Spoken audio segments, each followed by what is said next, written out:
The story begins with the protagonist of the story, the Baskerville family's hound, Victor Van Baskerville's head on a guillotine. He was a loyal hound for the family, but he had been sentenced to the guillotine for false charges of associating with the Demon Clan. As he faced his death, he made a vow that if he were to live again, he would not live as a hound again. Afterwards, Victor woke up in a cradle, disoriented and confused. He thought he might be in hell, as his surroundings were loud and his body felt heavy. It looked like Victor was currently at a nursery, as there were many children there, all of them cry.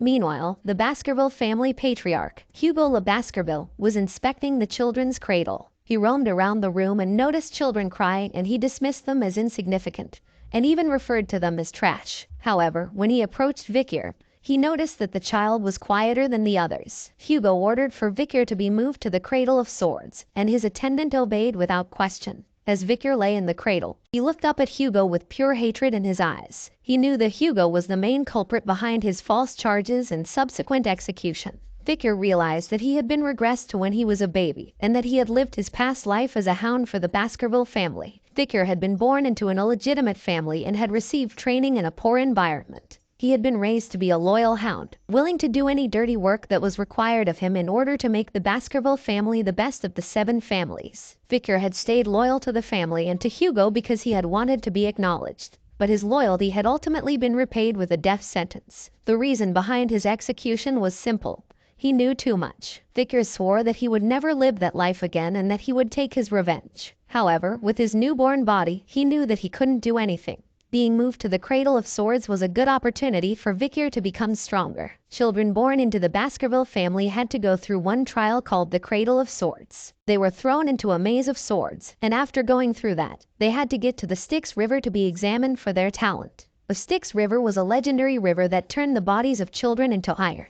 However, there was a limit to how many children it could affect, so being able to reach it faster was crucial. The only way to reach the Styx River first was to head straight out of the helix-shaped wall of blades, which was no easy feat. As Victor crawled through the Cradle of Swords maze, he couldn't help but think about his past life. He had been ousted by his siblings and couldn't receive the effect he so desperately needed. But this time, things would be different. He was determined to monopolize the Styx River's blessing for as long as he could. As he made his way through the maze, he suddenly fell into the Styx River. The water seeped deep into his body and bones through his cuts, causing him intense pain. But he knew that he had to endure it for as long as he could. He couldn't let this opportunity slip away from him. Outside the maze, Victor's attendants were shouting for him to come out. They were worried that he would die if he stayed underwater any longer. But Victor was determined to hold on for as long as possible. Meanwhile, Hugo watched with expectation in his eyes. He asked the Baskerville family head butler John Barrymore how much time had passed since Victor had gotten in the river. Barrymore responded that around 7 minutes had passed. Hugo laughed and said that Victor might die. The attendants looked at him with worry,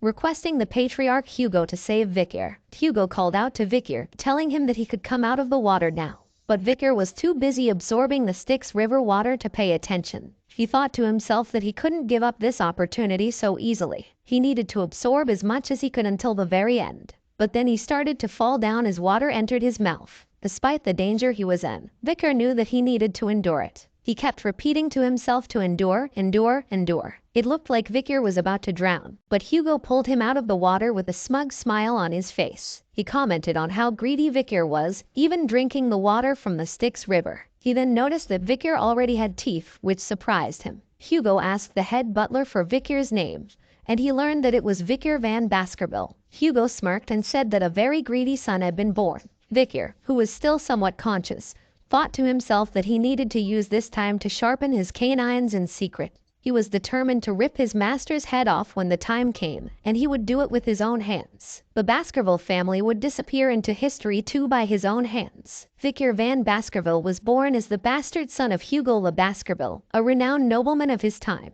At the tender age of 8, it was apparent that Victor possessed an extraordinary intelligence that far surpassed his peers. However, within the Baskerville family, he was considered nothing but ordinary, as he did not possess the direct lineage of the family's prominent bloodline. As Victor grew older, he began to explore different fields of interest, eventually settling on the treacherous paths of assassination, espionage, and conquest. By the time he had reached the age of 20, he had already embarked on several missions that showcased his impressive skill set.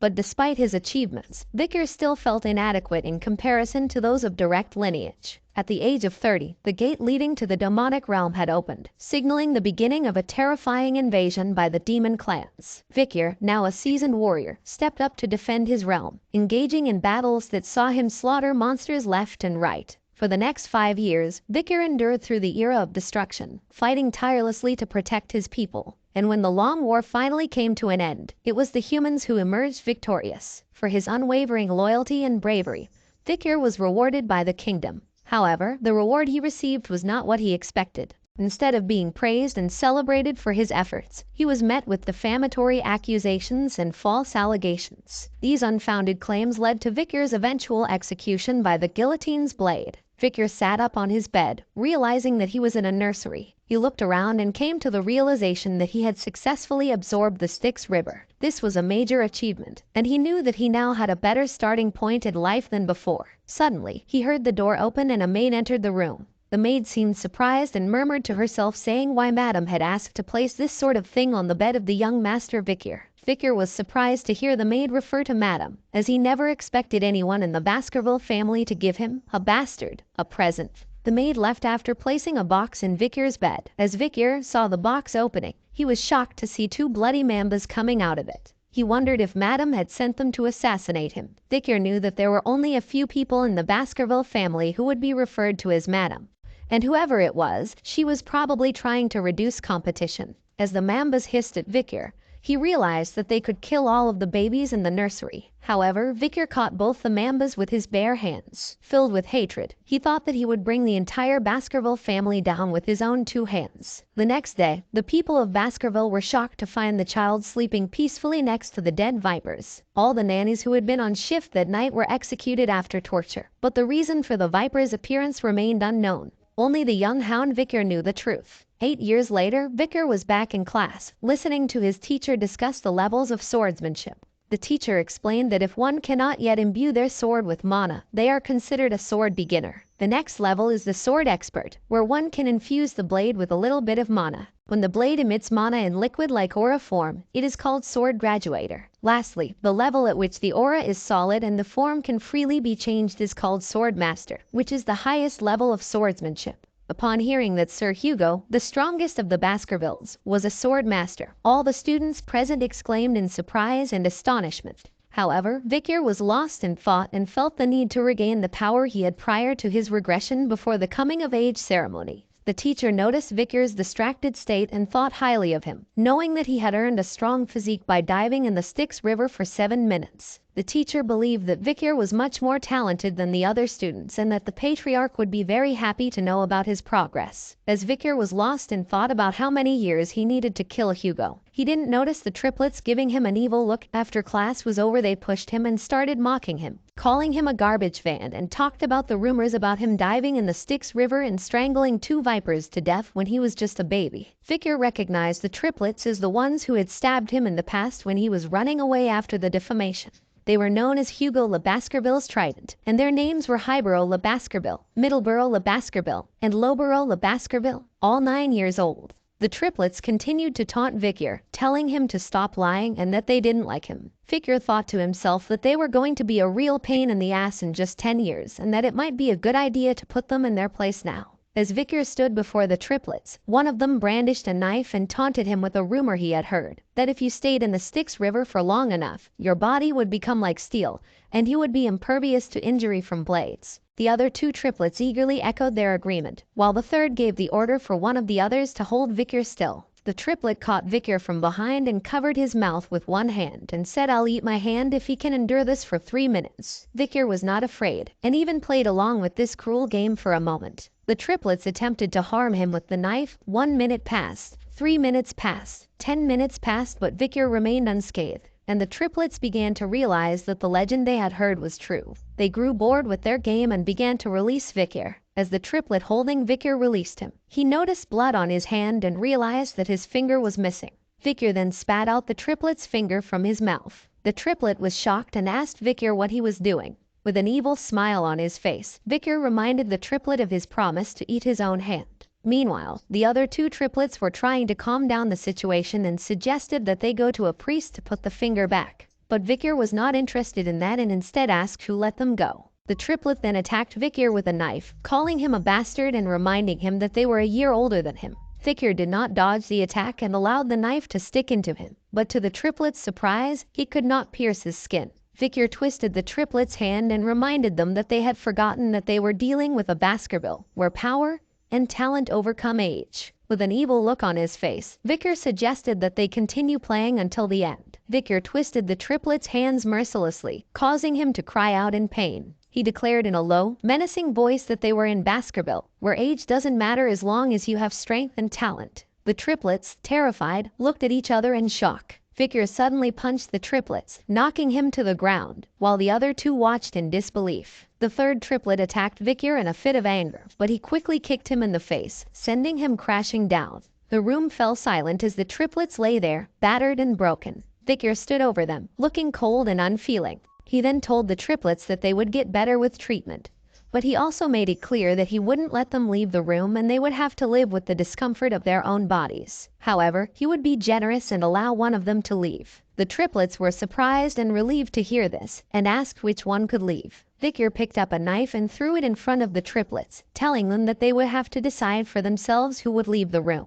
He then started to leave, but not before turning back and issuing a taunting remark saying that he can't wait long, so decide quickly. At least one of you should live right. The triplets looked at the knife and then at each other, realizing that survival was their only option. They began to fight, each trying to grab the knife and gain the upper hand. The sounds of their struggle echoed through the room, and Vicar listened with satisfaction from outside. He had successfully caused the Triton of Baskerville to split, pitting brother against brother in a fight for survival. In the Patriarch's office, the head butler, John Barrymore, delivered some unsettling news to the Baskerville clan patriarch, Hugo Le Baskerville. The Mork clan had been causing trouble in the Ruby Mines, claiming it as their territory. However, Patriarch Hugo assured John that they would handle the matter when the Mork clan reached out to them. John then reported on the interim evaluation of the juvenile fortress and informed the Patriarch that Master Vicar had scored the highest on the written exam. The practical exam was scheduled in 5 days, and the Guardian Knights had vacated the premises in preparation.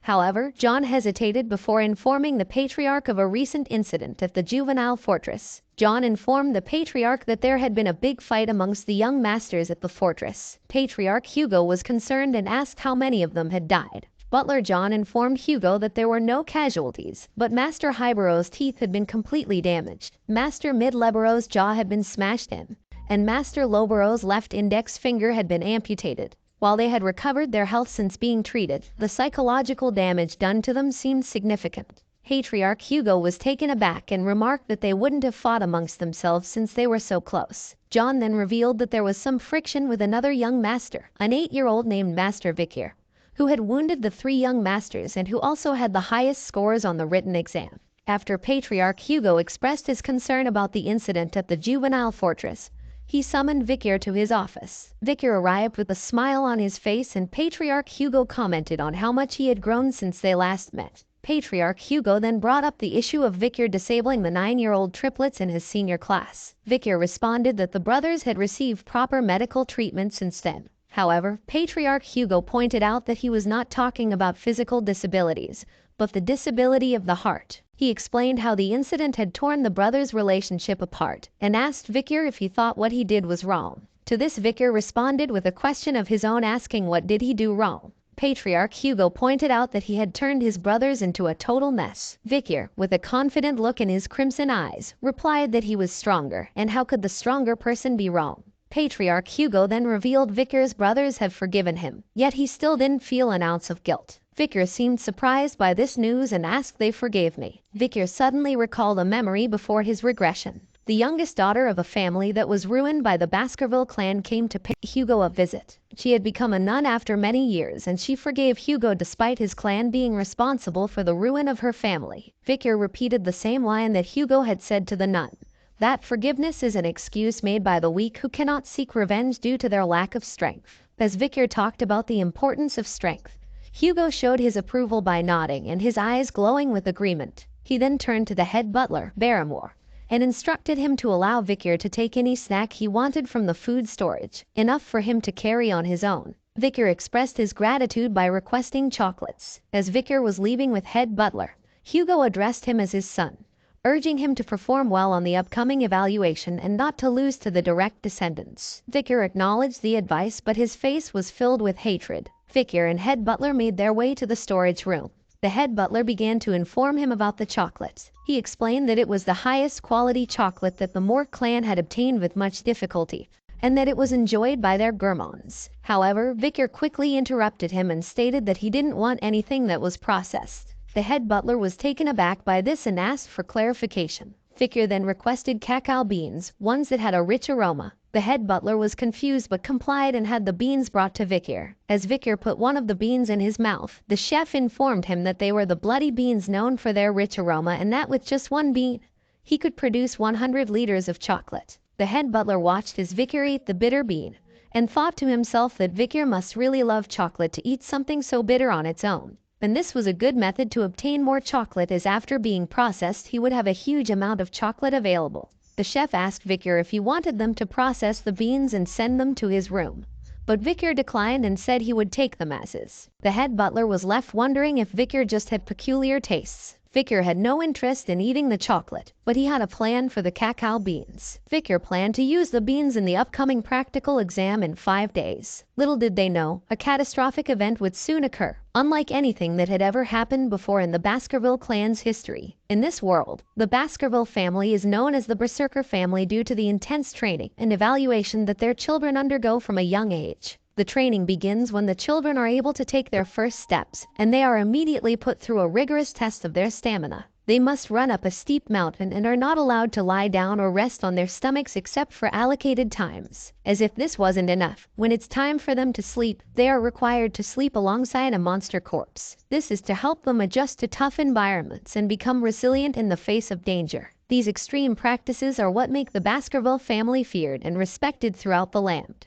After this period of grueling training, the children reach the age of 8, and the real test begins. The young hounds, as they are called, must undergo a deadly evaluation. This is the defining moment that has earned the Baskerville family its notorious reputation. Now, on the outskirts of the territory, there is a mountain known as the La Rougette La Noire Mountain. It is filled with monsters, and it is here that the young hounds gather to undergo their evaluation. The instructor of the Baskerville family, Shadow Dog Pavlov van Baskerville, stood before the young masters and explained the rules of the test. They needed to survive for a month in the area and hunt large and strong monsters. He went on to explain that the points for being successful in surviving were 10 points, and if the young masters survived without becoming disabled, it was 30 points. If they failed other young masters and survived, it was 50 points. If they defeated a monster and survived, it was 70 points. And if they fulfilled all the above conditions, they would receive 90 points. Pavlov also told the young masters that if they stole the badge that was given to them from someone else, additional points would be given. However, if they died, they would receive 0 points. He emphasized that there were no 100 points and reminded them of Sir Hugo's lesson that a swordsman dies the moment they become arrogant.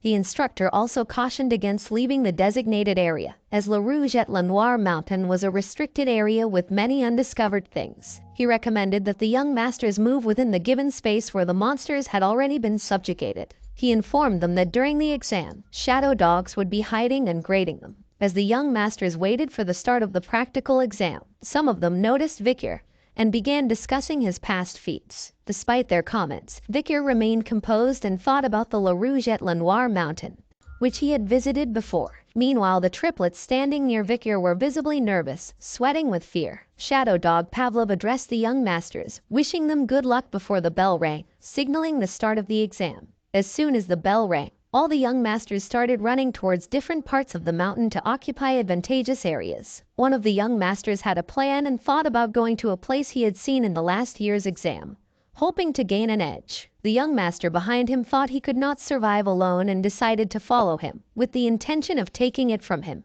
Meanwhile, the triplets were arguing amongst themselves, each wanting to do things their own way and come out on top. Shadow Dog Pavlov observed as the exam began, knowing that it was important to keep casualties to a minimum. Although killing was not prohibited, it was discouraged, and any contestant who did kill would have points deducted.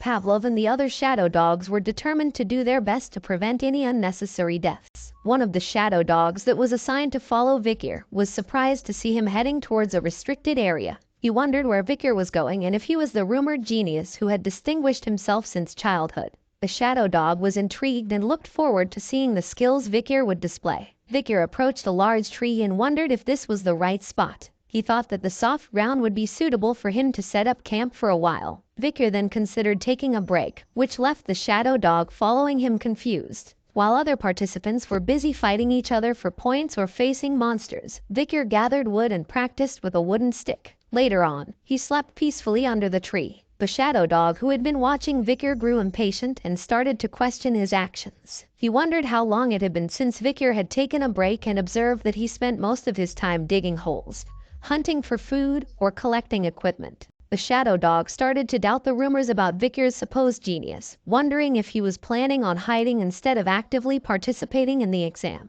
At last, the shadow dog decided to leave and find something interesting elsewhere. As soon as the shadow dog left, Vicar's face lit up with a smile. He was happy that he could finally relax and thought to himself that camping outside reminded him of the old days. Vicar recalled a conversation with his group mate about using cacao beans to make fish smell less fishy. He threw some bloody beans into the fire and remarked that the interfering shadow dog was finally gone and he had finished all his preparations. He wondered if he should start his hunt now. A few days later, Vicar entered the restricted area and recognized it from his scouting days. As he was roaming around, he noticed a burning smell and burnt tree roots. He knew that the habitat of the monster he was looking for was around there. Suddenly, he spotted burning stool and realized that he had found it. There was only one monster around there that produced that kind of dropping, a hellhound. The hellhound stood in front of Vicar with flame erupting from its mouth. The hellhound was a dog from hell that brought horrific disasters to those who encountered it. It had a risk rating of B+ and was 3 meters in size. Its sulfuric flames that came out of its mouth and eyes were extremely gaseous and could trigger sparks. If it bit someone, they could not survive. The living things used as firewood would burn and not go out until they completely disappeared. Vicar knew that he was in trouble when he saw the towering figure of the lookout monster that swallowed the hellfires of the oil world, the hellhound. The beast was known to be one of the most dangerous monsters in the land, and Vicar had barely survived his encounter with one when he was just 18 years old in his past life. Now, as an 8-year-old, Vicar knew that it would be impossible for him to defeat the hellhound alone. But he remembered a way to take on the beast that even a child could manage. As the hellhound lunged towards him, Vicar quickly dodged to the side, remembering the first weakness of hellhounds. They could only move in straight lines. They found it difficult to suddenly change directions. Vicar quickly dropped some water on the ground, and as the hellhound charged towards him, he shouted out the second weakness of lookout monsters. They were unable to cross water. Because of the water Vicar dropped, the hellhound took a longer route to reach Vicar, giving him more time to dodge. Vicar knew that even a shallow depth of water could slow them down significantly, exposing the weakness common to all canine monsters, opening their mouth while running. Vicar found himself in another life-threatening situation as the bloodthirsty hellhound attacked him. But Vicar was prepared, and he threw a bloody bean into the monster's mouth. After landing, the hellhound suddenly started to whimper in pain and become unable to move. Vicar explained that chocolate was poison to canines, and with the bloody bean's power to make 100 liters of chocolate with just one bean, it was obvious what it would do to a canine monster like the hellhound. He drew his sword and aimed for the hellhound's weak spot where the ribs were not present, the kidney. With a swift and decisive strike, Vicar pierced the hellhound's kidney, killing it easily. As he absorbed the energy called XP or karma from the defeated monster, Vicar felt his body getting stronger. He swung his sword and felt it becoming lighter, knowing that he was catching up to where he was before his regression before he even reached the age of 15. Vicar couldn't help but wonder what kind of expression Hugo would make when he brought back a monster with a risk rating of B+ as an 8-year-old child. Vicar stood there, ready to take the head of the hellhound he had just defeated, feeling confident in his abilities. He knew he had already secured first place in the practical test, and was eager to claim his reward, something he never would have dreamed of in his past life. But his moment of triumph was short-lived as a group of hellhounds approached him, likely seeking revenge for their fallen comrade. Vicar remained calm and collected, already knowing the weaknesses of these creatures and how to defeat them. As the hellhounds drew nearer, Vicar took out his sword and prepared to take them on. He had plenty of bloody beans left and was ready to use them to his advantage. With a smirk on his face, he cut the dead hellhound's head and taunted the hellhounds, knowing they were no match for his skills and knowledge. He had already defeated one of their kind and was prepared to take them all down. The hellhound suddenly started whimpering, which immediately caught Vicar's attention. He couldn't believe that the fierce beasts were feeling scared of a mere 8-year-old's bloodthirst. Hellhounds would never submit to their prey even if they were to die, Victor thought to himself, trying to figure out what could have caused the hellhounds to feel so uneasy. As Victor turned around, he saw a monstrous creature with 3 heads standing before him. It was a Cerberus, the legendary 3-headed dog from Greek mythology. The creature was massive, measuring at least 7 meters in size, and Victor knew that a Cerberus had a risk rating of A+.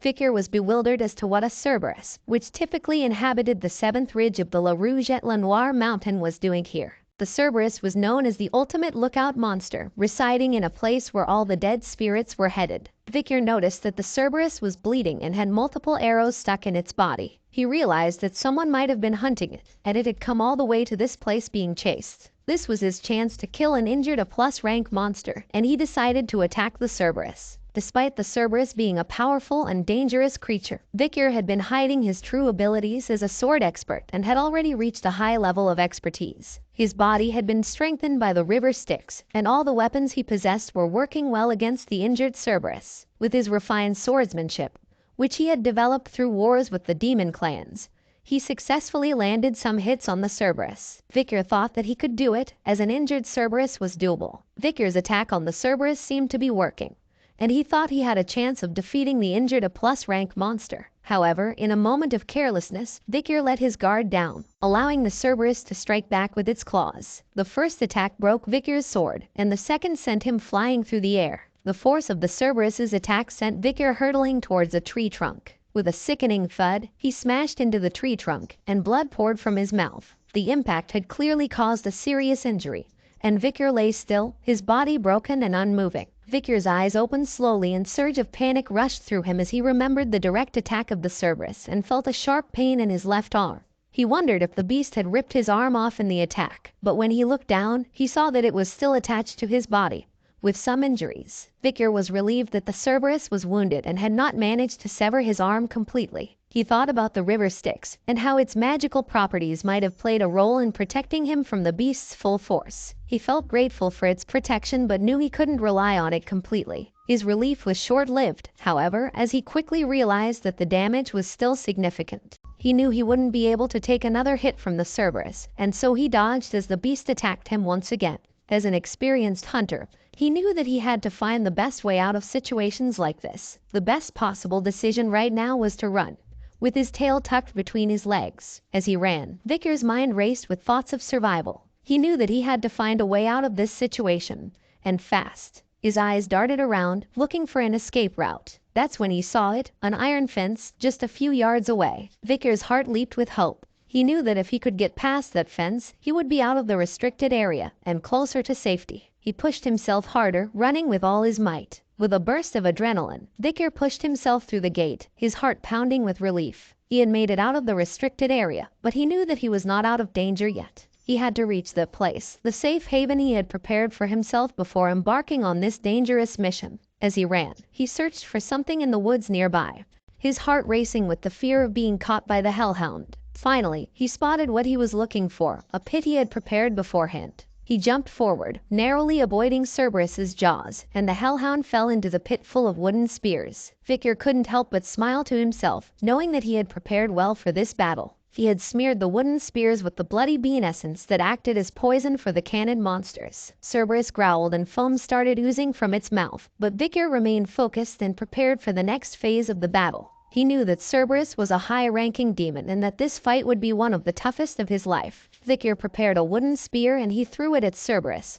hitting the hellhound's side. But the Cerberus was still alive and walking towards him, ready to attack. Victor counted the hellhound's steps as it approached him, one by one. As soon as Cerberus took the 7th step, it stopped abruptly, falling to the ground right in front of Victor. Victor let out a sigh of relief, realizing that the rumors were true. The wooden spear he had just thrown was not like the others. It was a spear laced with the venomous fang of the deadly bloody mamba snake that prevented its victim from walking more than 7 steps once they were bitten. Victor had hidden it away when he was younger, knowing that it could come in handy one day. The energy emanating from Cerberus' body entered Victor as he stood over the 3 lifeless heads of the beast. He marveled at the power he now possessed, but his mind quickly turned to the concern of how he was going to transport the massive body back. He knew that the cause of the Cerberus's death would be obvious to anyone who saw it. and he began to consider who might be his witness. Perhaps the guardian knight who had seen him carving the wooden spears could be of help. But then Vickers' thoughts turned to something else entirely. The Cerberus was a gatekeeper, which meant that it was guarding something. A dungeon, most likely, that could be nearby. Vickers' heart quickened at the thought of the treasure that might be hidden within. He knew that dungeons were often the lairs of powerful monsters. Vickers was determined to explore the dungeon, but before going there he took a handful of Cerberus feces and applied it to his body. Vickers knew that by doing this, he could avoid any small monsters that might be lurking in his path. Vickers' keen senses were on full display as he tracked the steps of the Cerberus through the forest. He noted the dried soil, the rotten leaves, and the moist roots, following the trail with a single-minded focus. As he backtracked the path, his eyes widened in recognition. This was the dungeon that the Cerberus had been guarding, and Vickers realized that he had been here before. He knew that this dungeon would be discovered in another 10 years, but he was certain that it would be completely empty by then. Right now, however, he could feel the mana beneath the rotten surface. Vickers cautiously approached the dungeon. He looked around, but he didn't see any light, and he realized that the dungeon must be deeper than he initially thought. But Vickers was undaunted. His crimson eyes glowed with excitement as he stepped inside the dungeon. He couldn't help but wonder what kind of treasures were waiting for him inside. As Vickers made his way through the dark dungeon, he saw ruby minerals that were scattered throughout the area. He was certain that these veins must be connected to the nearby Red All Mountain. Suddenly, he saw a glimmer of light shining from within the dungeon, and he couldn't help but wonder if it was the entrance he had been searching for. Eager to explore further, he quickened his pace and soon found himself standing in a brightly lit room. As his eyes adjusted to the light, he was struck by the sight of a massive ruby placed on a pillar in the center of the room. He couldn't help but marvel at the beauty of the gem, and he realized that it must be infused with mana to produce such a bright glow. However, his moment of awe was interrupted when he spotted a nearby skeleton lying on the ground. As he approached, he noticed signs of violence, including deep stab wounds and dried brown bloodstains. He realized that someone had been here before him, and it had been quite some time since their untimely demise. Curious, Vickers picked up a letter that was lying next to the skeletal remains. The writer of letter began by introducing himself as Cain and explaining that he didn't want to dirty the pure white paper with his name. As Vickers read on, he realized that the handwriting was that of a Baskerville, and he wondered if the writer was a member of that Baskerville family. The letter went on to describe how Cain and his brother Abel had stumbled upon the legendary stone chamber that had been talked about within the family for generations. The two brothers had managed to navigate countless trials and kill many monsters in their quest to reach the chamber. However, the final assignment they found within had tied them there for 3 long years. Vickers couldn't believe the sacrifice they made for the treasure within the dungeon. He wondered what kind of treasure could possibly be worth such a sacrifice. His attention was drawn back to the present as he gazed upon the magnificent ruby at the center of the chamber, realizing that it must be the key to unlocking the final assignment of the dungeon. Vickers read the puzzle on the monument out loud. When entering, it's 1, but once inside, it's 2. When leaving, it's 1. He couldn't make sense of it, but he remembered reading in the letter that Cain and Abel had also struggled with it. According to the letter, the two brothers had contemplated over the ominous text for a long time before coming to a conclusion. Cain had written that he and Abel were twins who were separated at birth. In order to obtain the treasure of the dungeon, they needed to become one again. That meant only one of them could leave with the treasure. Cain had ended up killing his own brother in a fierce battle, but despite that, there was no change. They had definitely gone from 2 to 1, but Cain couldn't take the treasure. After moments of regret, Cain had decided to leave the place and warn others not to come. He had written in the letter that there was nothing to obtain from this devil's den that only serves to taunt humans. Vickers read the letter carefully as Cain recounted their journey to the dungeon. They had faced countless challenges to get there, but now they were left with nothing. Vickers couldn't help but think about the assignment he had been given, and the fact that it was the same as Cain and Abel's despite the fact that he didn't have a twin. He knew that Cain and Abel had misinterpreted the text, but what did it mean? When entering, it's 1, but once inside, it's 2. When leaving, it's 1. The words echoed in his mind as he tried to decipher their meaning.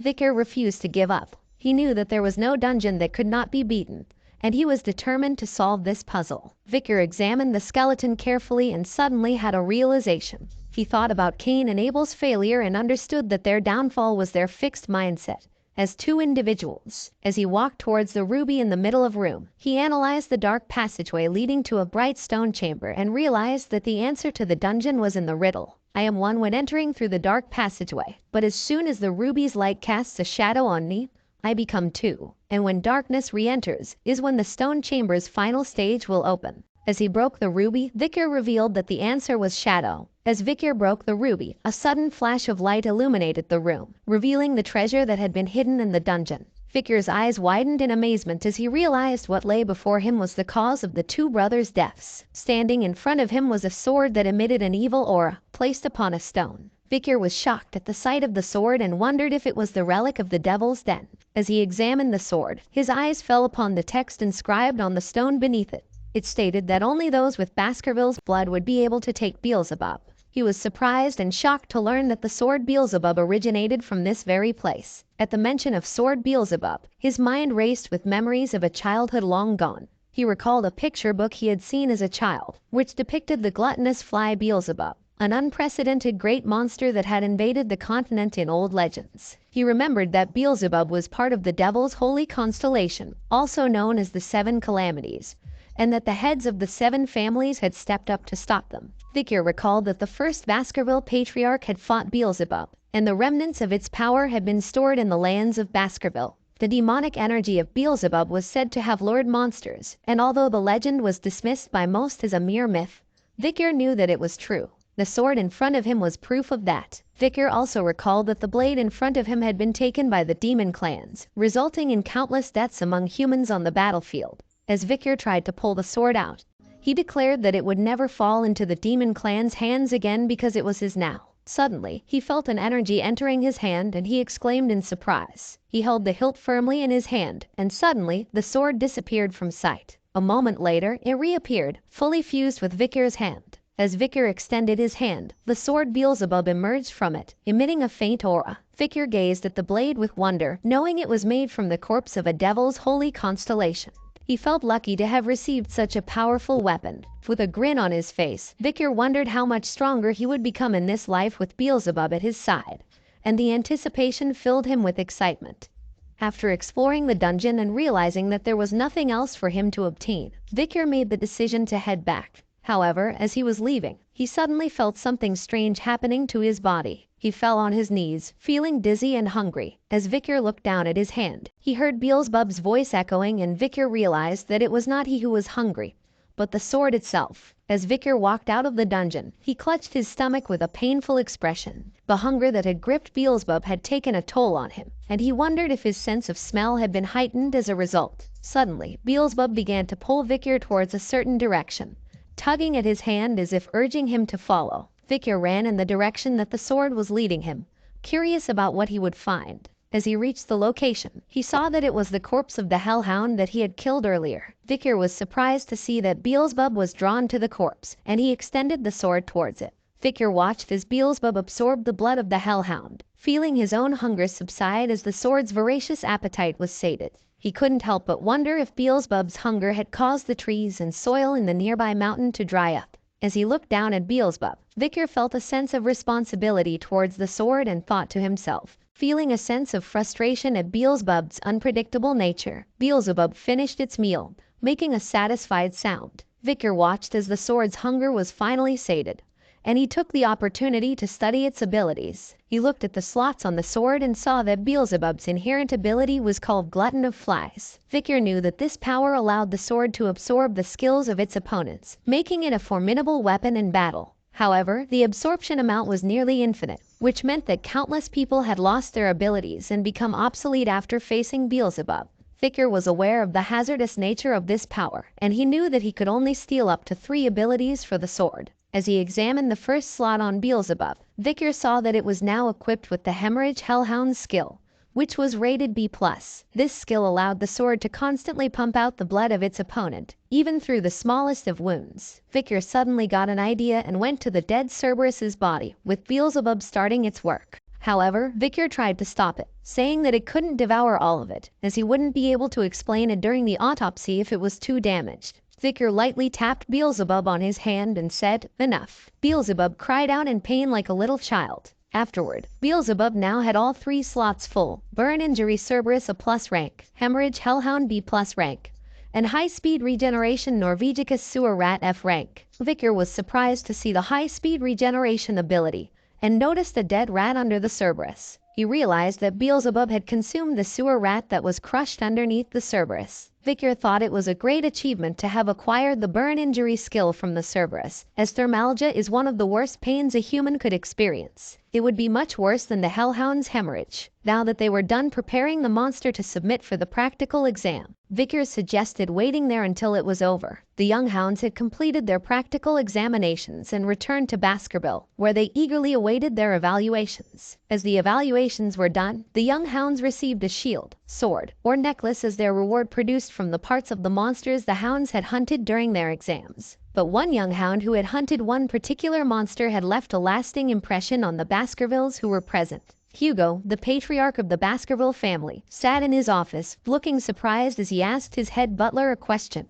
Who caught what? The head butler responded, informing him that Master Vicar Van Baskerville, an 8-year-old hound, had hunted the Cerberus and a plus-ranking monster who had accidentally crossed over to the restricted area during the practical exam. Hugo was surprised that Vicar hunted a high-ranking monster that even the family's guardian knights tended to avoid. The head butler went on to explain that the monster had been wounded by the barbarian tribe and that Master Vicar had applied poison to his wooden spear. But there was no further information on what kind of poison it was or how he obtained it. Hugo was intrigued, but the head butler could only report what was written in the hunting journal. He had planned to ask Master Vicar about it, but the young hound had returned to his dorm, stating that he was quite tired. Hugo was amused, remarking that the little brat was already so sly. He believed that information was power, and power was worth something. The head butler couldn't help but express his shock, saying that he was surprised that a hound named Van, rather than Lower La, was so talented. Hugo responded, saying that he did not discriminate based on a hound's bloodline. He raised hounds based on their talent and spite, not their lineage. This meant that even mutts could come from royal bloodlines. The head butler was left wondering if Hugo was concerned about his second son,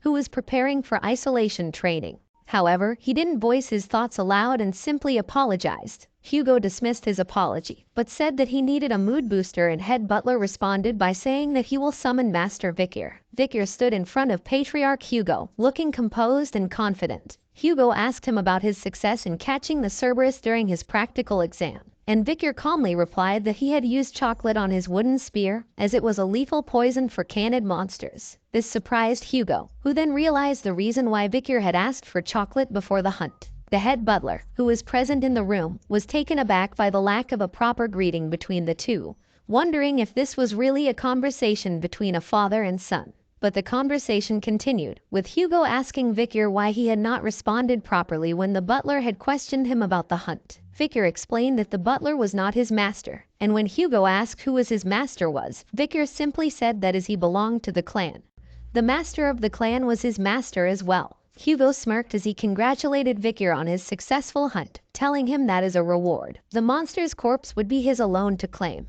And as the highest scorer, he had the privilege of making a wish. Vicar's eyes lit up at the opportunity, and he knew exactly what he wanted. With a determined expression, he spoke his wish aloud, requesting access to the 10,000 Epistle Library. 10,000 Epistle Library was one of the largest libraries in the Empire, located deep within the heart of the Baskerville clan. Hugo raised an eyebrow in surprise at the request, reminding Vicar that only the patriarch and second-in-command, along with their direct descendants, were permitted to enter the library. Undeterred, Vicar stated that he was willing to give up if it wasn't allowed, but secretly he was already planning to sneak in. To his surprise, however, Hugo granted him permission to enter the library. Vicar was shocked, but it didn't end there. Hugo instructed him to read the Baskerville 6th technique, which was located within the 6th restricted zone deep inside the library. Vicar was taken aback as he heard that Hugo was allowing a child with the Van middle name to read the Baskerville 6th technique. It was unheard of for an illegitimate child to be allowed to go beyond the 4th technique. However, Vicar tried to stay calm and rationalize the situation. After all, it was only the 6th technique. But despite this, Vicar remained determined. He knew that Hugo was currently at the Baskerville 7th technique, and before his regression Hugo was able to bear 9 fangs. But he hadn't forgotten about the discrimination he had faced as an illegitimate child, and he was determined to rise above Hugo's level. His goal was to obtain the greatest essence of Baskerville, the textbook of swordsmanship containing the teachings of the first patriarch who was able to subjugate the 7 great disasters. He knew that this book would be the key to his success, and Hugo will be the one to hand it over to him. As Hugo smiled faintly and wished Vicar good luck, Vicar bowed and thanked him. He knew that Hugo had no idea of the true value of the random book he was handing over, but that didn't matter to Vikir. He was confident that he would make the most of this opportunity and grow stronger beyond everyone's expectations. Vikir arrived at the 10,000 epistle library for the first time and gazed around in amazement. As he browsed through the books, he read out their names to himself: severing incisors, grinding molars, piercing canines, snaggletooth that embeds twice, wisdom teeth that lay down, and other books on swordsmanship. These were the books on swordsmanship that he had desperately wanted to learn in his past life. However, Vikir knew that no matter how much mana an illegitimate child of Baskerville had, they could not learn any swordsmanship that was superior to the fourth technique. The Baskerville family had implemented this as a defense mechanism to ensure that the children who became hounds did not bare their teeth towards their master. Vikir eventually arrived at a place where a book was locked with chains with a lock in the middle. He wondered if this was it, the book on the sixth technique. He couldn't believe that Hugo had offered him the book on the sixth technique. Vikir knew that if it was before he regressed, he never would have dreamt of this opportunity. As Vikir unlocked the lock, he thought to himself that of course Hugo had allowed this, thinking that an 8-year-old child wouldn't be able to memorize the contents of the book in a day. But before Vikir's regression, he had already learnt the theory behind the first to fourth technique until he got sick of it. He had done this in order to deduce and speculate the theory of the fifth technique. Vikir had a realization that after drawing the fourth tooth, he needed to have stopped the flow of mana. Perhaps that was why he couldn't make the fifth tooth. The Baskerville swordsmanship had a unique trait where, depending on the stage of the sword, it's 1 tooth for the first technique, 2 teeth for the second, and so on. And when you draw teeth, a special trait, a red sword energy, appears. Despite getting a chance to read the book on the sixth technique, Vikir didn't care about it. He had come to the 10,000 epistle library for a different reason: to find a stage that was higher than the one he was currently at. Vikir walked out of the swordsmanship book section of the library, catching the guards by surprise. They questioned him in disbelief that was he done reading books already. The guards offered to get him more books, mentioning that there were other swordsmanship books deep within the library. But Vikir declined and assured them that he had finished what he came for. The guards were amazed that Vikir was done so quickly and suggested that he stay longer to browse other books. Vikir assured them and said that he was thinking of reading other books before leaving. As Vikir walked away, the guards began whispering amongst themselves, commenting that the section Vikir was going to was filled with miscellaneous books. One of the guards suggested that if it were him, he would read about the textbooks on swordsmanship that were deep within the library. He wondered if Vikir didn't know their worth because he was young. Vikir overheard their conversation and thought to himself that he would leave them to their thoughts. He knew that among the dusty miscellaneous books lay a hidden treasure. As Vikir looked around the library, suddenly his eyes lit up as he spotted a book titled A Lurking Ambush. He reached for it and held it in his hands, knowing that it was the book he had been searching for. He examined it and noted that it was a useless miscellaneous book with ripped pages, but he knew its true worth. He remembered a time before his regression when he was affiliated with the Hound squad. They had found a single ripped page from a swordsmanship textbook with Baskerville's handwriting on it. Hugo, who was obsessed with finding the book that matched the page, had scoured the entire library and finally found it in A Lurking Ambush. The book contained the Baskerville ancestors' writings, including the 10th technique that Hugo had gone crazy over. He had sent hounds to the 7 great families to obtain the remaining 6 pages, even declaring war on those who refused.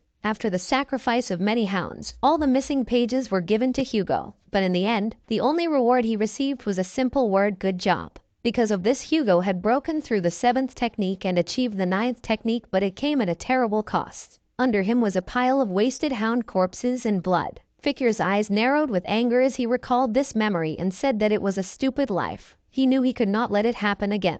Vikir remembered all the contents of those missing pages and realized that the only reason he couldn't progress beyond the 4th technique was that he had no access to the original book. He knew that those missing pages held the key to mastering the techniques. Without them, the book was nothing but a collection of random and useless techniques. After reading the book for a while, he said aloud that if other people read this book, it would seem like a miscellaneous book that didn't make any sense. But the moment you use the missing pages and fill in the blanks, the false and misleading information turns into an amazing masterpiece of a book. Vikir had reached the highest level of graduator aura and the highest level of the 4th technique before he regressed. He knew he could do it again, but this time he wouldn't make the same mistake. He made a vow to himself that before he turned 15, he would reclaim the power he had lost. Vikir was deeply engrossed in reading the book, and time seemed to pass quickly. When he finally closed the book, he realized that the night had turned into day. He was amazed at how much he had achieved during this time and felt proud of himself for memorizing the entire book's contents. As Vicar stood up, he took notice of his surroundings and realized that the Guardian Knights were nowhere to be seen.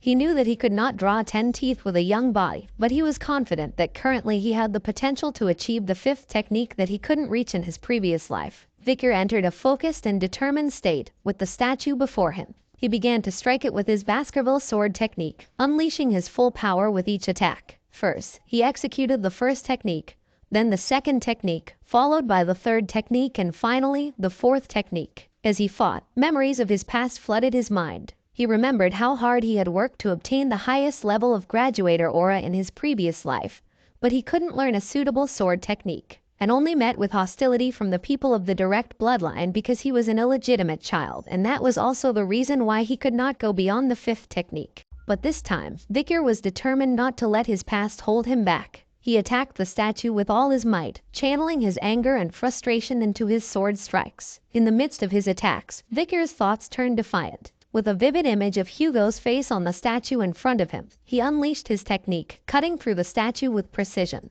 Vicar breathed heavily and wondered if he was able to execute the 5th technique. He clenched his hands and smiled as he felt a hot sensation rise from his heart to his neck. He was overwhelmed with happiness to the point that he could cry. Suddenly, he realized that he needed a sword to test his newly learned technique. At that moment, at a record-breaking speed in Baskerville's history, a young hound's canine teeth started to grow that were bared towards its master. Vicar beamed with pride, his body still trembling with excitement from his success in drawing the 5th tooth. He couldn't believe how far he had come, and how quickly he had managed to do it. He marveled at the strength of his mana, now able to support him at a level he had only achieved after years of hard work in his previous life. As he looked at the liquid aura flowing within him, a sign of his newfound status as a graduator, he couldn't help but feel a sense of awe. Graduators were on a completely different level from sword experts, and he was now one of them. It was a point that had taken him 30 years to reach in his previous life, and yet here he was, only 8 years old.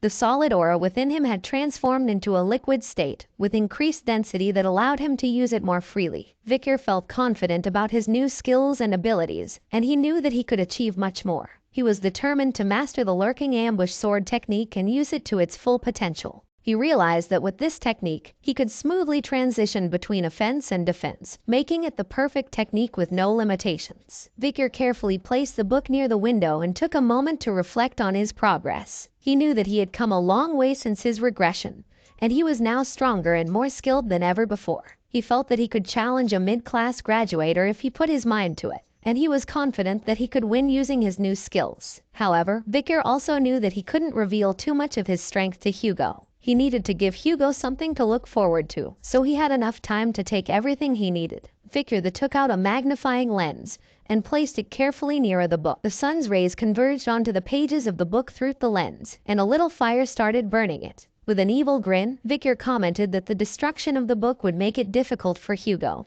and the hounds to reach the 10th technique, although Vicar himself would have no such difficulty. Suddenly, the guards, who had been nowhere to be seen, arrived in the library. The smell of burning paper had caught their attention. They were startled to see Vicar there and demanded to know what had happened. Vicar's expression quickly changed to one of apology, and he explained that he had accidentally left the magnifying glass around, which had caused the fire. He offered to inform the butlers of the incident. The guards knew that they could be punished heavily for this, and after a brief pause, one of them spoke up that this was not something that he needed to apologize for. It was their fault for not looking after him properly, and they were just glad that this was an area with only useless books. Vicar asked if they were busy with the Moore clan regarding the ruby mines. He thought they wouldn't have time to deal with small problems like this, especially since they weren't even there to begin with. The guards agreed to keep it a secret, as long as Vicar was willing to do the same. As he started walking away, Vicar suggested they keep the incident between themselves, and he apologized for taking up their time.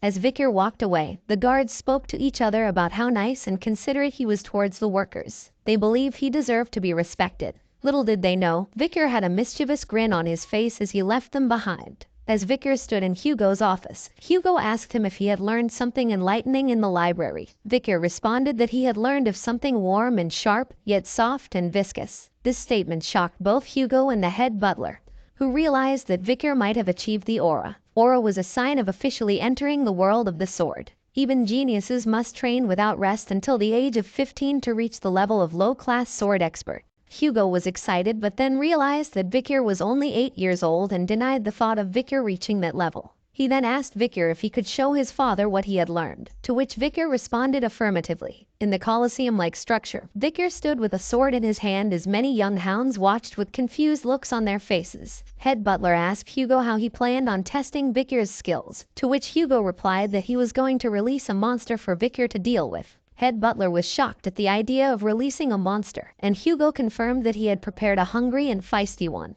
The gate in front of Vikir opened and a guard brought in the chained orc. The orc was a massive, green-skinned creature with bulging muscles and razor-sharp tusks protruding from its mouth. Its beady eyes darted around the Colosseum, sizing up its opponents. The young hounds in the audience looked on in shock and awe at the sight of the fearsome creature. Some whispered to each other in disbelief, questioning whether it was really necessary to send an orc to face an 8-year-old. They wondered if the Guardian Knights would have to intervene if things got out of hand. Despite the audience's doubts, Vikir remained calm and collected, ready to face the orc with his sword. Hugo gave permission and the guard opened the orc's chains. The orc let out a loud roar and charged towards Vikir. However, Vikir remained calm and waited for the right moment to strike. As the orc approached him, Vikir swung his sword with lightning speed, cutting off the orc's arm in a swift motion. The audience, as well as the orc, were shocked by Vikir's sudden display of strength. But Vikir didn't waste any time and quickly swung his sword again, cutting off the orc's leg cleanly. The orc fell to the ground, growling in pain.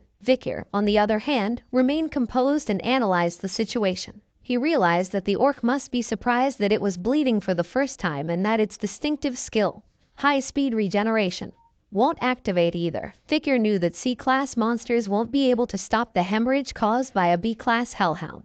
The audience was in disbelief at what they had just witnessed. They couldn't believe that an 8-year-old could be that strong. Some wondered if it was even possible to do that without collecting mana. Vikir looked at Hugo, but the latter's face remained calm and collected, and no expression could be seen on his face. Vikir knew that Hugo was still trying to determine what he had learned inside the library, and decided to show him what he wanted to see. Suddenly, Hugo's eyes began to glow, and the head butler exclaimed in shock, questioning if that was Aura Blade. Vikir's sword began to glow with a bright red light as he charged towards the orc, who was attempting to stand up. With a swift strike, the Aura Blade sliced through the air and blasted off the orc's head. Hugo, who was seated on a nearby chair, couldn't believe what he had just witnessed. The head butler immediately recognized the glow emanating from Vikir's sword as the aura of a low-class sword expert. He congratulated Hugo, exclaiming that they had just witnessed the birth of a genius, and that there would never be another like him in all the families of the Empire. However, Hugo's attention was drawn to the orc's blood, which continued to flow despite its reputation for rapid regeneration. He told the head butler that Vikir had only won because the orc was weak. But just then, Vikir's voice reached Hugo's ears, and he turned to face his son. With an innocent smile on his face, Vikir asked, "Is there anything stronger than this orc?" The audience, filled with young hounds, was surprised when Vikir requested a new and stronger opponent. Vikir had his own motivations for wanting to face a stronger opponent. He hoped to impress his father, Hugo, and demonstrate his progress in front of the audience. He believed that by doing so, he could be acknowledged and possibly separated from his father, like being dispatched to a remote area or admitted to an academy. Hugo, who was watching from the sidelines, commented that the orcs he had brought in from afar were not enough to satisfy his son's hunger. He agreed with Vikir and suggested that he should be facing more challenging opponents at his age. He turned to his head butler and asked him if there was a creature they had captured during a barbarian raid for experimentation. The head butler confirmed that there was just one creature left, and Hugo ordered for it to be brought in. Vikir and the audience were surprised as they watched a troll being led into the arena. Vikir stood in the arena, facing a fearsome troll that was twice his size. Vikir asked for Hugo's approval to start the fight. And as Hugo gave his approval, the troll's chains were released, and it lunged at Vikir with a powerful punch. But Vikir was quick and agile, and he managed to dodge the attack with ease. He swiftly moved behind the troll, taking advantage of its momentary confusion. In the audience, someone exclaimed that this was the perfect moment to attack and questioned why did Vikir missed it. Hugo, on the other hand, nodded and explained that trolls had excellent regenerative power, so only fatal attacks were worth it. And that's why a plan was needed in order to hunt a troll. As the troll charged towards Vikir, he gracefully dodged each of its attacks with ease. The audience watched in amazement as they saw Vikir evading the troll's attacks effortlessly. However, they couldn't help but wonder why Vikir wasn't fighting back. They speculated that maybe he was trying to tire the troll out or that he was a genius who had a plan up his sleeve. After a while, Vicar realized that the fight was becoming tedious and decided to take action.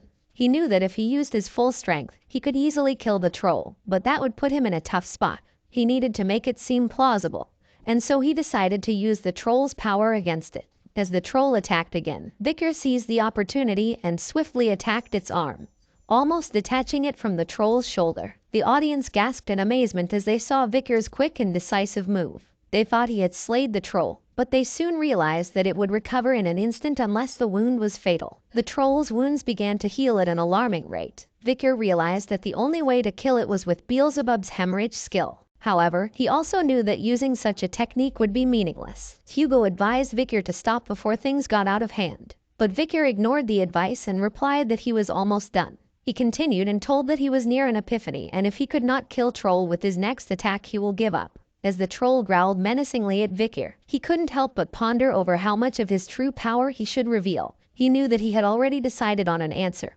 He wanted to show a scenario where he had leveled up from an epiphany during the fight. However, he was also curious to see how Hugo would react to this. His sword glowed red as he prepared for a powerful attack. As his sword struck the troll's head, it was cleanly sliced off without any resistance. Everyone, including the head butler in the audience, was shocked by what they had just witnessed. It was unprecedented for an 8-year-old to achieve the second technique of the Baskerville clan, which was normally attained at 18 years of age. Vicar was overjoyed by his victory and had an innocent smile on his face as he declared that he had done it. However, Hugo was left in shock and couldn't believe what he had just seen. A week had passed since Vicar's impressive display of power against the troll, and he found himself sitting in the Baskerville clan's dining area, staring down at a bowl of unappetizing miscellaneous meat porridge. While eating his food, Vicar noticed that everyone was avoiding him, which didn't come as a surprise to him since power was everything in their family. But he was pleased when he saw that even Hugo was taken aback by his recent display of power. Vicar reflected on what he had revealed about himself so far, including his Baskerville second technique and mid-rank sword expertise. However, he also knew the truth that he was in fact a low-rank graduator who could weakly perform the Baskerville fifth technique. With the skill he obtained from the troll, he believed he was now stronger than the average graduator. He then remembered that he had been eating a lot more since obtaining the skill for Beelzebub's third slot, which now had a super speed regeneration troll with a C+ rating. Suddenly, the triplets appeared behind Vicar, causing him to be surprised and cautious. He thought to himself that he didn't want to deal with them again, so he turned back to his food and resumed eating. The triplets quickly explained that they just wanted to tell him that he was so cool when he defeated Cerberus and the troll. Vicar was so surprised that he spat out his porridge. The triplets asked him if he was okay, but Vicar was suspicious of their motives. He thought to himself that it might be some kind of two-faced technique or deceitful policy. He considered beating them up before thinking about it more, but before he could act, the head butler, Barrymore, appeared behind him and called out his name. Vicar was surprised to see him and wondered why he was here. Barrymore then informed him that he should hurry to the Patriarch room, and Vicar wondered why Hugo had summoned him. In Baskerville clan's Patriarch office, Patriarch Hugo sat on his chair as someone entered and greeted him. It was Morg clan Patriarch by proxy Adolf Morg. Hugo acknowledged that it had been a while, and Adolf noted that he hoped the annual event would go smoothly. Hugo assured him that the joint training had always gone without a hitch. Adolf brought up the incident from last year when 2 children were seriously injured, one from each family. Hugo tried to downplay it, saying it was but a scratch and that Morg's children seemed to be quite dramatic. Adolf retorted that it was because the Morgs were noble and dignified. The Baskervilles and the Morgs were once on good terms as they were a renowned mage clan and iron-blooded sword clan respectively. The past emperor had once said that magic and swords are a complementary pair, and because of this they began joint training sessions for children between the ages of 8 and 15, which was carried out annually in a good atmosphere. However, a problem arose when a ruby mine was discovered between their territories, and blood was spilt over the conflict. As a result, the 2 patriarchs came to be on bad terms, but they had to continue with the joint training as per the emperor's command. Adolf had come in his brother's stead to ensure that the event went smoothly. Adolf mentioned to Hugo that he had heard news about a supernova appearing in the Baskerville family, which was a great blessing to the empire. He explained that a rare genius, who was perhaps only born once a century, had been born to the Baskervilles. However, Hugo responded with pride, saying that it was not that big of a deal. Adolf noticed Hugo's reaction and was surprised that Hugo actually received the compliment. But then, Adolf mentioned that the Morgs also had a genius in their hands and called for his sister's daughter, Camus, to come into the room. Camus, a girl with red hair, entered the room and Adolf introduced her to Hugo as Rispani's daughter. Adolf turned to Camus and asked her if she was going to greet the patriarch. But instead of answering the question, Camus accused Hugo for being the thief who stole their ruby mine and demanded that he give it back. This accusation didn't sit well with Hugo, who gave Adolf an angry stare and questioned the accusation. Camus then explained that Adolf had referred to the annoying chin beard as the thief who stole the ruby mine. Adolf denied ever saying such a thing, but Camus insisted that he had said it an hour and 42 minutes ago, right before getting off the carriage. Hugo, still trying to control his anger, asked for clarification, but Adolf tried to defuse the situation by suggesting that there was a misunderstanding.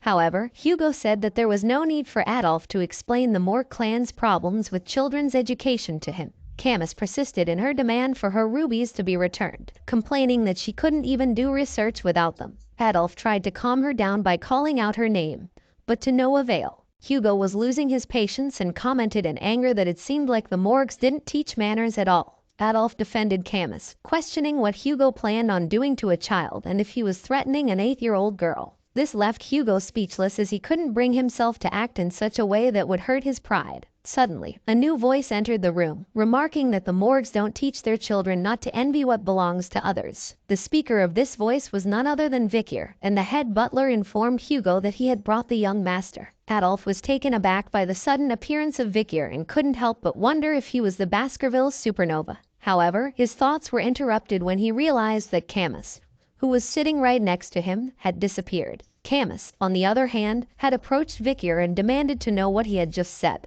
Adolf called out her name, trying to stop her from causing a scene. Meanwhile, Vikir was analyzing Camus, wondering if she was the Morg clan's iron-blooded empress, Camus Morg.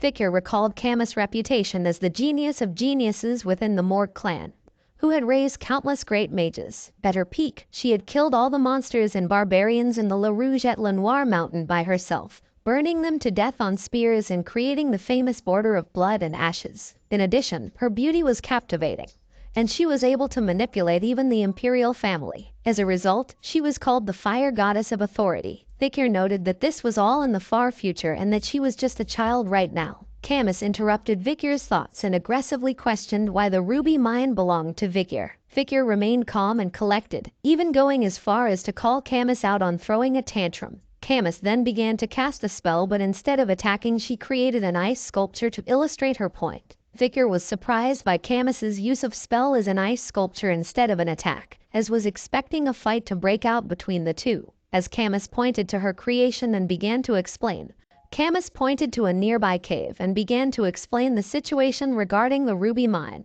She stated that the mine was situated on the border between Morg and Baskerville territories and was called the Joint Security Area. Camus continued, saying that while the entrance to the mine was on Morg territory, the mine itself ran underneath Baskerville territory, preventing the Baskervilles from claiming it all for themselves. Camus emphasized that the ruby mineral vein belonged to the Morg clan, but the Baskervilles were claiming that it was trespassing and interrupting their mining activities. Camus further explained that the Morgs had offered to pay rent for the territory, but the Baskervilles had rejected the offer. Adolf seemed pleased with this explanation, but Hugo was becoming annoyed with the situation. Vikir then mentioned that rubies were commonly used for magic ingredients and that the Baskervilles didn't need to mine them. However, he also pointed out that it was unfortunate that the Baskervilles weren't fools who would open their territories just for few pennies. Camus was surprised and confused by this statement, pointing out that if the Baskervilles didn't need rubies, then why not rent their land?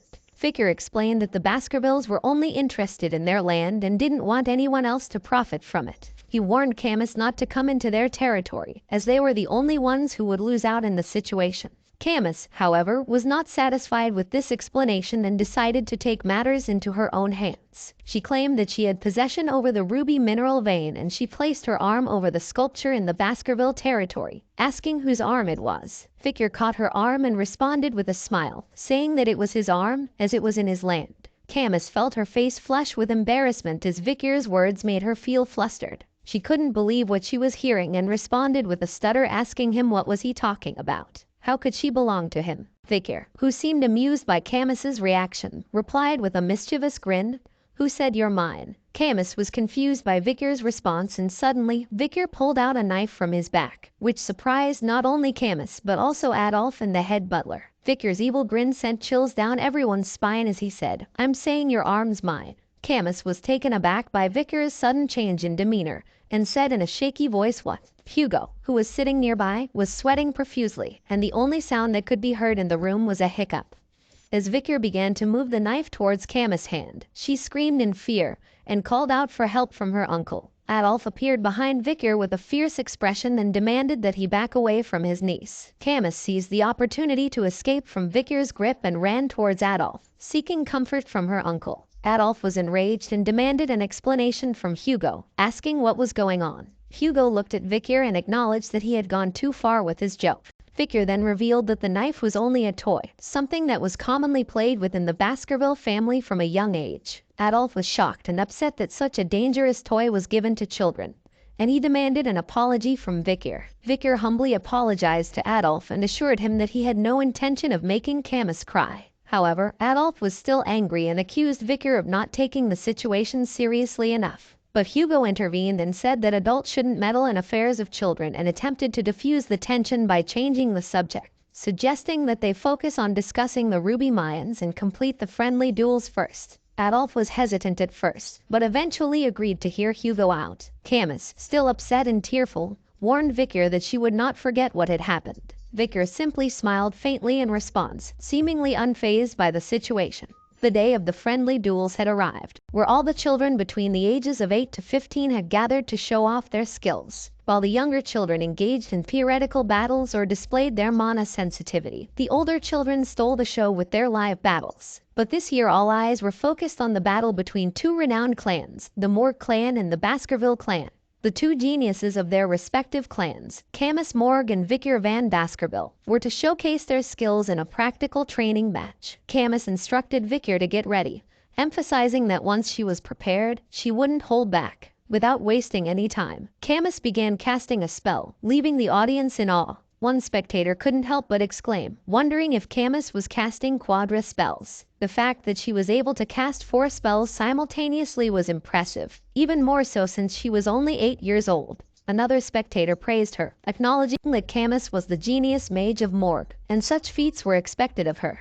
Camus launched an attack on Vikir, casting 4 different spells at once. However, Vikir managed to dodge all of them with ease. With a hint of criticism in his voice, Vikir suggested to Camus that instead of trying to impress with flashy spells, she should focus on mastering one. Camus sneered at Vikir, wondering why he even cared since he was just an idiot who didn't understand magic. She retaliated by using a sand wall spell, causing a wall of sand to appear between them. But Vikir easily broke through the wall with a swift kick and commented on Camus's harsh words. Camus was surprised at Vikir's strength, wondering if this was the power of someone who had bathed in the river Styx. While she was lost in thought, Vikir launched an attack that Camus realized was impossible to dodge. She closed her eyes, thinking that she had let her guard down, but to her surprise, she didn't get hit. When she opened her eyes, Vikir was flicking his finger on her forehead. The flick sent her flying backward. Adolf, who was watching, couldn't believe that a mere flick had such power. Camus tried to ease the pain on her forehead with her hand and demanded to know why Vikir had flicked her. She accused him of going easy on her and vowed not to let him get away with it. However, Vikir just smiled and pointed to his forehead, suggesting that they should end things before they got out of hand. Camus, with almost tears in her eyes, refused to give up and casted another sand wall spell. This time, she created 2 walls and proudly exclaimed that Vikir wouldn't be able to get through them. However, Vikir wasn't impressed and thought that it was pointless since he could just go around them. But he decided to play along and prepared to punch the walls. With just one punch, Vikir's hand pierced through both walls, creating a hole. Camus was surprised seeing this, and then Vikir asked a question while making a flicking gesture with his hand. He wondered whose arm had crossed the wall. As he once again flicked on Camus' forehead, he answered the question himself, saying that it was the stronger individual. The flick on Camus's forehead caused her to fall down and growl in pain. Despite this, she continued attacking Vikir, who managed to dodge her attacks. Victor thought that dealing with children was much harder than he thought, and that he could easily crush her neck in 0.1 seconds if he put his mind to it. However, he knew that it would cause an entire issue, and wondered what he should do to calm her down. Just then Victor noticed that 2 other contestants were having a duel in the arena behind him. He thought it might be better to let others deal with Camus. As he turned his attention to the other contestants, he saw a sword master cutting a mage's spells with a sword. Victor thought that they might be useful in executing his plan. Meanwhile, Camus was getting angrier by the minute. Her attacks were not landing on Victor, and she couldn't understand why. She demanded that Victor stop running away and face her. As the mage behind Victor started casting a spell, Victor knew it was the perfect time to strike. Victor warned Camus to have a defensive spell ready. Camus was confused at first, but then she saw the mage's attack coming from behind Victor. Adolf, who understood Victor's plan, shouted in surprise, and then a powerful blast covered the whole arena. As the spell engulfed the arena, the audience reacted with gasps and shouts of surprise at what they were seeing. Lady Camus heard her uncle Adolf's voice in the chaos and wondered what she should do. She had avoided injuries with the help of a defensive spell, but the flame spell had burned her clothes. Tears welled up in her eyes as she imagined the shame of being seen after the smoke cleared. Suddenly, Victor appeared before her and offered his jacket to cover herself. Camus was shocked by his kindness, unable to understand why he was helping her despite being her enemy. She protested weakly as Victor insisted on giving her his jacket. Camus anxiously said that he would be exposed if he gave her his only jacket, but Victor seemed unconcerned about his own well-being. Camus couldn't understand why Victor was taking care of her, despite their enmity. Camus noticed that Victor was bleeding from a scratch on his arm and pointed it out to him. Victor was surprised to see a scratch on the body strengthened by the river Styx and realized that the sword of the idiot swordsman must have had some remaining aura on it to cause the wound. As the dust cloud began to clear, Camus and Victor were revealed to the audience. Adolf was relieved to see that Camus was okay, and the audience observed that the Lady of Morgue was on the floor. But the one bleeding was the young Baskerville, making it difficult to determine the winner of the battle. The audience also noticed shirtless Victor, revealing his fit physique. They marveled at his muscles, impressed by his talent for training his body at such a young age. Camus's eyes looked different as she watched Victor, and a light blush spread across her cheeks. As Adolf hugged his niece, Camus, she continued to steal glances at Victor, unable to understand why she was feeling drawn to him despite their earlier enmity. After the battle, Hugo and Victor walked down a dimly lit hallway. Hugo turned to Victor and asked how the battle with the Lady of the Morgue clan was. Victor replied that it was interesting and that he had learned the purpose of the event once again. Hugo then remarked that a battle with a mage was different from a battle between swordsmen and asked why Victor did not go for a clear blow. Victor hesitated before admitting that he was confused about how to deal with a lady. Hugo warned him that letting his guard down in battle would lead to injury, and that he should take the injury as a lesson. Victor was surprised that Hugo was worried about him. He didn't remember much about what Hugo was like during his youth since he was always so cold, strict, and brutal. There were rumors that his personality had become that way because he had lost his first wife and eldest daughter, but that wasn't Victor's problem. Hugo then changed the subject and asked Victor what he thought they should do with the ruby mines. Victor spoke up, suggesting that they give away control over the mines. Hugo was taken aback and asked for his reasoning. Victor explained that the main task of the Baskerville clan was to grow their territories, and that the monsters and barbarians living in the area around the mines would become a problem during their expansion into that region. He suggested that if they could utilize the Morgue clan well, they may be able to minimize the losses incurred during their expansion. Hugo agreed with Victor's reasoning and explained his plan. Once the Morgue clan receives control over the ruby mines, they will assign a great number of people there, and all they need to do is push the monsters and barbarians into that region. They would then be able to take care of all the problems at once, and the rubies would be bathed in the blood of their enemies. Hugo was confident that if that happened, the Morgue clan would have to think twice before entering their territory. Hugo placed his hand on Victor's head and acknowledged that Victor's idea was about 90% in line with what he had in mind.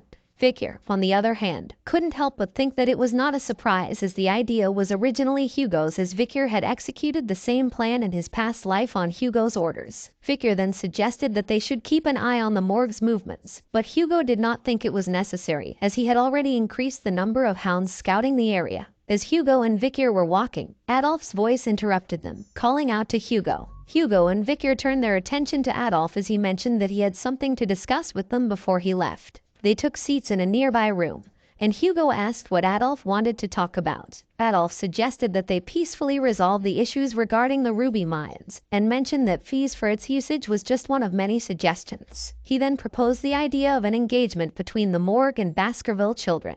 While Hugo and Adolf discussed the details, Camus was looking at Victor with a blush on her face. Hugo then asked Adolf which child he had in mind for the engagement. Adolf suggested a union between the eldest son of the Baskervilles and the eldest daughter of the Morgues, his niece Camus. He spoke highly of his niece, stating that she was an incredible child with both beauty and knowledge, lacking nothing. Adolf suggested that Camus would be a great fit for the child known as the small son of the Baskerville clan. But Hugo expressed concern about the significant age gap between his son and Camus, informing Adolf that his eldest son was 25 years old this year.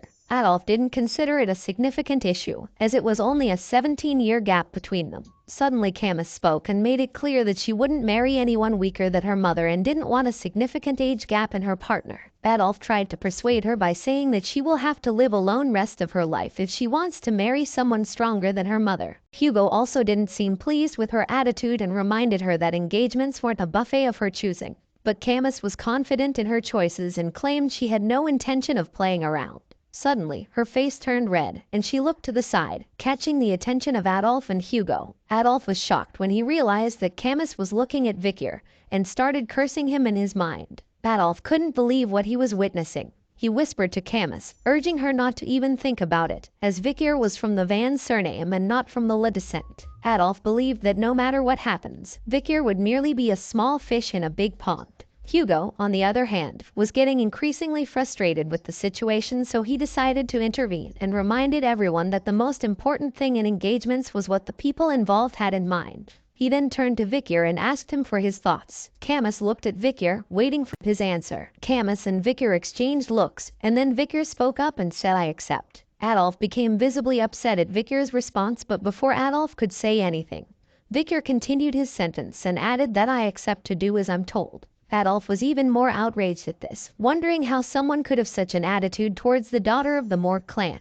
On the other hand, Camus was blushing from head to toe, wondering what Victor's response meant. She couldn't help but wonder if he was shyer than he portrayed himself to be and if he wasn't opposed to the idea of their engagement. Hugo stated that names and titles had no meaning in the Baskerville household, and that great people come from those of Van descent, not just those of Le descent. However, Adolf seemed skeptical about this statement, especially when it came to Victor. Adolf stood in front of Victor, examining him closely. Victor, in turn, looked back at Adolf and thought about his reputation as a sixth circle master and one of the strongest mage within the renowned clan and supporter of his niece. Adolf then spoke up, saying that he didn't think it's quite wise to tell Victor this, but they couldn't have just anyone become Camus' husband. Victor thought about how engagement was merely a suggestion between clans and wondered if Adolf was not satisfied with even the genius of the Baskerville clan.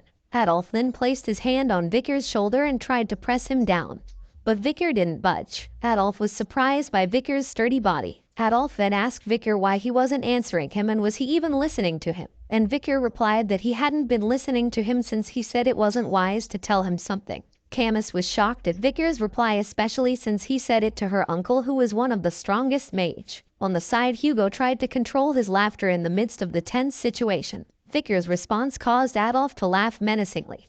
He turned to Hugo and requested to have a deeper conversation with Victor. Hugo questioned Adolf's intentions and asked if he was going to scold an 8-year-old child. However, Adolf responded with a laugh, stating that Victor may become his niece's future husband and that he was making the request as an uncle rather than as the deputy patriarch of the Morgue clan. Camus tried to stop his uncle and pleaded with him not to do this, but Adolf ignored her and claimed that this was bound to happen to someone eventually. He then turned back to Hugo, asking him to grant him the opportunity to have a conversation with Victor. Hugo reluctantly agreed, saying that if Adolf was that adamant, he could have his chance to have a deeper conversation with the child. But it turned out that this deeper conversation wasn't a talk but a duel. Victor and Adolf stood facing each other in an arena while Hugo and Camus watched from the sidelines. Adolf announced that he would be testing Victor's abilities and instructed him to show everything he was capable of. Victor agreed, but thought to himself that if he showed everything, Adolf might pass out. Adolf then casted a spell and started creating a pot. Camus explained that his uncle was making a pot using fire,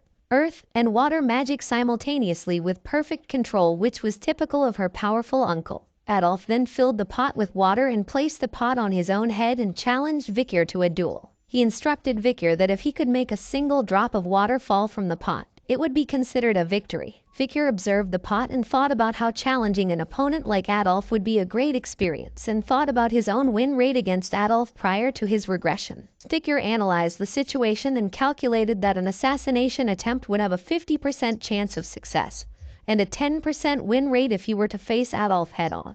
Vikir decided to approach the situation carefully, knowing that he only needed to do enough to satisfy Hugo's expectations, and also he wanted to see what Adolf was truly capable of. Without warning, Vikir charged at Adolf with his sword in hand, running in a straight line towards him. Camus, who was watching from the side, couldn't believe what she was seeing. She shouted at Vikir, telling him that he couldn't run straight towards Adolf. As Vikir's sword came crashing down towards Adolf, he cast a barrier spell, blocking the attack. Adolf was amused at Vikir's attempt and questioned Camus as to why she was helping Vikir, while saying that shield magic was best used against swordsmen.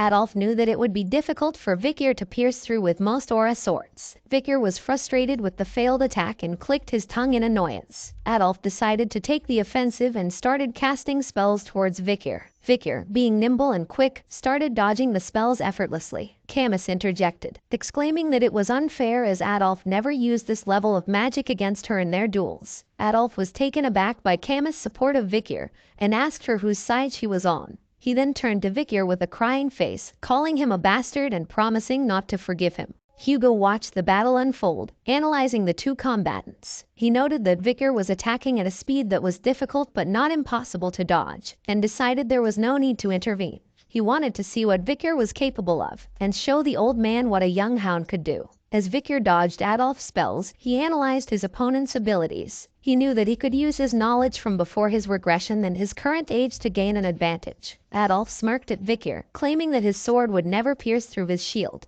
However, Vikir's attacks began to break the shield, catching Adolf off guard. Adolf noticed that Vikir was attacking at the same point on the shield with his sword and was impressed by Vikir's machine-like movements and swordsmanship.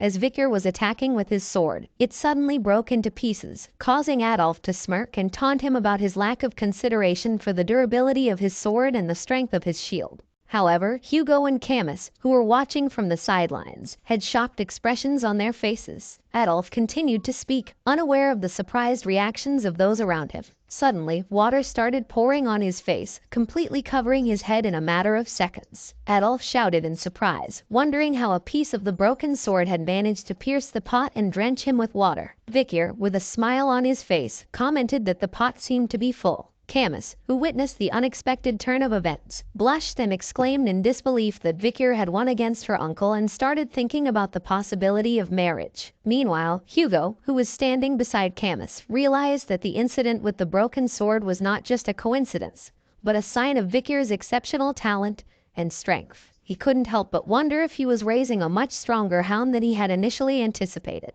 7 years had passed since the young hounds first stepped foot in the Baskerville training grounds. Today, they faced a fierce monster that resembled a bear with horns. As the monster charged at them, the young hounds attacked it with their swords, one after another. Watching from the sidelines was Baskerville Clan Shadow Hound Staffordshire Baskerville, the instructor of the young hounds. He knew that facing opponents stronger than them was a daunting task, so he shouted out instructions to the young hounds, telling them to aim for the hind leg to slow down the monster instead of targeting the vital points from the beginning.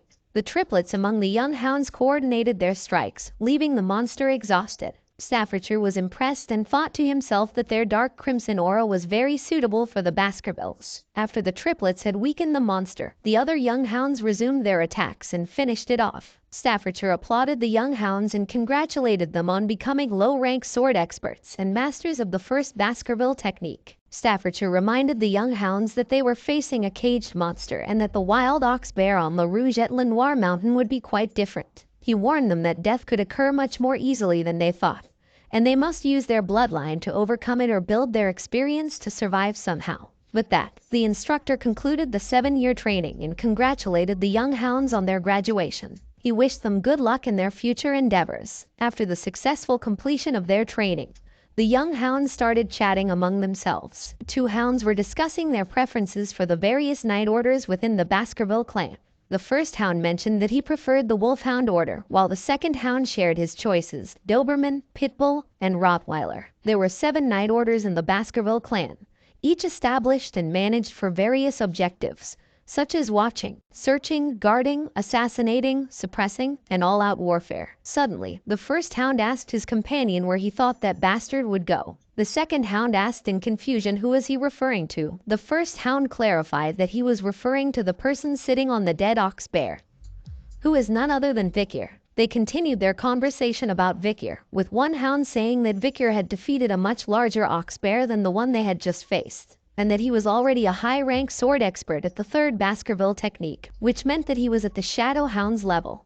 Vikir sat on the dead ox bear, lost in thought. He knew it had taken longer than he had anticipated to reach his current level, which was graduate intermediate rank at the 5th Baskerville technique. While his swordsmanship had improved greatly, he felt his growth was much slower than he had hoped for. Suddenly, head butler Barrymore appeared behind Vikir and addressed him as Master Vikir. The butler informed Vikir that the patriarch was looking for him and that his assignment had been decided. Vikir, with a serious expression on his face, replied with a simple "all right." Vikir entered the patriarch's office and greeted Hugo. However, he only received a grunt in response. Vikir noticed a cut on Hugo's nose and asked him what had happened. Hugo replied that he had been subjugating barbarians on La Rouge et La Noire mountain, and that one of the archers had gotten the better of him. Vikir asked if he had captured them, but Hugo replied that he had not. However, he did manage to give the archer the same scar on her face. After a moment of silence, Hugo congratulated Vikir on graduating. However, his tone was ominous when he added that it was only going to get harder. Vikir wondered if Hugo was going to talk about the assignment now as he reminisced about his past before his regression. He had been a junior knight of the Pitbull Order and was sent to the treacherous La Rouge et La Noire mountain to face death non-stop for 21 months. He had been like an expendable mutt, immediately dispatched into battle upon his arrival. He remembered that the Baskerville children were categorized as either elite or expendable once they reached the age of 15. The expendables were sent to die in battle, while the elite were educated about politics and administration. Through numerous brushes with death, the experienced expendables eventually became guards to the elite, while the elite matured over time through practicing politics and administration. Vikir knew that the 5th Baskerville technique existed to let the elite catch up to the expendables' long hours and experiences with real-life battles. However, his swordsmanship had not been able to surpass the 4th technique prior to his regression. There was no way that Hugo, the one in charge, would let him, an illegitimate child, take a course for the elite. Vikir's thoughts were suddenly interrupted by Hugo. Hugo suggested that Vikir should try the lower house of Parliament. Not fully understanding what Hugo meant, Vikir asked for clarification.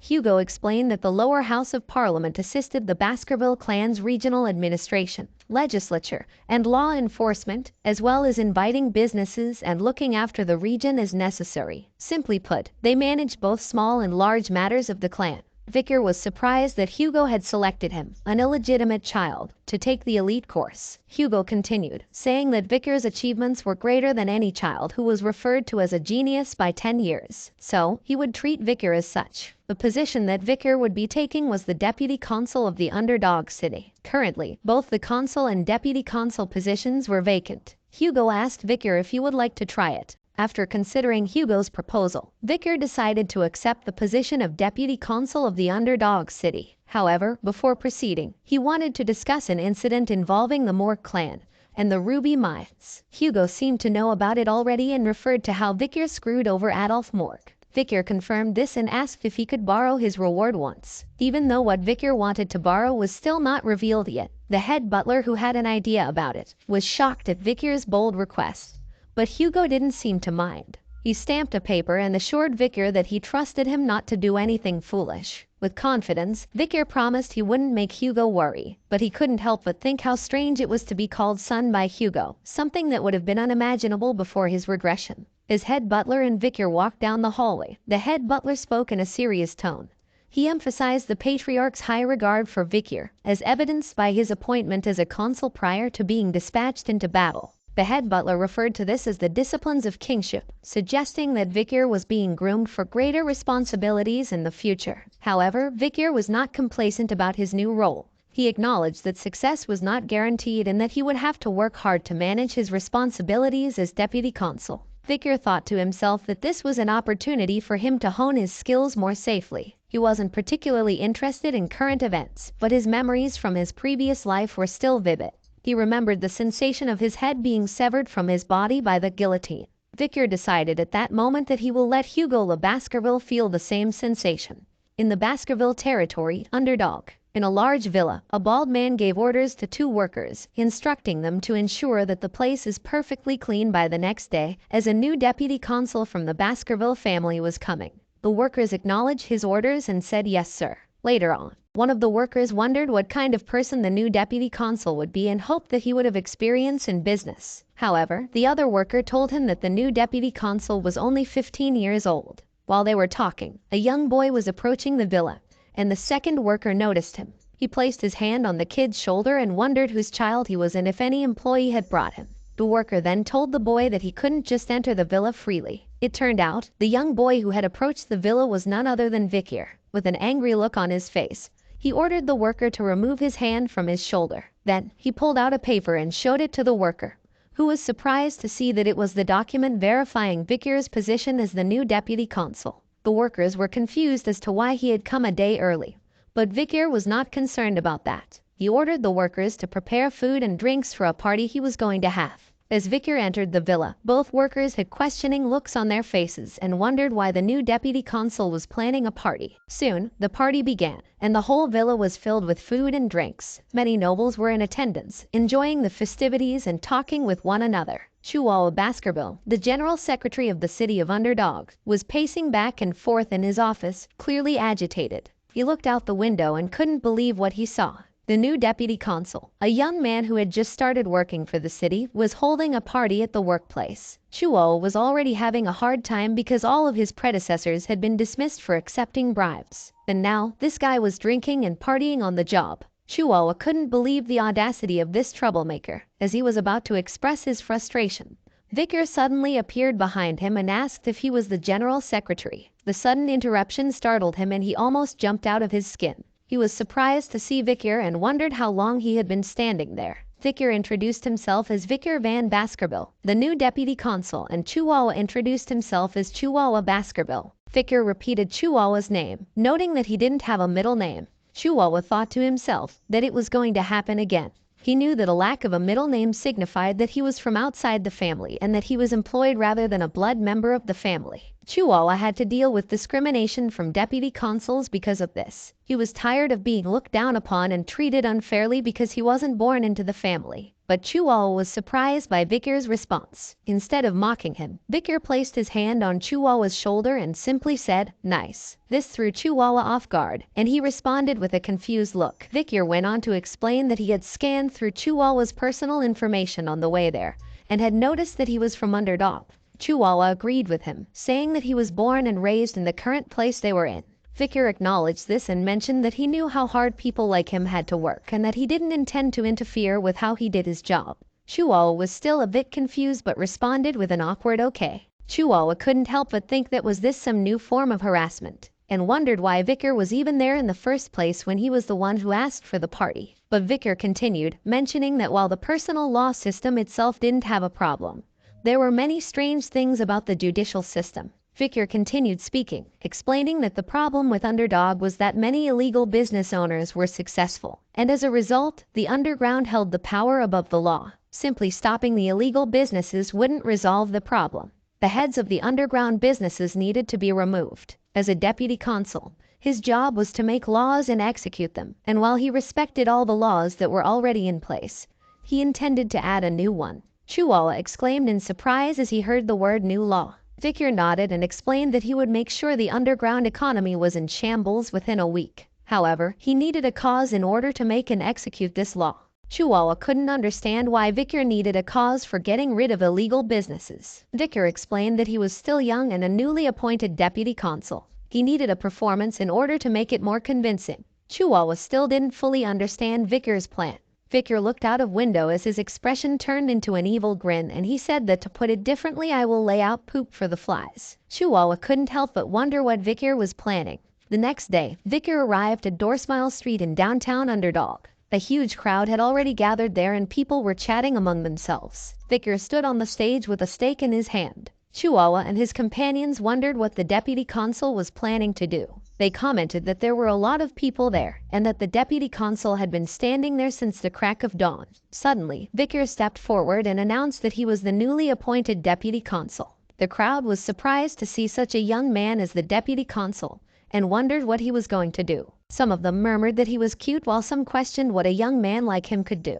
Vicar ignored the crowd and said, "I believe you have all seen this notice. These are laws that have been in place for a while. Even if the deputy consul has changed, the Baskerville family's laws are still strict as before and will continue to be upheld." However, the crowd did not seem to have any faith in Vicar's words. They muttered among themselves, questioning his ability to carry out laws at such a young age. Some even commented on the corruption of the higher-ups and thought that Vicar would soon fall victim to it. Chihuahua, who stood by Vicar's side, could no longer remain silent. He shouted at the crowd, demanding that they show respect to the new deputy consul. The crowd fell silent, but some still doubted Vicar's ability to uphold the laws, and they thought that Chihuahua might be a better choice for the position of deputy consul. Suddenly, Vicar's actions had the entire crowd in a state of shock. As he pulled up the stake, whole crowd fell silent, and all eyes were fixed on him. With immense power, Vicar then plunged the stake into the ground with such force that the earth around it seemed to shake. The crowd could hardly believe what they were seeing.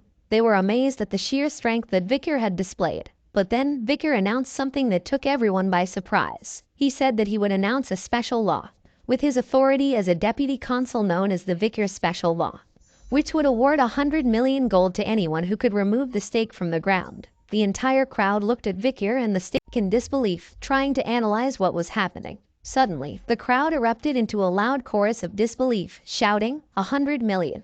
As the crowd gathered around him, Deputy Consul Vicar Van Baskerville announced his new laws. The first law, known as the Vicar Special Law, Paragraph 1, Article 1, stipulated that whoever pulled out an appointed stake, henceforth referred to as the stake, would be paid 100 million gold immediately by Vicar himself. The crowd was stunned by the announcement and exclaimed in shock. They couldn't believe that they could get such a huge amount of money just by pulling out a stake. One person in the crowd asked if it was really that easy, and everyone murmured about it in disbelief. Despite the excitement, nobody came forward to pull out the stake. Vicar saw that no one was willing to take the risk, so he asked if there was no one who wanted to get 100 million gold. When no one stepped forward, Vicar declared a new law. The Vicar Special Law, Paragraph 1, Article 2, stated that the person who pulled out this stake would be paid 1 billion gold immediately by Vicar himself. This time, the offer was too tempting to resist. Suddenly, Vicar heard someone laugh, and he saw a fat old man in the crowd with an angry voice. The man exclaimed that it was ridiculous and asked if Vicar was making fun of them. He questioned who would attempt it, and the crowd began to murmur in agreement. But someone in the crowd pointed out that 1 billion gold was not chump change, and the mood shifted slightly. General Secretary Chihuahua, who was on stage behind Vicar, wondered why they were getting embarrassed instead. But Vicar ignored all the comments and asked if there was no one willing to take the challenge. With no one stepping forward, Vicar surprised the crowd once again by declaring a new law. This time, the reward was even higher, 10 billion gold. The crowd was stunned by the offer, and Vicar confidently stated that the person who pulled out the stake would be rewarded with the sum. As Vicar repeated his offer, the crowd was in a state of shock and confusion. Some wondered if it was all just a joke, while others were tempted to try their luck. However, others warned them of the potential consequences, saying that just look at the sword on his waist and the potential danger of being perceived as greedy by the deputy consul. Despite Vicar's repeated offers, no one came forward to pull the stake. As he was about to speak again, he was interrupted by Chihuahua, who whispered to him that there was not enough money in the city to fulfill his offer.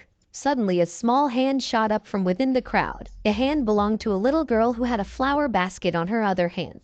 She timidly asked if she could try. The crowd was shocked that this little girl was trying to pull out the stake from the ground. An old man recognized her as Judy, the flower girl, and tried to stop her. But Judy explained that her mother was sick and she had to try something. Despite the old man's warnings, Judy approached the stake and stood in front of it. She looked at the man behind the stake with fear and hesitation. Judy thought to herself, hoping to calm her nerves. She wondered if she would receive any payment for this act of bravado. She had volunteered to pull out the stake, hoping to earn a few coins for her efforts. She was hoped that at least she would be able to sell the basket full of flowers she had brought with her to the event. Without a word, Vicar simply said, "Pull it out." His voice was devoid of emotion, and Judy couldn't tell if he was angry or bored. She took a deep breath, grabbed the stake with both hands and pulled with all her might. To her surprise, the stake came out of the ground easily, as if it had never been stuck there in the first place. The crowd gasped in shock and disbelief, staring at Judy in amazement. They couldn't believe that such a small and frail girl had managed to pull out the stake so effortlessly. Judy looked at Vikir, who had been watching her intently, with the stake in her hand. Judy wondered if she had done something wrong, as Vikir made a motion as if he was about to pull out his sword. Her heart sank as she closed her eyes in fear, tears threatening to spill down her cheeks. She thought of her mother and wondered who would take care of her after she was gone. But instead of the sword, a hand with a bag appeared in front of her. As Judy opened her eyes, she saw Vikir on one knee, holding a bag filled with gold. Vikir, while giving the bag to Judy, said that for now, here is 100 million gold. Judy stood there, still in shock, holding the bag of gold tightly in her hand. Vikir looked at her and asked her where her home was, since 10 billion gold will be heavy, so he will have it shipped to her home. Vikir even provided her with a guard to protect her reward. Judy couldn't believe what she was hearing. Vikir then placed his hand on her head and said, "This is the law. It must always be obeyed." The crowd behind them was equally stunned, their mouths hanging open in disbelief. Even Chihuahua, who had been watching the scene, let his mouth hung open. No one had expected Vikir to actually follow through with his promise to reward the person who managed to pull out the stake from the ground. The performance was a significant turning point, as it allowed the Vikir special law to become more famous than the self-governance law of the Baskerville clan. The citizens were touched by the simple logic of being rewarded for obeying the law and punished for disobeying it. People were discussing the new deputy consul, who was vastly different from his predecessors. Vikir was known for keeping his word no matter what, which earned him a great deal of respect from the people. The society in which principles were upheld was something to be admired, and the implementation of the Vikir special law led to a noticeable decrease in unlawfulness and a halving of crime rates. Chihuahua had just finished writing something on a board in the deputy office when Vikir noticed and asked if it was written in the Eastern language. Vikir complimented Chihuahua on his handwriting, and Chihuahua expressed his admiration for Vikir's daring performance. That left him touched for the first time after 20 years of working there. Vikir explained that ruling citizens with wrath when they belittle the law and do not trust it is not the way to go. He shared how he thought hard about how to get the attention of the citizens and leave a lasting impression, and that was the result. Chihuahua was moved to tears and pledged to follow Vikir for the rest of his days. Vikir tried to calm Chihuahua down. Vikir's mind wandered as he thought about the recent performance he had orchestrated. He couldn't help but compare it to the one that Camus Morgue would have presented years from now. While Camus had managed to reduce the crime rate to 1%, but she was never really liked by the citizens due to the fear she instilled in them. Looking down at the map on the table, Vikir noted that the problems were only just beginning, since the reward of 10 billion gold had been used, and they needed to find a way to get it back. After marking some locations on the map, he explained that the locations marked on the map were where there were potential illegal groups, or where they may hide in the future. Vikir was determined to maintain these locations and confiscate their dirty money. Chihuahua looked at the map in surprise and asked Vikir how he knew where the criminal businesses were located. Vikir pointed to his nose and claimed that he could smell them. In reality, he had already surveyed those regions before his regression and knew them like the back of his hand.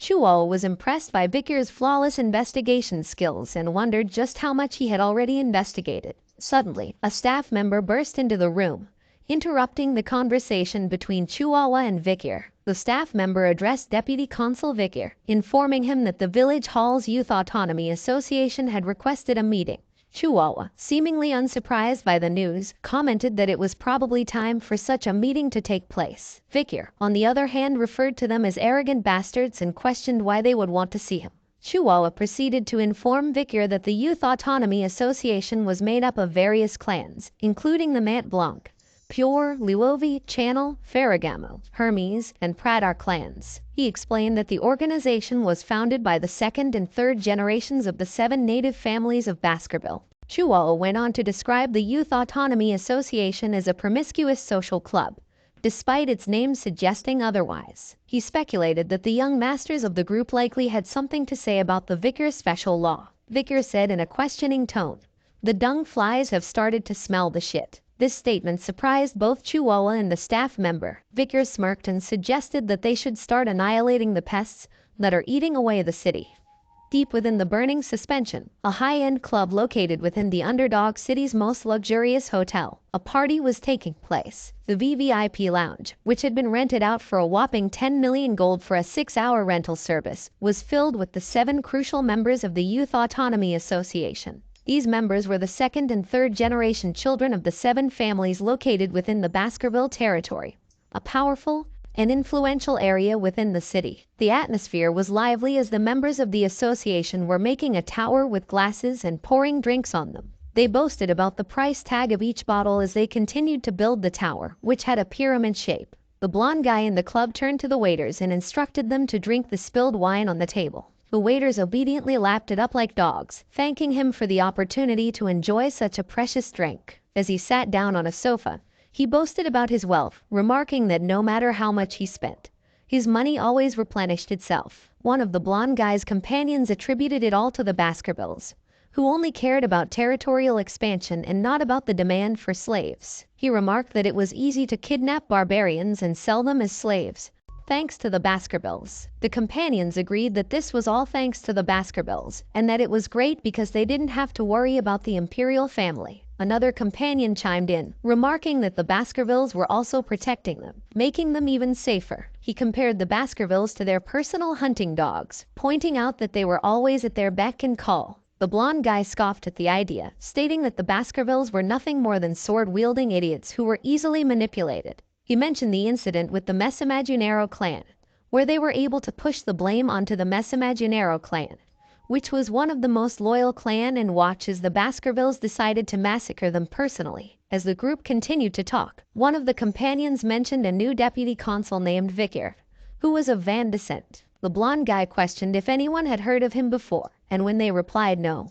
he suggested that they teach the young government worker a lesson. The plan was to invite him to a party with the best drinks and women, and once the party was over, they would force him to pay for it. The blonde guy was confident that the 15-year-old wouldn't be able to report them since he wouldn't have any money. The companions agreed, and the group laughed at the thought of their impending prank. As they were discussing their plan, a waiter entered the room with some girls, announcing their arrival. The blonde guy and his companions looked up excitedly, eager to enjoy their evening with the ladies. One of the guys noticed the young male accompanying the ladies and questioned his presence. The waiter was unaware of who he was and answered that he entered with such confidence that nobody questioned him. The young male was none other than Vicar. The waiter grabbed Vicar by his hair and, in an angry tone, demanded to know why he was there. However, Vicar's eyes glowed with anger, and suddenly the room fell silent as the group had shocked expression on their faces. As Vicar approached the group, the waiter noticed that his arm was bent at an impossible angle, causing him to shout in pain.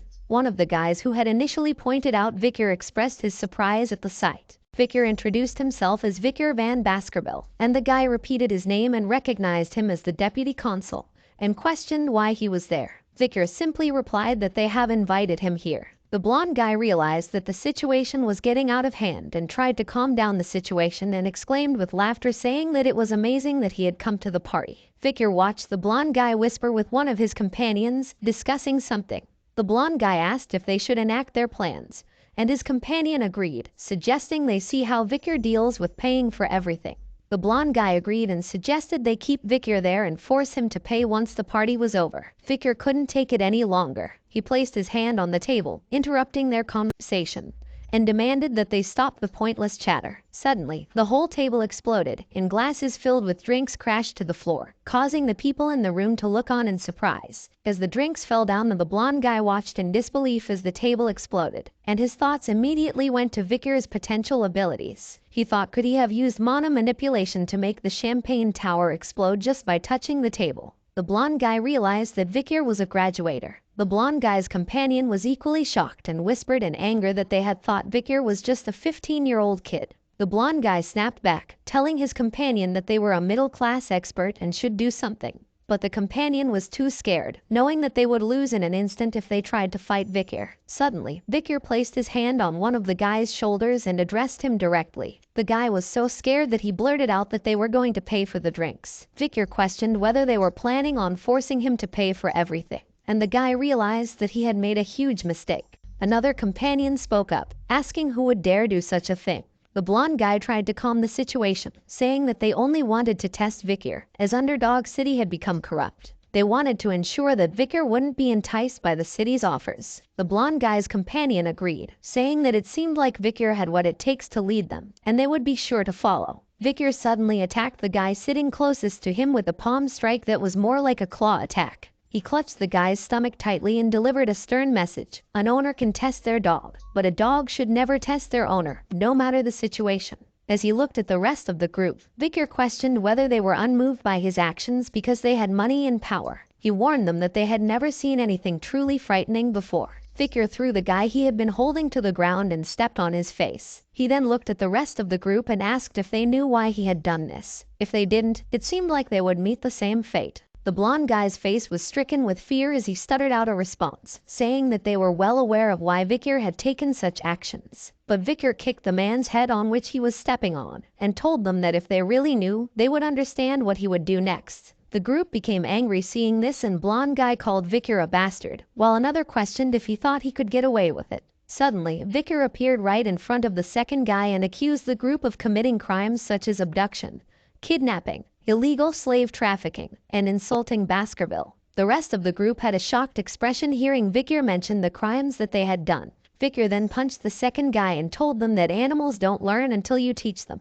Vicar's face turned into an evil grin as said that now he was prepared to teach the disobedient creatures a lesson. In a dimly lit prison cell, two men stood with contrasting expressions. Vicar, the deputy consul, appeared unfazed while Chihuahua, the general secretary, looked on with a mix of shock and concern. Before them stood a blond man with a beaten-up face, who was screaming and shouting at them, calling them all sorts of names. The man continued to yell, accusing Vicar of pulling some kind of stunt that would result in his father retaliating against them. He threatened to kill both of them once he was released, promising never to forgive them for what they had done.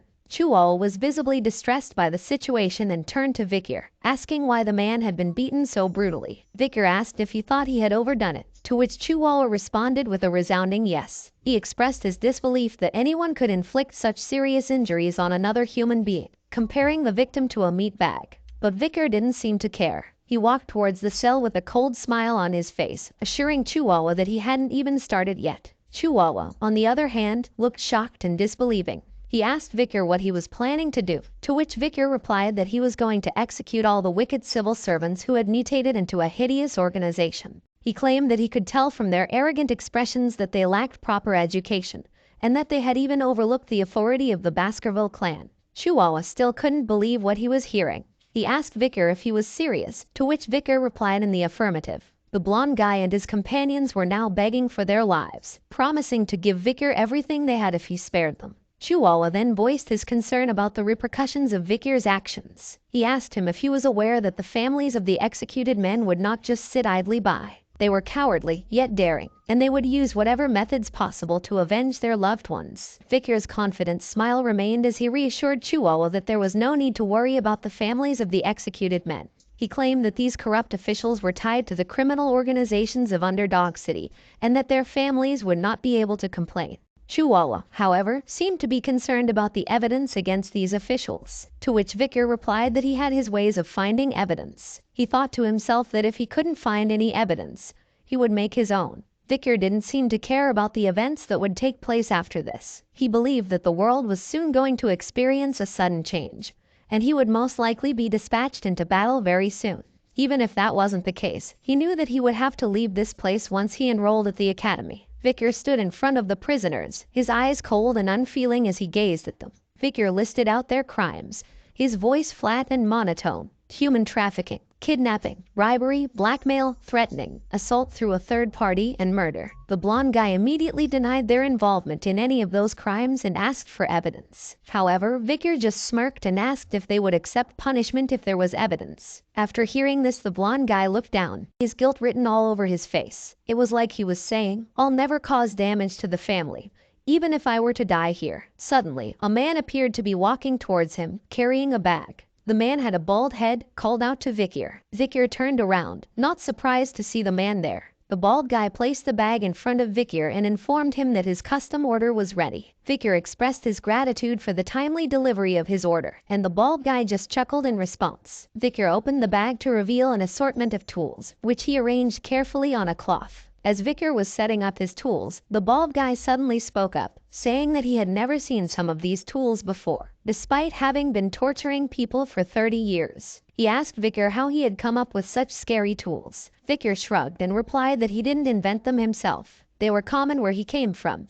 The bald guy was taken aback and asked if Vicar had come from hell. Vicar just chuckled and said that it was something like that. And then he asked the bald guy if he would like to learn it. The bald guy quickly declined, saying that he might vomit everything he had eaten if he saw Vicar work with those tools. Vicar just nodded and looked at his tools, lost in thought. He missed the days of the era of destruction when even the demon clan's prisoners of war would spit out everything during torture. By torturing the demon clan, the torturing methods had evolved significantly. Vicar opened his coat and revealed his tools, causing the blonde guy to squeal in fear. Vicar looked at the prisoners and asked where their expressions were from before when they had claimed they wouldn't admit to anything no matter what. He then tied the buttons on his wrist and said, "Please don't say anything. I want to cherish the memories of my past for once." The blonde guy couldn't hold back the flood of tears that streamed down his face. Rumors of the arrest of the 7 wicked gangs quickly spread throughout Underdog City. As long as there was a gathering of more than 3 citizens, that rumor continued to circulate. In a nearby tavern, patrons were discussing the incident. One of them expressed relief that the arrested gangs were the ones who treated civilians like pests. Another patron doubted that the new deputy consul would release them anytime soon, considering their history. A third person chimed in, noting that the 7 arrested individuals were the 2nd generation of native families, and that the deputy consul would likely just embarrass them before releasing them. However, another individual added that the charges against the 7 suggested that they may be executed. This sparked a conversation about whether the children of native families would really be put to death. One person claimed that the new deputy consul had a reputation for being ruthless, citing the fact that he had burned a 10 billion gold with one stake. Despite this, another person thought that executing the 7 individuals would put the deputy consul in a difficult situation. The citizens of Underdog City had believed that the arrest of the 7 notorious gang leaders was just a political power play between the new politician and the native authorities. They had predicted that once the local powerhouses bent their wills, the situation would be over and the imprisoned gang members would be released unscathed. As expected, the Mad Blanc clan, Pure clan, Luovi clan, Channel clan, Ferragamu clan, Hermes clan, and the Prater clan delivered an apology to the new deputy consul. But things didn't go as predicted. The 7 heads of the gang leaders were hung in the middle of the center square, preserved with salt and displaying expressions of agony as if they had experienced excruciating pain until their last breaths. The public notice above the heads explained the punishments they received prior to their executions in detail. The Baskerville family autonomy constitution was known for its strict laws and harsh punishments. The first clause was about the banning of illegal brothels. The penalty for this offense was a tattoo on the face of the criminal, with the symbol for sex being tattooed all over the face. The punishment was executed according to the governing law above. The second clause was about the banning of illegal gambling, and the penalty for this offense was wrist amputation. The punishment was carried out according to the law, with both wrists being amputated, taking into account the number of times the law was disobeyed. The criminal's wrists were amputated 72 times at regular intervals. The third clause was about the banning of illegal private loans, and the penalty for this offense was the removal of eyes. However, in consideration of the pleas of those who had been affected by these criminals, the punishment was not executed.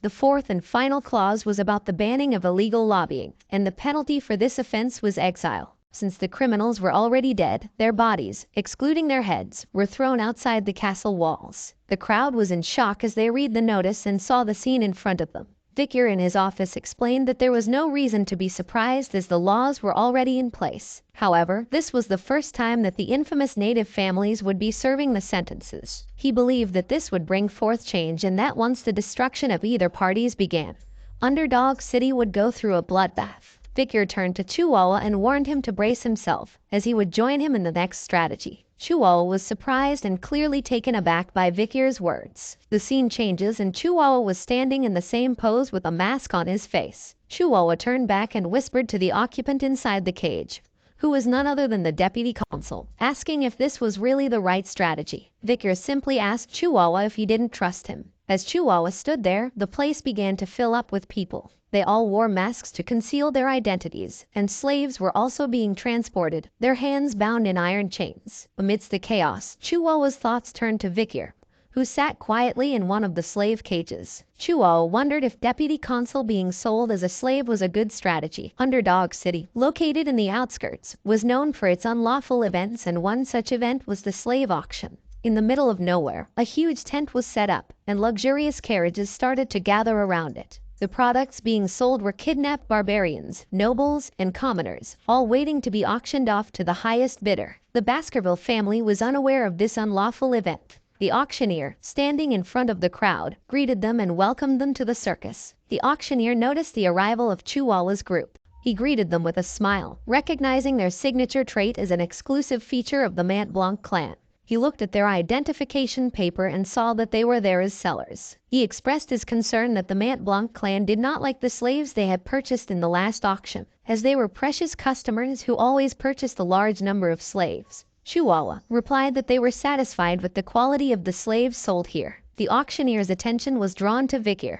who was in a cage with black hair and red eyes, a rare product. He promised to take responsibility and sell it at a good price. Chuwala agreed and left it to him. The auctioneer bid farewell to Chuwala Mont Blanc, hoping that he would enjoy his time at the circus. Inside the tent, the auctioneer stood on the stage as the crowd murmured amongst themselves. Some discussed the trend of mysterious-looking slaves, while others preferred pretty and good-looking slaves. Some were attracted to the tragic backstories of fallen nobles or kidnapped nobles, but everyone agreed that they hoped for many good products that day. The auctioneer then introduced the first item, a secret embezzlement by the Baskerville family's knights. It was an orank monster known as the Merciel, a cow species found in the depths of hell and said to inhabit another world. It was said to possess 19 hearts and keep attacking until all of them stop. The auctioneer listed its uses, from leather to meat, bones, and intestines, stating that nothing goes to waste. The bidding started at 100 million gold, and bidders quickly raised the price to 140 million,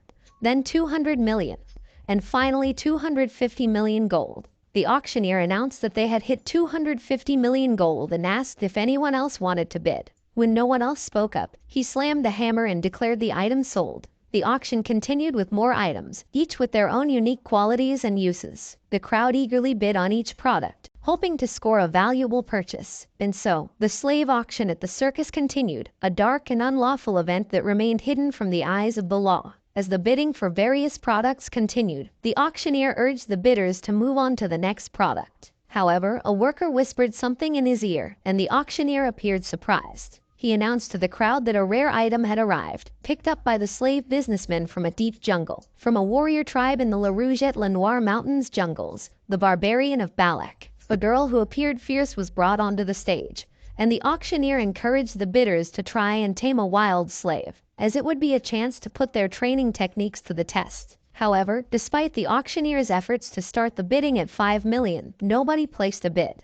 After some time, the auctioneer lowered the initial bidding price to 3 million, but still nobody placed a bid. Eventually, the auctioneer was forced to give up and offered the girl for just 1 million gold, but still nobody wanted to buy her. The crowd began to lose interest, and the auctioneer realized that the girl was not going to sell. He asked the guard to take her away and bring out the guaranteed products instead. Suddenly the girl tried to break free, but the guard knocked her unconscious with a punch to the stomach and took her backstage. The auctioneer then apologized for the minor incident and promised to bring out the best product of the day as compensation for the unsatisfactory auction. The best product of the day was none other than Vikir. The auctioneer introduced Vikir, describing him as a purebred boy with black hair and red eyes who only required minimal restraints. A lady in the crowd was clearly impressed by Vikir's beauty and physique and immediately placed a bid of 600 million. The auctioneer was surprised and amused by her eagerness to bid without even announcing the starting price. Another bidder, a man, placed a bid of 800 million, which angered the lady, who questioned why a male would want to take Vikir. The man replied that it was none of her business and that he wanted to use Vikir as a gladiator. Suddenly, another bidder placed a bid of 900 million. And then a bidder with the number placate 99 raised the bid to an astonishing 6 billion. The auctioneer was surprised and asked if anyone else wanted to bid. The crowd looked towards the bidder, a masked man who was recognized by some as Baron Gambino from the granary. The people commented on his deep pockets and recent increase in wealth due to taking over underground funds. The Baron had just spent 6 billion to buy a slave, and his attendant expressed concern that he was spending too much. However, the Baron was confident that he could resell the slave for a higher price in the capital and still make a profit. the attendant raised another issue, telling that he would only profit if the slave's body remained unscathed. This angered the Baron, who lashed out at her and reminded her that he had taken her in when she had nowhere to go and now she was arrogantly biting the hand that fed her. The auctioneer announced that customer 99 was the winning bidder for the slave, Vikir. As Vikir was brought before Baron Gambino, the Baron examined him closely and thought to himself that Vikir looked even better up close. Addressing Vikir, Baron Gambino declared that he now belonged to him and assured him that he was not a bad person, urging him not to be nervous. However, his next words and perverted expression left Vikir uncomfortable as the Baron spoke of the many ways he could play with him and how he was already looking forward to it. Suddenly, Vikir placed his hands in front of the Baron, who was puzzled and asked if he wanted him to undo his handcuffs. But before the Baron could react, Vikir broke the handcuffs with ease, stunning both the Baron and his attendant. Without hesitation, Vikir kicked the Baron, sending him flying down to the ground. Vikir then grabbed the Baron's back with his hand and proposed a game, which he named Spear and Shield. As he squeezed the Baron's back, Vikir explained that he would be the spear, and if the Baron, as the shield, could endure his attack, he would win. The Baron shouted in pain and called out to Cindy for help, but before she could move, the Baron had already lost consciousness. Vikir looked at the Baron and declared that he had fainted, meaning that he had won the game. He then took off the fake hair he was wearing, revealing his true identity as Vikir van Baskerville. Cindy Windy, the Baron's attendant, instantly recognized him and exclaimed his name. However, Vikir ignored her and instead turned to the Baron, asking if he was dead. The crowd was shocked to see Vikir there and started murmuring amongst themselves, wondering if Vikir was here then who was the underdog city's new deputy consul. Someone even questioned why a Baskerville hound was present here. Meanwhile, Chihuahua, who was among the crowd, thought to himself how the deputy consul had turned the situation into something big. Vikir then looked at the crowd and remarked that the circus was a suitable name for this place. His eyes and smile turned menacing as he warned everyone not to think they could leave in one piece. Vikir stood in the middle of the auction room, unarmed and surrounded by guards. The atmosphere was tense as everyone watched in worry, unsure of what would happen next. The auctioneer was clearly unhappy with the situation and shouted at the guards to just kill Vikir, not caring about his status as the deputy consul. The guards started attacking Vikir. However, before they could reach him, Beelzebub emerged from Vikir's hands and his sword reached them first and sliced through them with ease. The auctioneer was terrified by the red and horrific aura emanating from Vikir and realized that Vikir was no ordinary person. As one of the guards prepared to swing a metal ball attached to a chain towards Vikir, he quickly ran towards him and sliced through both the ball and the guard effortlessly. The auctioneer's thoughts were racing as he tried to make sense of what was happening. He couldn't believe that Vikir was a graduator, that too at such a young age. Graduators were the ultimate weapons that represented a nation's strength. He knew that they didn't stand a chance at winning if Vikir was their opponent. Suddenly, Chihuahua spoke up, revealing that he had never expected the deputy consul's swordsmanship skills to be so irregular. However, he was soon shocked by something he saw. As Vikir continued to fight, he suddenly heard a laugh coming from behind him. He turned around to see the auctioneer holding a knife to Chihuahua's throat. The auctioneer demanded that Vikir drop his weapon and surrender, threatening to kill Chihuahua if he didn't comply. Vikir remained calm and stood his ground, causing the auctioneer to become even more agitated. Chihuahua, whose throat was still being held by the knife, reassured Vikir that he was all right and urged him to look after himself. The auctioneer was angry at Chihuahua's words and tried to stop him from talking, but Chihuahua remained steadfast in his loyalty to his superior. Vikir laughed at Chihuahua's words, impressed by his dedication, and assured him that he had received a trump card from the patriarch Hugo. Vikir revealed a flute attached to his leg, causing the auctioneer to become confused and ask what he was planning to do with it.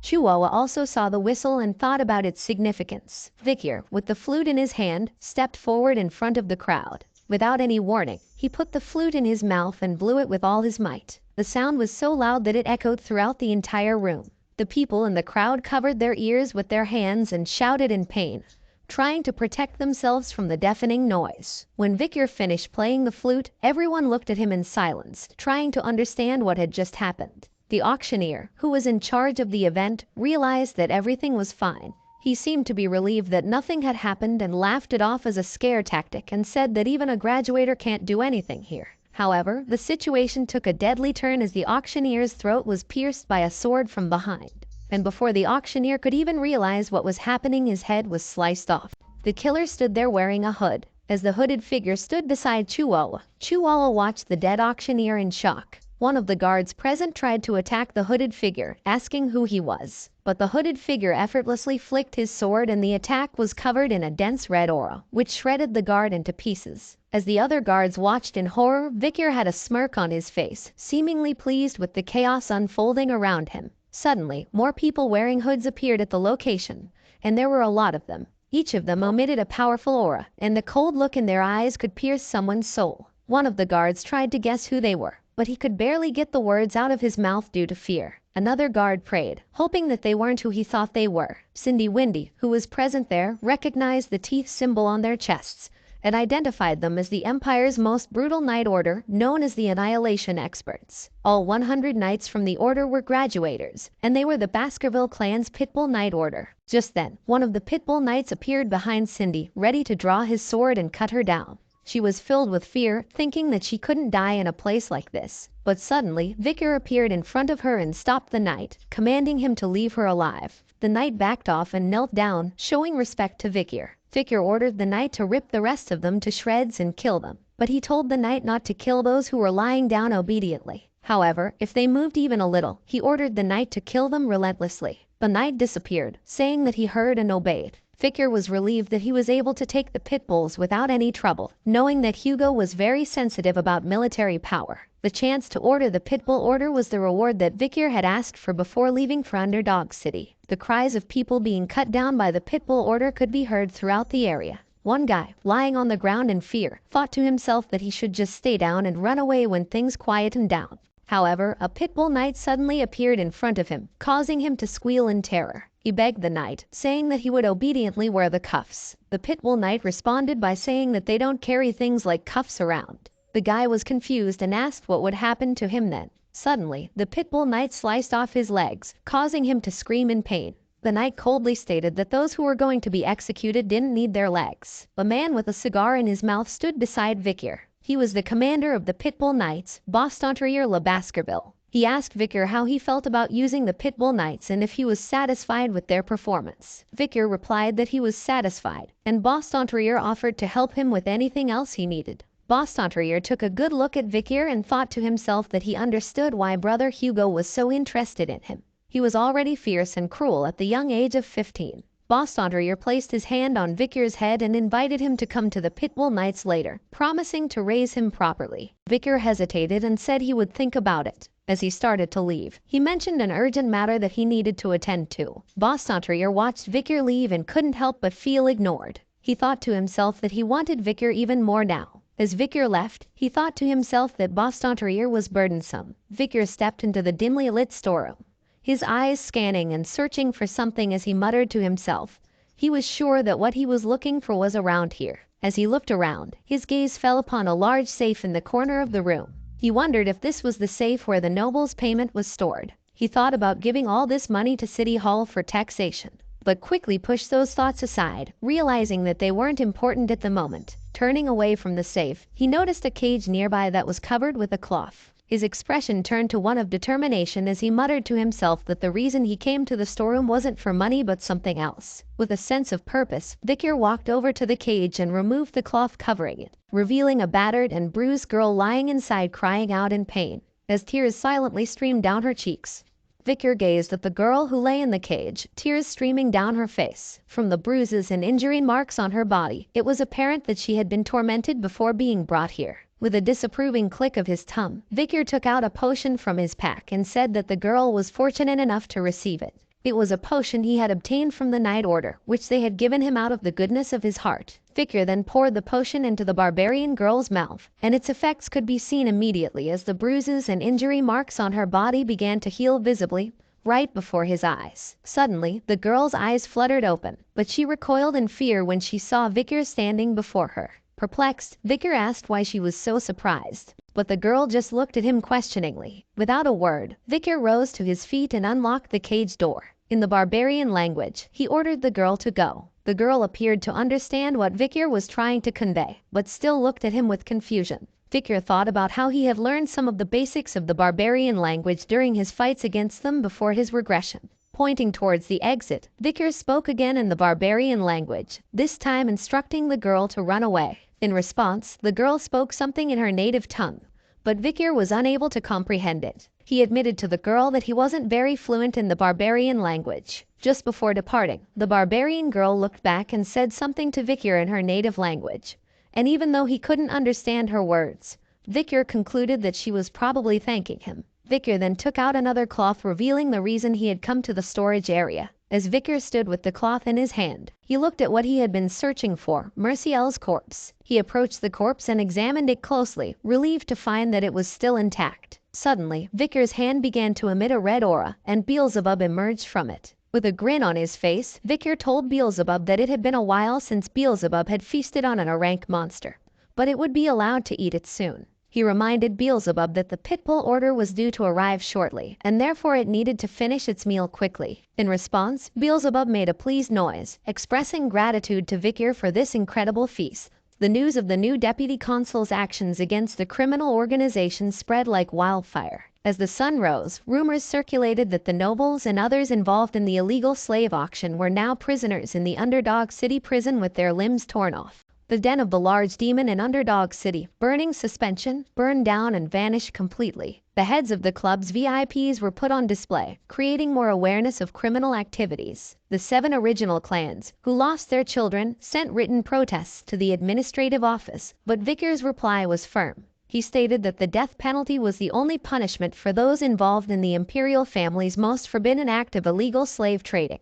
Bank drafts, ledger books, and information about the criminals' cash transactions were all taken into custody. The Baskerville clan was currently investigating the incident and was going to report its findings to the imperial family. After hearing that, the written protests from the 7 families eventually came to a halt. The patriarchs of each of the 7 families personally came to the administrative office, marking an unprecedented situation where they had to plead with their enemy who had killed their sons. Vikir's response was simple. The black ledgers that were inside burning suspension had already been investigated. In accordance with the Baskerville self-governing dominion, the 7 families' assets would be confiscated, and, on the charge of treason, 3 generations would be destroyed. Due to the new deputy consul being appointed, the floors of the execution ground were filled with the dirty blood of the city's corrupt vermin. As a result of this, public officials and related subcontractors needed manpower, which led to a decrease in unemployment rates in the Underdog City. The collapse of the illegal underground auction led to a surge in tax revenue,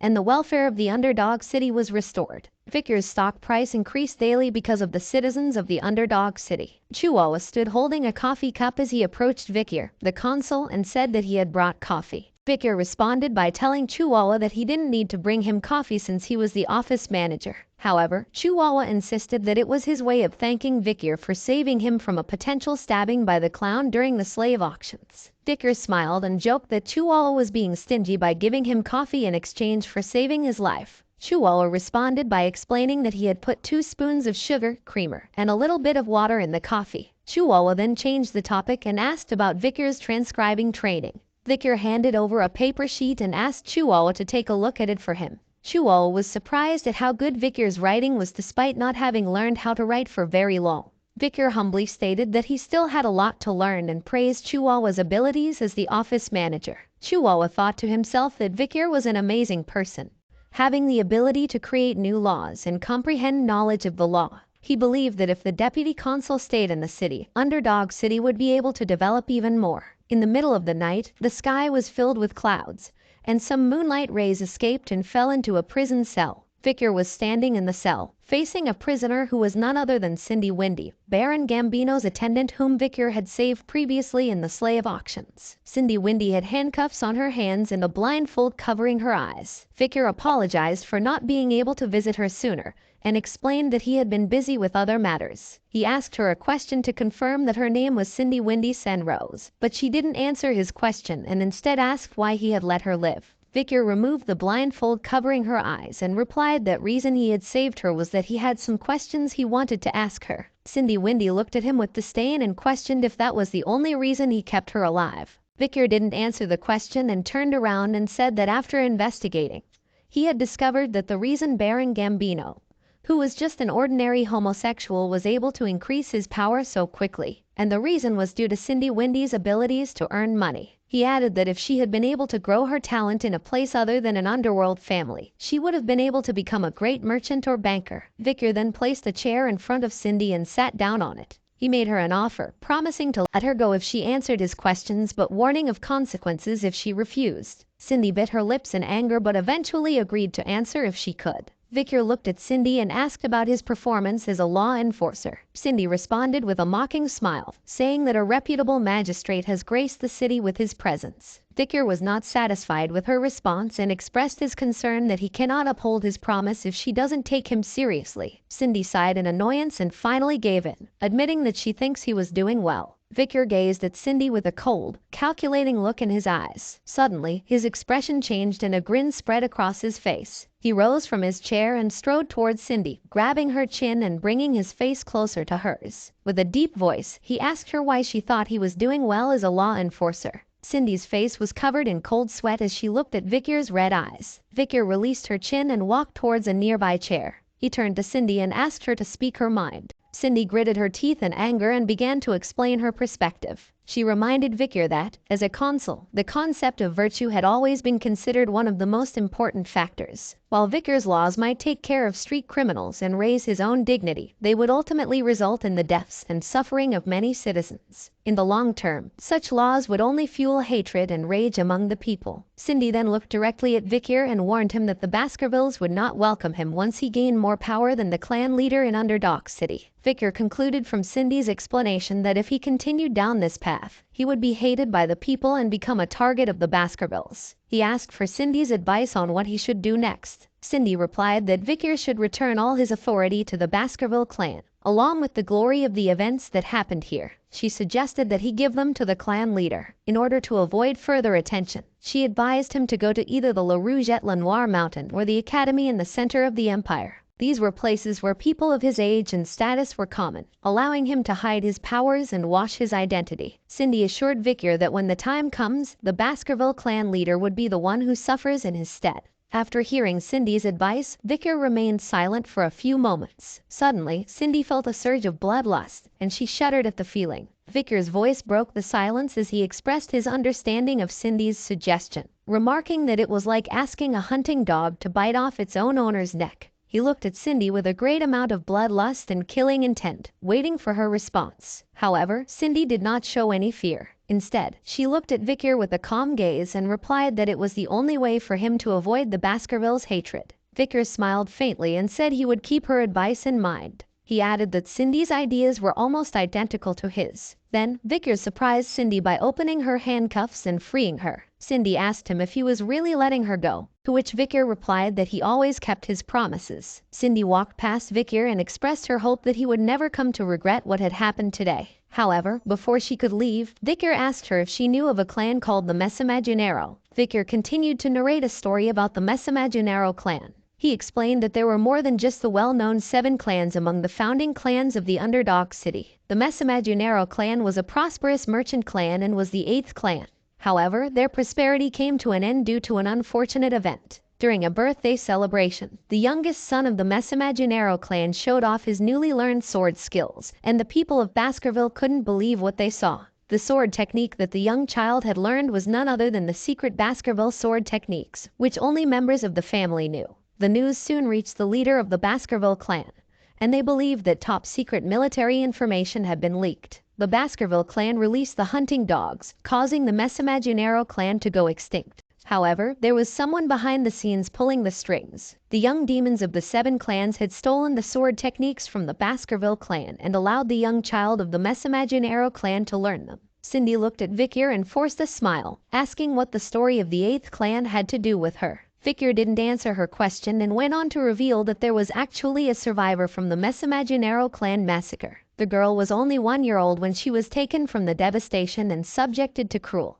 and unusual torture simply because she was beautiful. The acts they committed were too foul for even Victor to talk about. Cindy couldn't bear it and started to walk away with an angry expression, telling Victor she didn't want to hear his story anymore. But Victor continued, saying that there was more to the story. A new deputy consul was appointed to the city and he managed to bring the old problems to light, punishing the 7 idiots who committed the heinous crime. They were thoroughly tortured and made to admit their crimes before they met their end. In their last moments, they expressed remorse for their actions, and their last words were, "I'm sorry for committing such a heinous crime." Cindy turned back and tears streamed down her face. She asked Vicar who the 7 young masters were apologizing. Vicar looked at her calmly and replied that they should apologize to the young girl who had used the fake name Cindy Wendy Senrose and was the sole survivor of the Mesimaginero clan. With tears still flowing, Cindy asked Vicar how she was supposed to believe him, given that he had taken them and tortured them. She questioned how she could trust that they had truly apologized. Vicar picked up a fire torch and replied that the easiest way for her to believe him would be to see it with her own eyes. Vicar took Cindy to the prison cell where the 7 young masters were held before their deaths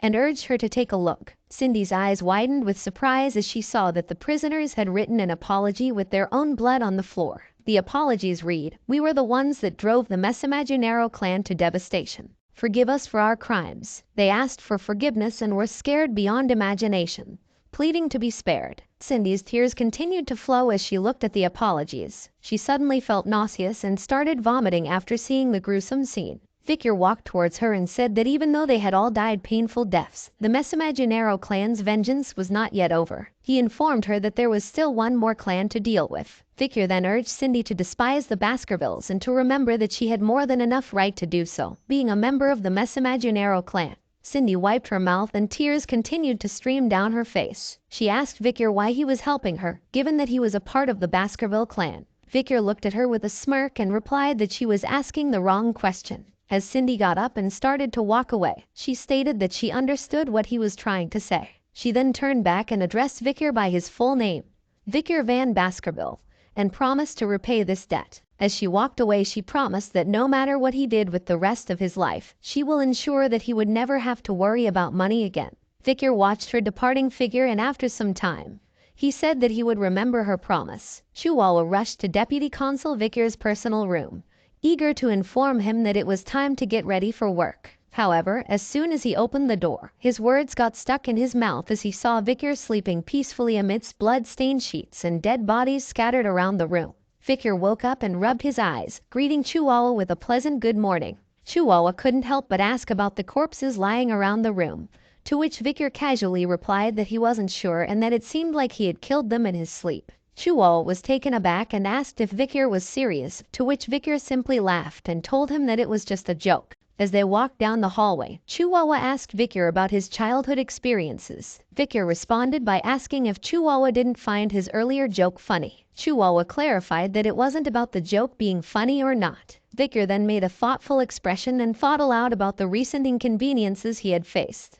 He remembered being hit by 2 poison arrows, drinking poison drinks 4 times, facing acid, snipers, arson, getting run over by a cart, and various other dangerous situations. Scratching his ear, Vicar questioned if he had gathered someone's attention. Chihuahua responded by saying that he thought Vicar had gone insane. Vicar contemplated the skill stored in Beelzebub, the sword summoned from his arm. He couldn't help but be impressed with the effectiveness of the hellish buffalo's tough life skill, which he had obtained during the last illegal auction. The skill had a risk rating of A, but it had proven to be even more effective than he had initially thought. All 3 of Beelzebub's slots were filled with skills: Burn Injury Cerberus, Hemorrhage Hellhound, and Tough Life Hellish Buffalo. With the enhancements of the River Styx and Tough Life enhancing his body, even Graduator Class Assassin has been unable to pierce his skin. Despite his satisfaction with the power of his skills, the continued attempts on his life had started to become bothersome. Vicar knew he needed to investigate and put an end to the assassinations. Chihuahua smiled in agreement with his decision. Suddenly, Vicar and Chihuahua noticed a carriage in front of them. They both recognized the flag on the carriage as Baskervilles and expressed surprise that the Baskervilles had arrived there. Vicar looked serious and guessed that they had likely been sent by the main family. As the carriage door opened, the guests began to walk down from it. Chihuahua, who was standing with Vicar, started to sweat profusely as he looked at the guests. As the guest looked at them, Chihuahua stood at attention and wondered if the guest was who he thought he was. On the other hand, Vicar looked calmly at this new guest. This new guest was none other than the head butler, John Barrymore. The butler greeted Vicar with a smile, remarking on how it had been a long time since they had last seen each other. Vicar acknowledged his greeting, complimenting the butler on how much better he looked now. The butler approached Vicar, jokingly asking if he really thought so. He then remarked that he had believed Vicar would do well ever since he had left the main residence. Vicar replied modestly, saying that he had just been lucky. As General Secretary Chihuahua stood by, he observed the head butler John Barrymore with a sense of awe. He recognized him as the best head butler of the Barrymore family, who had been serving the notoriously scary Baskerville family for 4 generations. He couldn't believe he was in the presence of his role model. Victor interrupted Chihuahua's thoughts as he asked head butler what had brought him all the way to their location. The head butler replied that the patriarch had praised Victor's progress and had ordered him to return to the main residence, seeming very happy about it. Victor couldn't believe that Hugo could be happy, and he imagined his smiling face in disbelief. The patriarch of the Baskerville clan, Hugo, was reading an article with the title "The Most Beloved Figure of the Underdog Citizens, Victor." The article detailed how Victor had won multiple awards, including being the most trusted among merchants, most loved among farmers, most respected among children and scholars, and the most targeted by assassins. Hugo then looked up at Victor and commented that the Baskervilles were only known for using weapons and not their brains. However, with Victor's actions, they could change that image. Hugo praised Victor, telling him that he had done well. Victor humbly bowed his head and placed his hand on his chest, saying that he had just done what he was supposed to do. However, he couldn't help but wonder if the face Hugo was making was supposed to be a happy face. Hugo declared that one must reward and punish according to the situation. He then announced that Victor would be the one to attend the academy that year. Upon hearing this, Victor remained calm and thought to himself that this was expected. He knew that the academy that he would attend was called Colosseo, which was considered the best academy in the empire. The academy catered to the children of aristocracy and royal families and required students to reside in the dormitories for internal security. Victor saw this as an opportunity to grow stronger while avoiding Hugo's attention. As Hugo continued, he mentioned that he planned to send a few others with Victor but had yet to choose whom. He then asked Victor if he had any siblings whom he would like to attend with. Victor replied that he was closest to Highborough, Middleborough, and Lowborough, all of whom he internally thought of as his potential sandbags. Hugo agreed with Victor's decision and offered to send those 3 with him. Hugo then asked Victor if he remembered the plan he had thought of when he was 8 years old. Victor guessed that Hugo was referring to the plan they had come up with during the joint training with the Morgs. Victor recalled that the plan was to lend the ruby mines to the Morg family and use them to get rid of the barbarians. With a smirk, Hugo confirmed that the plan had worked. Victor asked him to clarify, to which Hugo explained that the Morgs had suggested a joint raid and they had been very humble about it. Hugo then suggested that Victor should go on a territory inspection before entering the academy to check whether the laws he had altered were being upheld. He added that it would be a good experience for Victor. Victor bowed his head in agreement and said that he would follow Hugo's orders. Soon Victor and Chihuahua walked out of the gates as Victor got ready to depart. Chihuahua waved goodbye to Victor with tears in his eyes. He addressed Victor as deputy consul and promised to do his best with the administrative work in the meantime.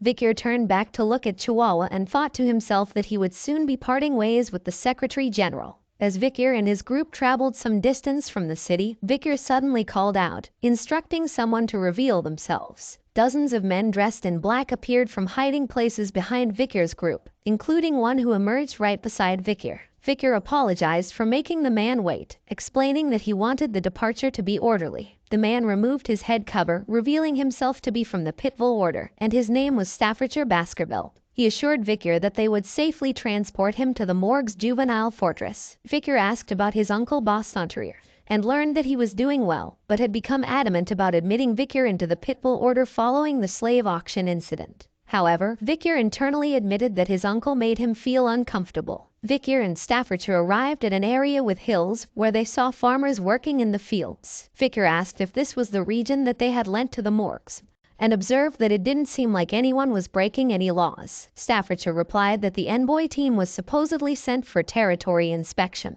but Victor knew that their real mission was to get rid of the barbarians. Staffordshire informed Victor that the Morg family had formed a large group consisting of 3 delegates, 30 lower house parliament members, and about 100 mages who weren't legislative members. Victor noted that the Morgs seemed to be taking the matter seriously. However, he thought to himself that the Baskervilles had only brought a dozen knights, and himself, a member of the lower house parliament, while the elites were on standby on the other side of the mountain range. He remembered Hugo's advice that it wouldn't be a bad idea to look into the barbarians' lifestyle. As Vikir and Staffordshire continued on their path, they soon spotted a fortress in the distance. Surrounding the fortress were many dead trees, and skeletons hung from their branches. Vikir explained to Staffordshire that a mage must have done this, and this must be a message to the barbarians from the morgues. Staffordshire remarked that it was a scary warning, while Vikir found himself reminiscing about Camus Morgue. He wondered how much she had grown since they last met. As they approached the fortress gate, 3 figures appeared above it, and a voice demanded to know who they were.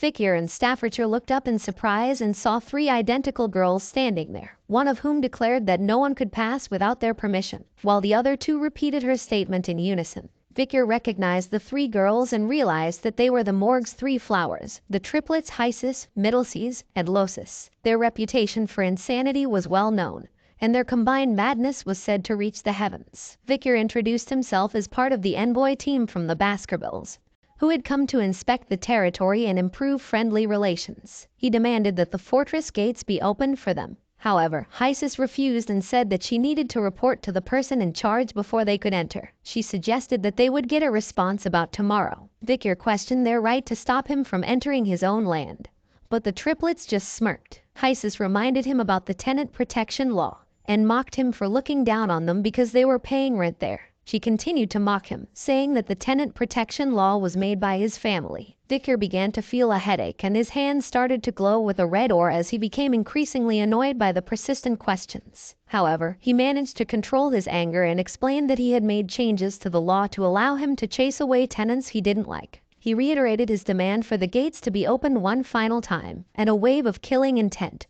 and bloodlust emanated from Vikir, aimed directly at the morgue's 3 flowers, causing them to look upon Vikir with fear. Amidst this tension, Losis broke out in anger and cast a spell towards Vikir. She stated that she had heard that some psycho kid had taken charge of the underdog city, but they had dealt with enough of such individuals before and knew how to handle him. The spell landed near Vikir, causing his horse to jump to the side in fear. From high above the gate, Losis shouted at the group, demanding that they wait and not enter the morgue's land without permission. She insulted them, calling them stupid swordsmen. She even threatened to test the strength of the rising star of the Baskerville family. In response, Staffordshire started drawing his sword and said to Vikir that he didn't think the situation could be resolved with words. Vikir agreed with Staffordshire's words, indicating that he was prepared for a fight. As Vikir and Staffordshire were about to react, one of Vikir's group members shouted that the girls didn't even know their place, calling their words absurd. 2 other members echoed his sentiment, saying the words were absurd.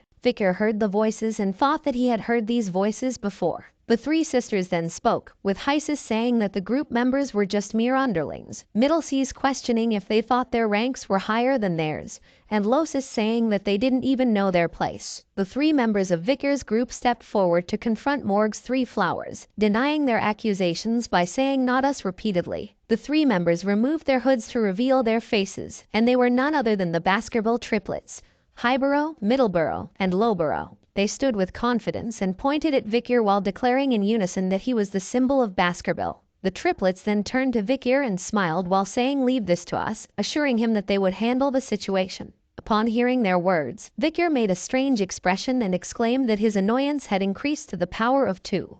Vikir found himself questioning the identity and intentions of the individuals before him. Their strange behavior left him bewildered and curious. Highborough glanced back at Vikir, expressing his gratitude for recommending them to the academy. He indicated that Vikir should leave this situation in their capable hands. Vikir's thoughts raced as he began to piece together the situation. It became clear to him that their actions were motivated by their connection to the academy. However, he couldn't help but see them as mere sandbags. Vikir was aware that in the future, the triplets would become murderous soldiers. They lacked the intelligence to make independent judgments but could effectively carry out orders. Vikir believed that with his training, they would prove to be useful. Vikir smiled and expressed his intention to place his trust in the triplets while referring to them as his older brothers. Upon receiving Vikir's affirmation, the Baskerville triplets displayed signs of joy and satisfaction. Morgue's 3 flowers, who had observed this exchange, expressed their disdain for the Baskerville triplets' close bond, labeling them as ignorant fools who relied solely on each other. Unfazed by the taunts, the Baskerville triplets responded defiantly while showing their middle fingers and asserted that it was Morgue's 3 flowers who were the real fools. Morgue's 3 flowers were fueled by anger and vowed to discipline the Baskerville triplets for their insolence. Vikir's thoughts shifted as he recalled his past knowledge. Before his regression, he had known the Morg triplets as powerful mages who possessed the attributes of water, earth,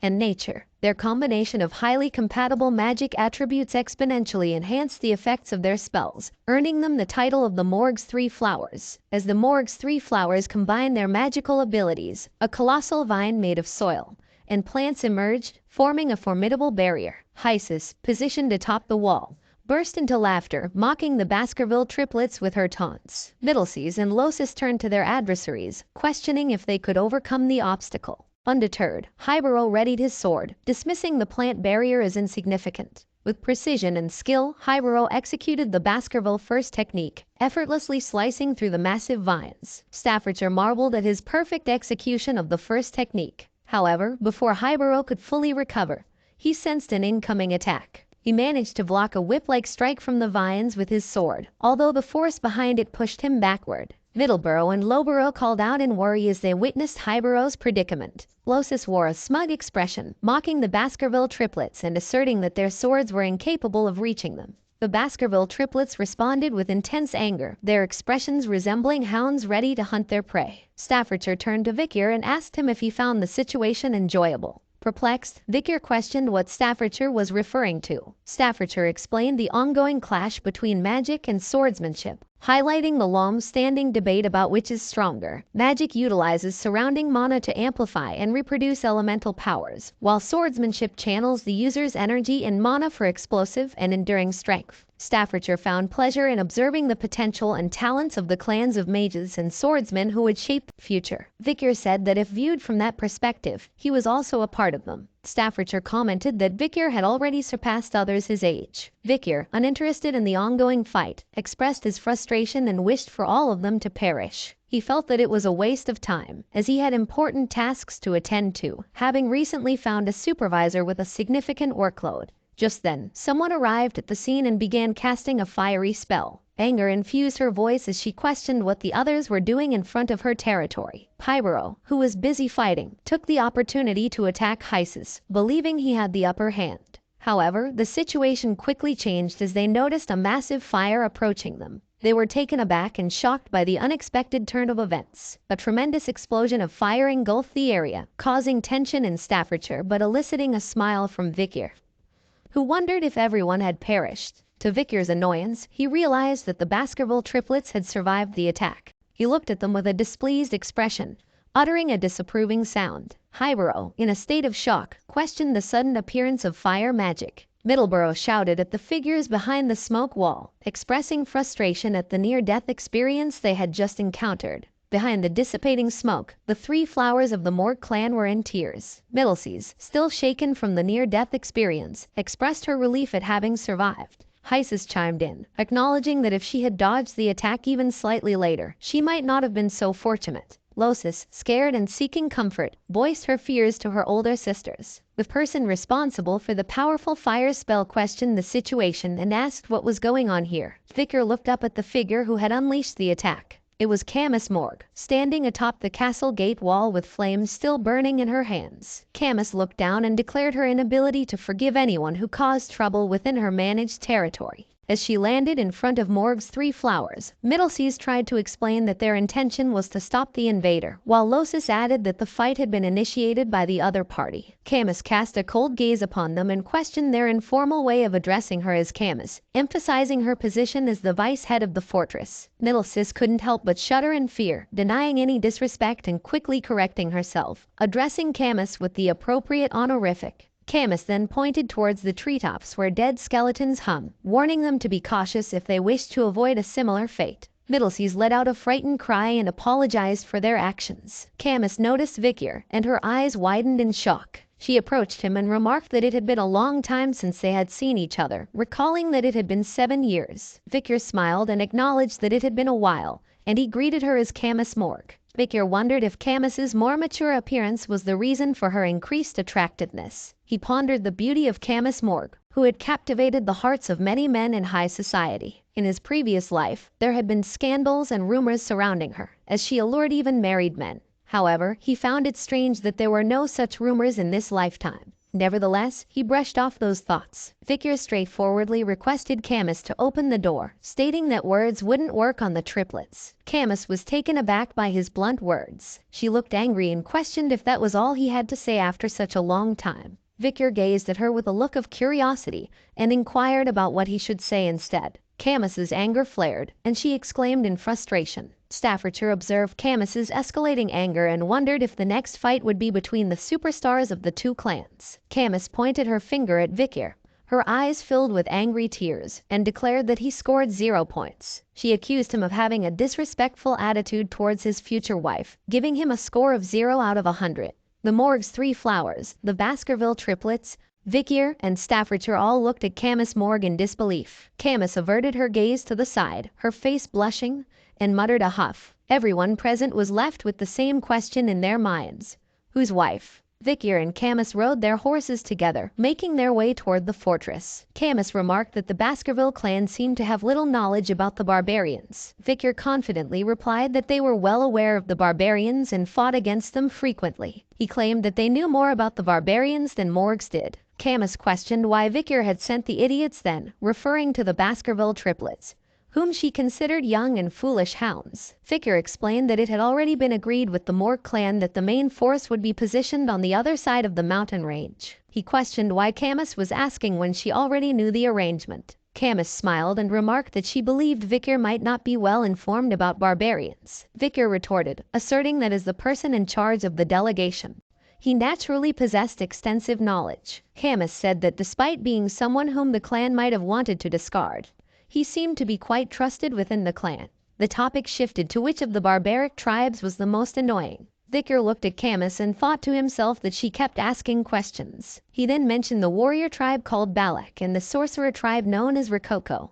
He emphasized the exceptional archery skills of the Balaks, which surpassed those of the Empire. He also mentioned that this information was not widely known. Camus acknowledged Victor's knowledge about the ecology of the barbaric tribes and awarded him 8 points out of 100 in her own unique scoring system. Confused, Victor questioned the purpose of the points. Camus simply replied that it was because he had answered well. Victor looked at her with a hint of curiosity. Camus continued her evaluation of Victor, expressing her dislike for intelligent men and stating that she found men more interesting when they were a little foolish. Firstly, Camus turned her attention to horseback riding, remarking that Victor's choice of a large horse was ill-suited for his shorter stature. She considered this a flaw and decided to deduct 6 points. Continuing her evaluation, she moved on to fashion and expressed her disappointment with Victor's lackluster clothing choices, assigning him a mere 4 points in this category. When she noticed that Victor was ignoring her, she gave him just 1 point for his mannerisms. Camus then smiled and awarded his face 99 points. However, due to his poor control over his facial expressions, she deducted 1 point. Victor, growing frustrated, told Camus to stop the useless evaluation. Camus questioned why it was useless, asserting that she needed to be stern with her future husband. Victor, perplexed, asked why he was considered her future husband. Camus reminded him of a test he had passed previously, which was conducted by her uncle. Victor realized she was referring to an incident that happened 7 years ago when he had dueled Camus' uncle to test his abilities as a potential husband. Camus became angry, expressing her dissatisfaction with her uncle's decision and how it had obstructed her path to marriage. She reluctantly acknowledged the promise that had been made and decided to follow through with it, although she resented the situation. While Camus was venting her frustrations, Victor observed her and acknowledged her prowess as a great fire mage. Interrupting her, Victor declared that he had forgotten about what happened that day, and that he would make it as if it never occurred. Camus's face flushed red after hearing this, and she threw a jacket at Victor. She exclaimed that he couldn't simply reverse something that had happened and called him a dummy. She referred to herself as a genius and boasted that once she witnessed something, she never forgot it. Victor looked at the jacket that Camus had thrown at him and realized that it was the same jacket he had given her during their duel 7 years ago when her clothes had burnt. Camus, with a red face, dismissed Victor's words as nonsense. Victor examined the jacket and wondered if she had returned it without washing it. As they reached the outskirts of the fortress, Camus informed Victor that the barbarians had ambushed the ruby mine, either pillaging the indigenous slaves or the crops. She explained that they took slaves to sell them elsewhere. She pointed out a wall that had been built by both earth and iron mages over the course of a month. Impressed, Victor acknowledged the skill of the Morgue mages, noting that it would have taken several hundred regular people around a year to achieve the same result. Camus proudly affirmed his observation. Victor noticed some large holes in the wall and asked if they were caused by the arrows shot by the Balaks. Camus confirmed that the arrows carried a strong aura and had caused numerous casualties during nighttime guard duty. She mentioned that the arrows were capable of breaking through 2 to 3 meters thick walls, showcasing the unmatched talent of the Balaks. She revealed that her uncle had suffered a severe chest injury from the arrows that breached the shield's magic, but fortunately, he survived, albeit with wounded pride. Victor recalled that the patriarch of his clan had a similar experience and had injured his nose bridge. Curious, Victor inquired about the talented individual among the barbarians, to which Camus responded that she believed it was a female. Due to their black painted faces, it was challenging to discern their physical traits. Victor and Camus turned around as a mage approached them, addressing Camus as the vice head of the fortress. The mage reported that a recon member of the barbarians had been captured and urged them to come quickly. Curious and concerned, Camus and Victor followed the mage to a tent where the captive barbarian was being held. Victor observed the barbarian and identified him as a member of the Rococo sorcerer tribe. Camus inquired if any information had been extracted from him. The mage informed them that the barbarian remained uncooperative and resistant to psychic magic due to his strong sorcery, making it impossible to read his mind. Camus then questioned the barbarian about the recent ambush on the Mork clan's fortress and asked him if he remembered how many people they had kidnapped. When the barbarian remained silent, she further added that among the victims, there was a daughter of the Morks. Her name was Rose, and she was Camus' sixth cousin. She asked the barbarian what had been done to her. The barbarian responded with a smile and spoke something in his native barbarian language. Camus turned to the mage and requested a translation, asking about the whereabouts of the barbarian who rebelled. The mage reported that when the barbarians attacked, everyone at the fortress had either died or been taken away. Camus then asked if there was anyone present who could translate what the barbarian was saying, to which the mage replied that, at that moment, there was no one available. Suddenly, Victor spoke up, stating that he knew a little of the Rococo language. Camus expressed surprise, questioning what Victor didn't know how to do. Victor clarified that he was not fluent and only had a basic understanding of the vocabulary. Camus requested Victor to ask the barbarian about the whereabouts of her kidnapped sixth cousin, describing her as a 12-year-old girl with red eyes, red hair, and white skin. Victor posed the question to the barbarian in the barbarian language, and the barbarian responded with an evil smile and gave him a short reply. Victor closed his eyes and relayed the grim news to Camus. Her cousin was dead. Camus's face filled with anger upon hearing this. She declared that since the senator of the audience hall was currently being treated and the senator of the temple was away on an inspection, the decision would be made by her, Camus Morg, a member of the middle house and the vice head of the fortress. She declared the verdict, immediate execution. A spike pierced the barbarian's body, and soon he was consumed by fire. As the barbarian burned, he uttered something, but Camus dismissed his words, saying that after the war, the language he spoke would only be used in hell. The barbarian's companion watched in horror as he met his fiery demise. Camus, still filled with anger, turned around and urged Victor to follow her. Victor silently observed her departing figure. As Victor exited the tent, he was greeted by the sight of Camus crying out loud. He walked towards her, recognizing that despite her tough exterior, she was still only 15 years old. Victor asked her about her close relationship with her cousin, and Camus confirmed that they were indeed very close. She described her cousin as a pure child who didn't fit into the cold-hearted Morg clan. Victor tried to console her, saying that he believed her cousin had left this world comfortably. However, Camus looked at him and expressed her doubts, stating that she was a genius and understood a little of what was said. She asked him to tell her honestly if what she heard was true. Victor felt tense and wondered if she had understood the barbarian's words correctly. What the barbarian had said previously was, "We ate her." Tears once again flooded Camus's eyes, and she fell to her knees, apologizing for not being able to protect her younger cousin. Victor witnessed her anguish and initially extended his hand to comfort her. However, he hesitated and retracted his hand back. Camus's cries filled the air, leaving Victor standing there, pondering the situation. After some time, Camus managed to stop crying and wipe the tears from her eyes. She expressed that it wasn't a bad thing, stating that if someone had shown half-hearted sympathy, she would have killed them. Looking at Victor, she declared that it was not the time to mourn and that she needed to quickly regain her composure and seek revenge. Victor observed her strength and determination, acknowledging that heroines were indeed different. He extended his hand toward Camus, agreeing with her sentiment. However, before she could take his hand, a loud voice sounded, resembling a bell-like sound.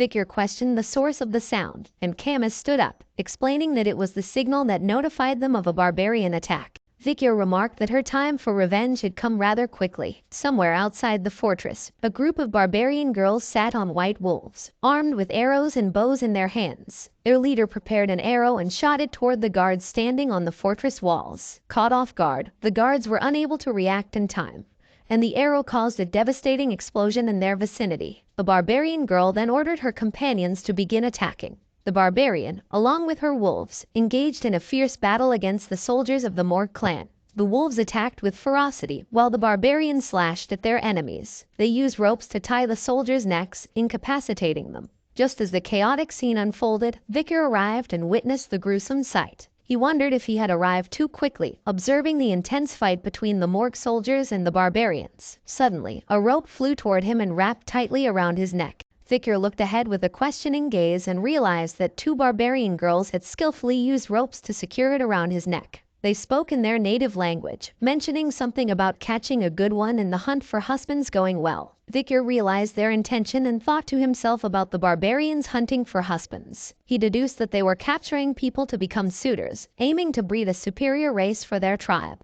Swiftly, Victor caught hold of the rope and swung it, causing the girls who held the leash to be flung into the air. Victor simply said that he couldn't be their husband and that he might already be engaged. As the two barbarian girls slammed into the ground, the male barbarians watched in shock. They began preparing for an arrow attack, uncertain of Victor's affiliation. One of them questioned his companion if Victor was part of the enemy forces. Undeterred by the situation, Victor didn't back down. He boldly moved forward, heading straight toward the incoming arrows. In his mind, he recalled Hugo's eager request for him to avoid initiating a battle before joining up with the main force. He contemplated whether he should wait for the main force to arrive. With determination, Victor drew his sword and swiftly cut down the incoming arrows with precise strikes, showcasing his skill and agility. The barbarians were shocked by Victor's display of skill and expressed their disbelief. However, their surprise was short-lived as a sudden fire attack engulfed them, causing them to cry out in pain. Camus, who had used the fire spell, appeared behind Victor and expressed her anger towards the barbarians,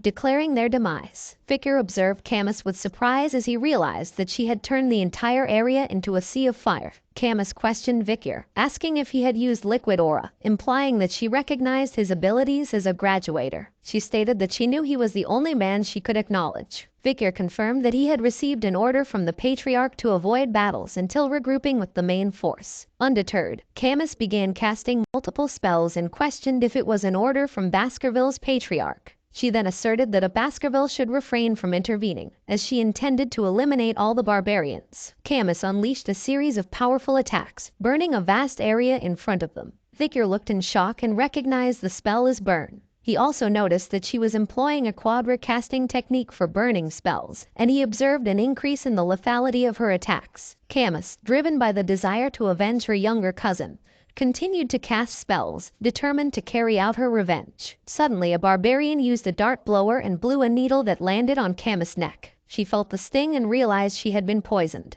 Camus noticed a barbarian sitting on a wolf's back who had attacked her. She fell to the ground, unable to move due to the numbing poison. Victor observed her condition and thought to himself that she was quite a handful. The barbarian then threw a rope toward Camus, but Victor swiftly caught it before it could reach her. Camus acknowledged his catch and complimented him. Victor looked at her and suggested that it would be better for them to retreat. Camus questioned what would happen to the farmlands and the captives. Victor replied that it would be wiser to avoid engaging in battles until the main force from Baskerville arrived. Camus, determined to avenge her cousin who had been taken away by the barbarians, refused to retreat. Victor looked at her and urged her to make a rational decision. However, in the next moment, Victor sensed an arrow attack approaching from behind his head. With quick reflexes, he managed to dodge the arrow just in time. Victor observed the barbarian girl who had launched the arrow and wondered if this was the destructive power Camus had mentioned earlier. However, while lost in his thoughts, a barbarian arrived behind him and swiftly took Camus away. In desperation, Camus called out Victor's name, desperately seeking his help.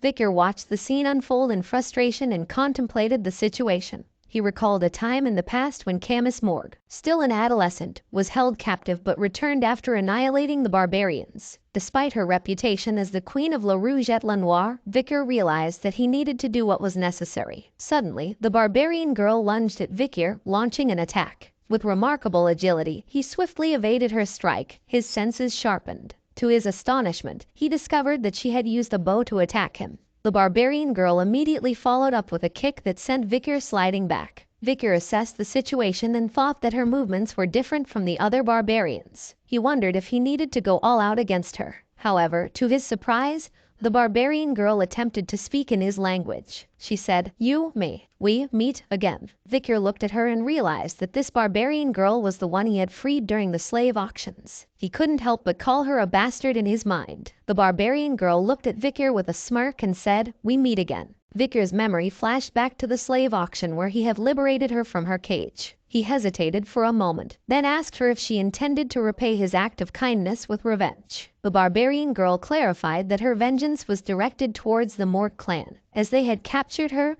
and enslaved her. She emphasized that Morg clan had no direct connection to Vikir. She mounted her wolf and declared that she would repay what she had received. She declared her intention to exact revenge and take Camus, the next leader of the Morg clan, as payment for what she had endured. If Vikir desired to rescue his girl, he was to follow them. Vikir considered whether he needed to reveal his power in this situation. Just then, Camus' uncle, Adolf, arrived and called out to Camus. Vikir looked at Adolf Morg and wondered if he had come after learning about the ambush. Adolf immediately began casting a spell and called the barbarians bastard. Adolf launched the spell, causing the ground to break, and demanded the barbarians to return his niece. But the barbarians swiftly maneuvered over the surface with the aid of their wolves. They deftly leaped between the shattered rocks and managed to escape. Adolf witnessed this with frustration and uttered his displeasure. Vikir thought about Balak and how the ambush had concluded merely 3 minutes after the warning bell had rung. The situation had escalated due to Camus' carelessness and lack of practical experience overlapping with it. Vikir then noticed a mage who informed Adolf that they believed the barbarians had fled to the restricted area of La Rouget-le-Noir mountain. Adolf exclaimed angrily upon hearing the news, fully aware of the perils associated with the restricted area. He understood that the restricted area was an uncharted and hazardous place. His mind was concerned about the idea of venturing there at night, knowing well the risks it posed. Despite his niece being captured, Adolf found himself questioning if there was any action he could take in this predicament. Just then, Vikir spoke up, stating that they could still pursue the barbarians. Adolf was taken aback and questioned Vikir's suggestion, as entering the forest at night was considered dangerous. However, before Adolf could inquire further, Vikir interrupted him and confidently stated that he had extensive experience navigating the dense forest since his childhood. Vikir reflected on his past, realizing that before his regression, he had gained valuable knowledge and skills through reconnaissance and subjugation experiences in various dense forests. Adolf grabbed Vikir by the shoulders, eager to confirm his seriousness. He asked if Vikir was truly committed to the task at hand.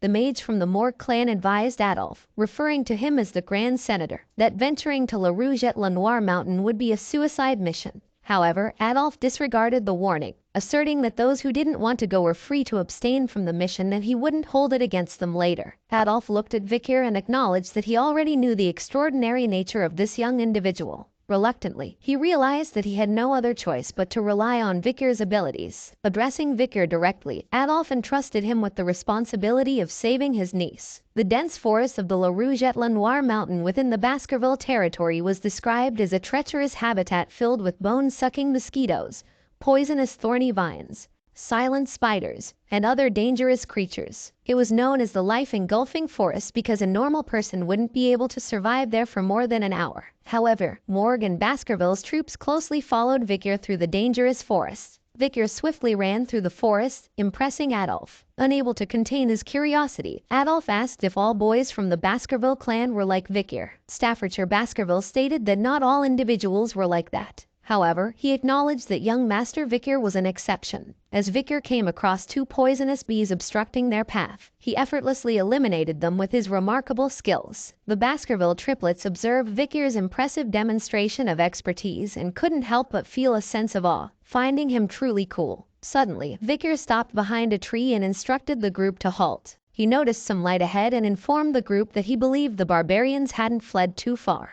Vikir then shared a rumor he had heard about the Balak hunters scattering dry leaves to listen for the sounds of their pursuers. He emphasized the need for extra caution from that point forward. Unexpectedly, Adolf approached Vikir and cast a spell called Silence on him. Vikir looked at him with a questioning expression, and Adolf quickly explained that the magic would prevent Victor from making any noise as he walked. Adolf smiled and declared that he would take over from that point onward, expressing his gratitude for Victor's assistance. He referred to Victor as his nephew-in-law, leaving Victor puzzled as he wondered about the meaning behind this familial term. Not far from their location, the barbarians had set up their camp in the forest, with a fire burning in the middle. Camus, who was tied to a tree trunk with ropes, shouted at the barbarians, threatening to burn them all to death once she escaped. She boasted about her special fireball and warned them to prepare themselves. However, the barbarians paid no attention to her, most likely because they couldn't understand her language. The barbarian girls standing before Camus engaged in conversation.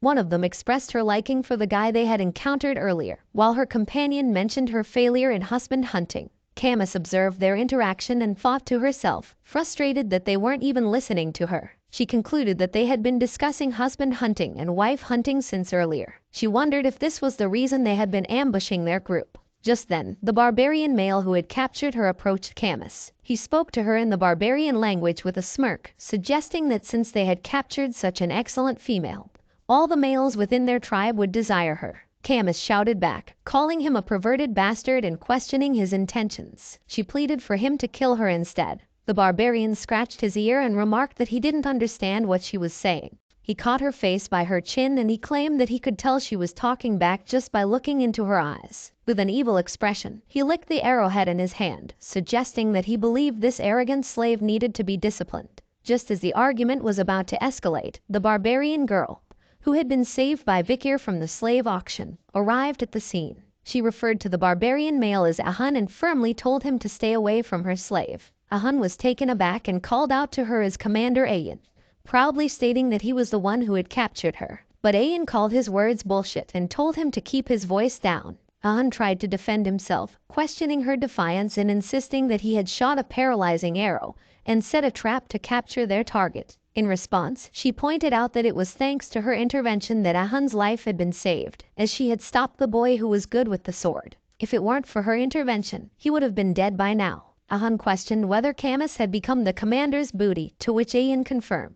Camus observed their argument and pondered if an internal dispute had arisen among the barbarians. With her limited understanding of the barbarian language, she deciphered the girl's name as Ayan and deduced her role as the commander. Ahun then stated the fact that Ayan was a female commander. Ayan retorted, asking him what difference it made. Camus realized that Ayan possessed the skill to go up against Victor, who was a low-ranking graduator. If she wanted to escape, she knew she had to deal with Ayan somehow. Ahun pointed his finger at Ayan and declared that he wouldn't tolerate her stubbornness just because she was a commander. Ayan became angry, and a blue aura surrounded her. With a fierce look in her eyes, she warned Ahun that if he was pissed, he could come at her anytime, and she would turn him into a bloody mess. Fear struck Ahun, and his entire body was covered in a cold sweat. He raised his hands in surrender, acknowledging defeat. He conceded that he was not angry and told Ayan to do as she pleased. After Ahun left the scene, Camus looked at Ayan and thought that it seemed like the girl had won their dispute. Ayan then turned her attention to Camus and praised her for her good eyes and physique. She acknowledged that such qualities were expected of her as the future leader of the Morg bloodline. However, Ayan kicked Camus and revealed that she had been captured by the Morg bastards and sold into slavery. She was lucky enough and had managed to escape that fate with some kindness, but she warned Camus that she wouldn't be as lucky. Ayan vowed to tame Camus to the point where she would feel it in her bones and soul. She ominously mentioned that performing menial tasks, such as licking the space between her toes, would become a daily routine for Camus. Just then, a loud scream came from behind Ayan, and as she turned back, she saw a large fire. She questioned if it was an explosion. One of the barbarians was engulfed in flames and screaming in pain. Meanwhile, the other barbarians prepared their weapons and shouted that it was an ambush. A figure emerged before the fire and condemned the barbarians, vowing to repay them for what they had done. Camus's face lit up with a smile as she recognized the voice and shouted, "Uncle." Adolf Morg, who was responsible for the massive explosion, stood there with flames still burning in his hands, and in a stern voice, he demanded the immediate return of his niece. The barbarians were taken aback as the Baskerville and Morg clan members began hunting them down. Victor, perched on a tree branch, observed the scene and found it strange. He couldn't understand why the Balak hunters, who had ambushed them systematically, were in such disarray. The barbarian girls rode their wolves and expressed their frustration at the chaotic uproar caused by the Baskerville and Morg clan members within the forest in the middle of the night. Adolf witnessed the barbarians attempting to flee, and he vehemently declared that they should not be allowed to escape. He insisted on eliminating every single one of them. Camus, who was tied to a tree, smiled at the chaotic scene, feeling satisfied and thinking that the barbarians deserved it. Just then, Camus heard some sounds coming from behind and became shocked. She turned around and saw Vikir. He placed his finger on his mouth, signaling her to be silent, but she couldn't contain her excitement and shouted his name. Vikir quickly cut the ropes that had tied Camus to the tree and offered his support to help her up. Camus was filled with happiness and asked him if he had come to save her. Vikir was slightly annoyed and questioned her lack of understanding of the gesture of silence. As they began to walk away, Ayan suddenly appeared before them. She recognized Vikir's exceptional knife-wielding skills and expressed her anticipation of his arrival. Ayan praised Vikir's strong physique, which allowed him to cover long distances in a short period. His level-headedness that guided him through the darkness of the forest, and his passionate and pure love that made him risk his life for Camus. With a smile, Ayan conveyed that she wouldn't inquire about Vikir's past and mentioned that he had passed. Vikir was left perplexed by Ayan's statement, questioning what exactly he had passed. Camus and Ayan locked eyes and engaged in a silent battle, conveying their intent through their intense gaze. Vikir tightened his grip around Camus and realized that it might be difficult to conceal his own abilities in this situation. He couldn't help but wonder why he couldn't recall anyone like her from his previous life. Vikir questioned himself whether Ayan was the one who scarred Hugo's nose bridge, the Balak archer known as the Night Fox. However, he concluded that she was still too young and inexperienced to be that person. He also considered the possibility of her belonging to the same bloodline as the Night Fox. Suddenly, a barbarian launched a surprise attack on Vikir with a dart, but Vikir managed to block the attack with his hand, causing the dart to break upon contact. It was the same barbarian who had kidnapped Camus, and he was shocked by how Vikir knew about the attack. Vikir then took Camus in his arms and informed her that things had become troublesome, and that he would take her to her uncle. Blushing, Camus agreed to accompany him. She was surprised by his use of formal language and concluded that it might be due to the effects of the poison. Moving swiftly from their current location, Vikir headed toward Adolf. Ayan looked disappointed and expressed her desire for Vikir to return obediently with her. Meanwhile, as Vikir carried Camus, he asked her if she was severely poisoned. Camus replied uncertainly, stating that she believed she might be. As they made their way, two barbarians fired arrows at Vikir, but he skillfully blocked both attacks, ensuring their safety. Ayan, on the other hand, prepared her bow and arrow, taking aim at Camus. With a cold tone, she questioned whether she should eliminate the girl from Morgue. Without hesitation, she released the arrow, which left a bluish aura trail as it traveled toward them. As the arrow approached them, Vikir looked back with his eyes glowing red and noticed the arrow aimed at Camus. Surprised by Vikir's sudden reaction, Camus turned her gaze backward and saw the arrow, which was dangerously close to hitting her eye.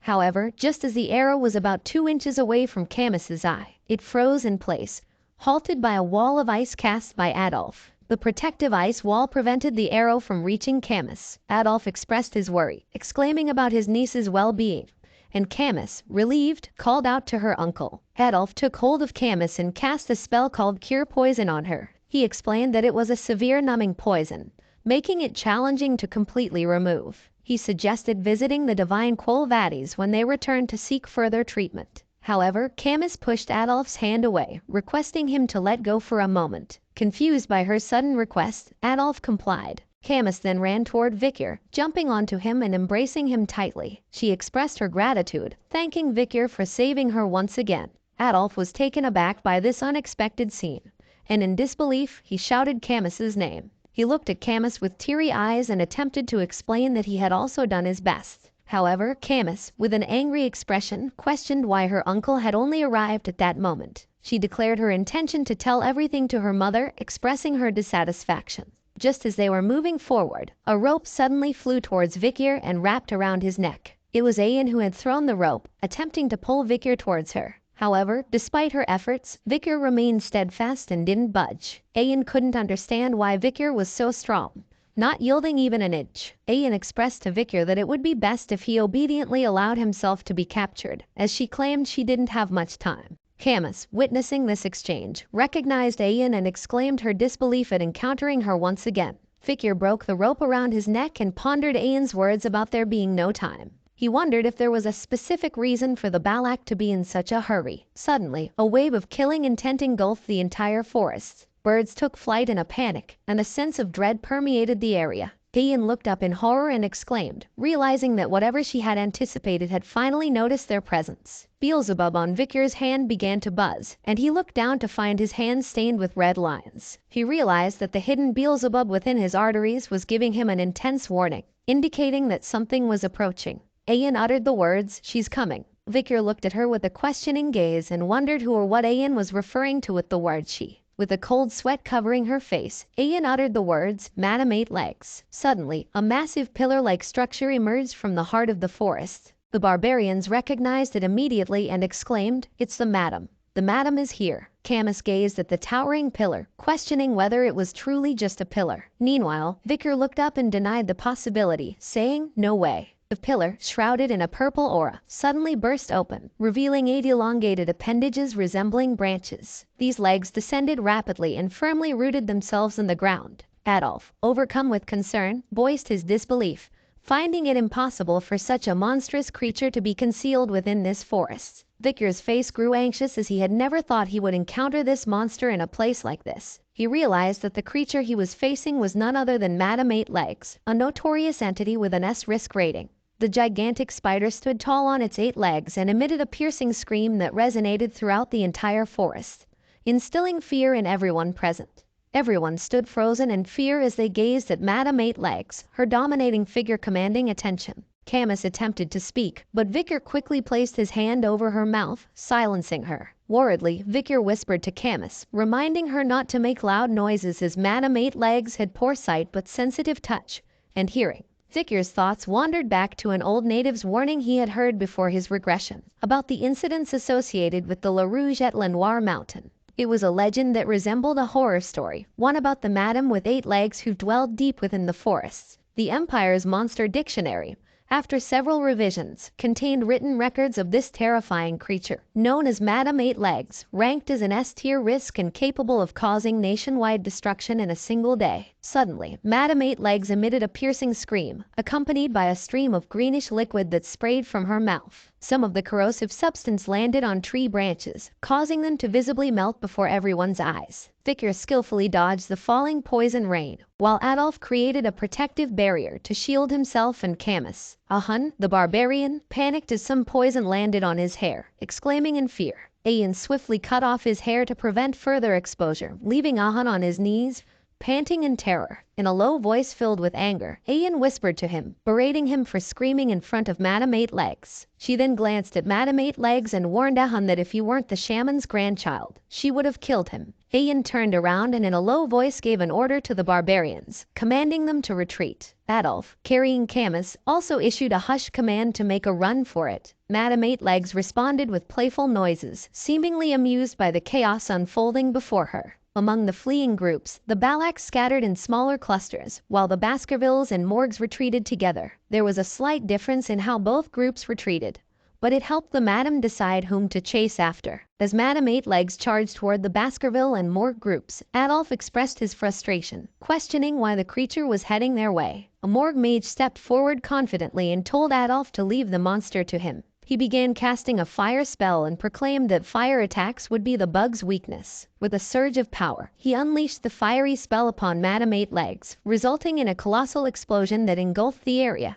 The mage believed he had succeeded, boasting to Sir Adolf about the effectiveness of his attack. However, before he could say anything further, one of the mages standing beside him was impaled by one of Madam's legs. The mage, covered in his companion's blood, trembled in fear, realizing that the fire spell hadn't done anything to stop the creature. As Adolf, Camus, and Victor continued running, Camus expressed shock and bewilderment at the sight of the monstrous creature. Victor, who had been lost in thought, suddenly realized something. He came to a halt and turned around to face Madam Eight Legs, surprising everyone with his sudden movement. Staffordshire questioned Victor, concerned about his intentions, to which Victor replied that they were all at risk of being annihilated if they didn't act. He proposed that someone needed to tie down the monster's legs. When Staffordshire volunteered, Victor interrupted, questioning him if he really thought he would be able to tie down the monster's legs with his skills. Victor emphasized that they couldn't bring this monster into the territory with them and stated that he was the best person for the task of restraining its legs. Victor placed his hand on the hilt of his sword and turned to Sir Adolf, informing him that there was no time left. With a grave expression, he left the decision in Sir Adolph's hands. Camus looked at Vikir with shock and called out to him. But Vikir pressed on, urging them to hurry and go. Adolph expressed frustration and made the decision to run away, not allowing Vikir's sacrifice to be in vain. Camus, with teary eyes, pleaded for Vikir to return, but Adolph instructed her not to move. The situation grew tense as Vikir prepared to face Madame Eight Legs alone. His hand was tightly clenched around the hilt of his sword at first, but eventually he loosened his grip and let out a sigh. He contemplated his situation, realizing that he had no personal interest in the destruction of the Baskerville territory. Furthermore, he believed that the Allied forces would be unable to stop the growing power of Madame Eight Legs. However, Vikir saw this as an opportunity for himself. If he could fake his death, he could create distance between himself and Hugo's surveillance. This would allow him to buy some time to master the 10th technique that resided in his mind. Once he became skilled enough to stand against Hugo or perfected his ability to hide and control his power, he planned to return to the clan. A red aura began to glow on Vikir's hand, and soon Beelzebub emerged from his hand. Vikir realized that if he didn't use everything he had, he would die. With unwavering determination, he made the decision to utilize every resource at his disposal, including a large amount of mana he had received from the River Styx's blessing, and the ethereal aura that was reserved for the high-ranking Baskerville swordsmanship techniques. Moreover, he wielded the formidable demonic sword known as Beelzebub.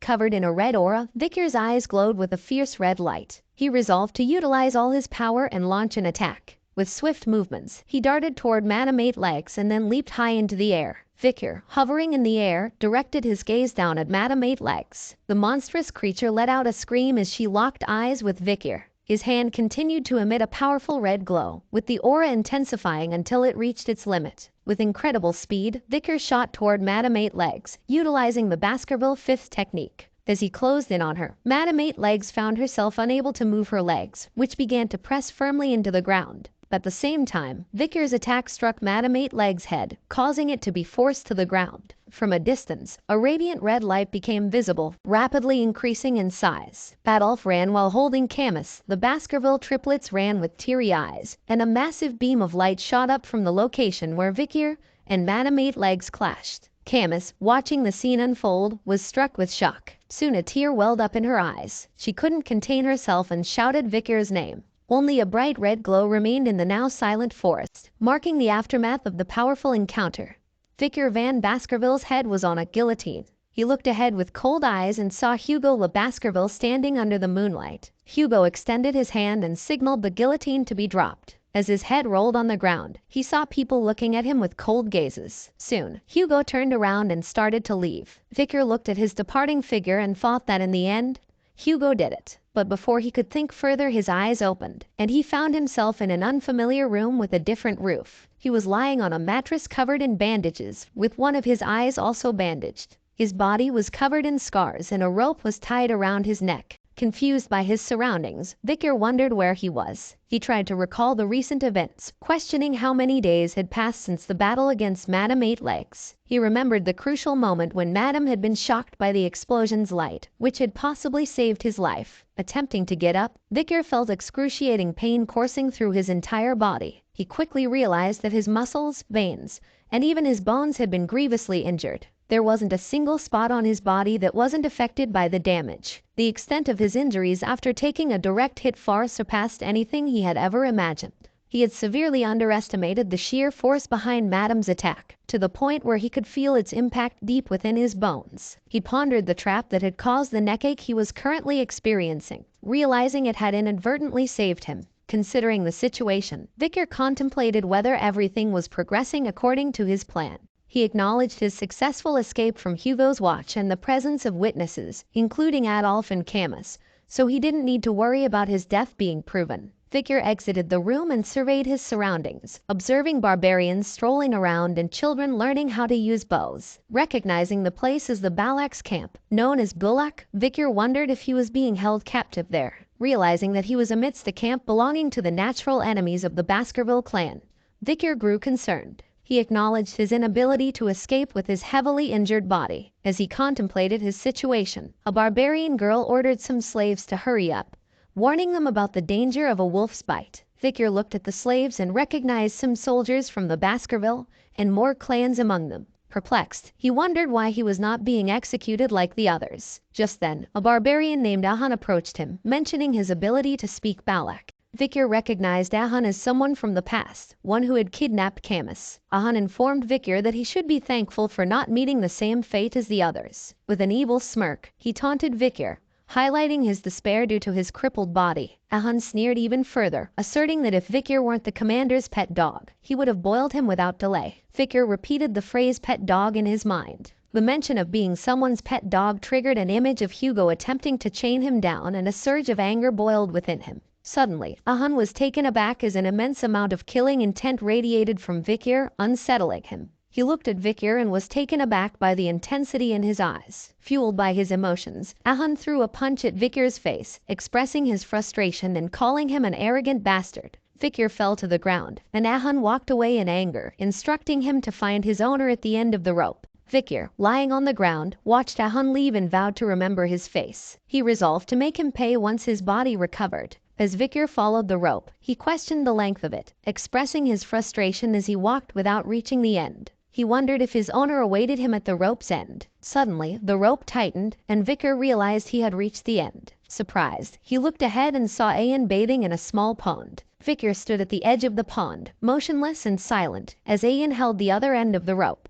Ayan smiled and told Vikir to lie down. Vikir, shocked by her words, didn't immediately understand their meaning. Suddenly, she pulled the rope, causing Vikir to fly forward, narrowly avoiding an arrow that would have struck him but instead hit a tree trunk. Ayan then shouted at the children nearby, reprimanding them and instructing them to practice elsewhere. As Vikir lay on the ground, Ayan turned her attention back to him. She expressed gratitude for his role in setting her free at the slave auction. Pointing her finger at him, she explained the principle of returning kindness twofold and revenge tenfold. Since he had saved her once, she had saved him twice. Vikir questioned her about saving him twice. Ayan explained that she had gone back just in case after the huge explosion, and if she hadn't, he would have died. She told him to be thankful that she was tenacious. Confused, Vikir questioned her about the rope and her reason for keeping him alive. Ayan responded, implying that he held a high position within his party. This revelation startled Vikir. Ayan continued, suggesting that she wondered how much his party would pay for his return.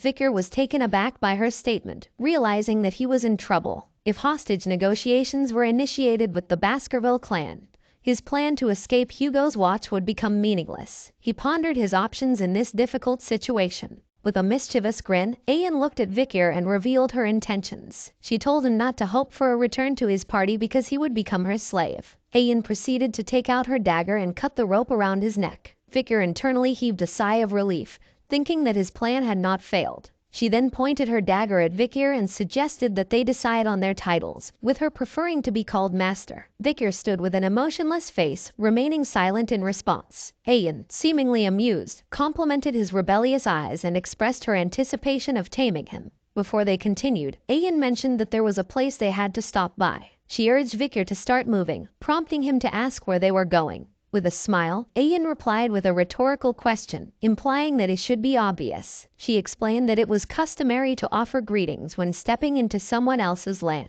They were going to visit the village head, the matriarch. Inside the matriarch's tent, a throne adorned with the heads of bears, jaguars, alligators, and other dangerous animals could be seen. Each head had an arrow stuck in it. Atop this throne sat a woman who exuded a sense of pride. Vikir and Ayan walked together, side by side, as they made their way toward the matriarch's tent. Ayan turned to Vikir and spoke, sharing some insights about their way of life. She mentioned that if Vikir didn't have a place to sleep, he could use a friend's hammock, and if he felt hungry, he could rely on the generosity of those who were more affluent. Ayan emphasized that this was the way the Balaks lived, creating a sense of familiarity and homeliness within their community. However, Vikir expressed his observation, noting that it seemed the Balaks didn't prioritize private assets. Soon, they arrived outside a grand tent, and Ayan pointed out that they had reached the matriarch's dwelling. Ayan entered the tent and announced their arrival, addressing the matriarch as mother. This revelation startled Vikir, causing him to contemplate the connection between Ayan and the matriarch. The matriarch rose from her seat and acknowledged their presence, remarking that she had brought the young boy who had been a topic of discussion. This statement surprised Ayan, who exclaimed her confusion, denying any involvement in such conversations. Meanwhile, Vikir realized that Ayan was the matriarch's daughter and made connections in his mind. He looked directly at the matriarch and acknowledged her true identity as the Night Fox, the female Balak warrior who had left a scar on Hugo's nose bridge. He reflected on the challenges he had faced in the past, recalling how he couldn't traverse the landscape of the La Rouge et La Noire mountain due to her influence. Curiosity lingered as he pondered the outcome if his past self had engaged in a confrontation with her. Vicar assessed the situation, considering his chances of survival. Head-on combat and assassination were out of the question, both at 0% probability. The only viable option seemed to be escaping, offering a 20% possibility of survival. Vicar contemplated these odds, mindful of the danger he potentially faced in the matriarch's presence. The matriarch directed her gaze towards Vicar and remarked that she had seen his face before. Vicar's mind raced, wondering if the matriarch could somehow sense his connection to Hugo through instinct alone. However, Ayan interjected, explaining that most imperial men tend to look similar. Curiosity piqued. The matriarch inquired about Ayan's intentions regarding Vicar, describing him as no different from a cripple.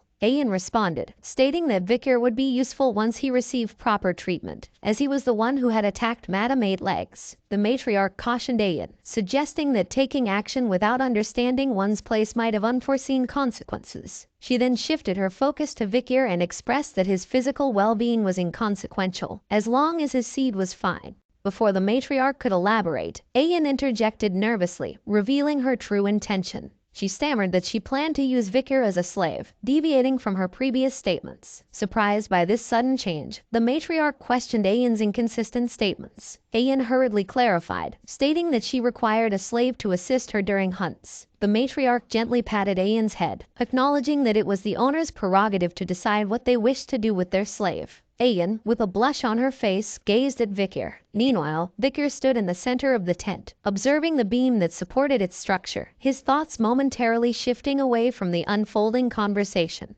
After leaving the matriarch's tent, Vicar initiated a conversation with Ayan, expressing his curiosity. He asked for her name, to which Ayan reacted in shock, berating Vicar for daring to ask questions as a slave. Undeterred, Vicar clarified that he had no intention of addressing her as master, hence his request for her name. With a blush on her face, Ayan reluctantly revealed her name as Ayan. Vicar introduced himself as Vicar and inquired about Ayan's instructions. Ayan shouted indignantly, protesting against a slave addressing her by name. However, she then smirked and revealed her first order to Vicar, to construct a house where he would reside from now on. Ayan's inner thoughts reveled in the opportunity to assert her authority and rebalance the hierarchy between them. She believed that imperial individuals like Vicar would be incompetent in building a house, thus emphasizing her supposed mastery over him. Lost in thought, Vicar eventually responded to the order, expressing a smile and stating that he found the task to be enjoyable. Time passed, and Ayan stood with a shocked expression on her face as she witnessed the result of Vicar's work, a tent standing before her.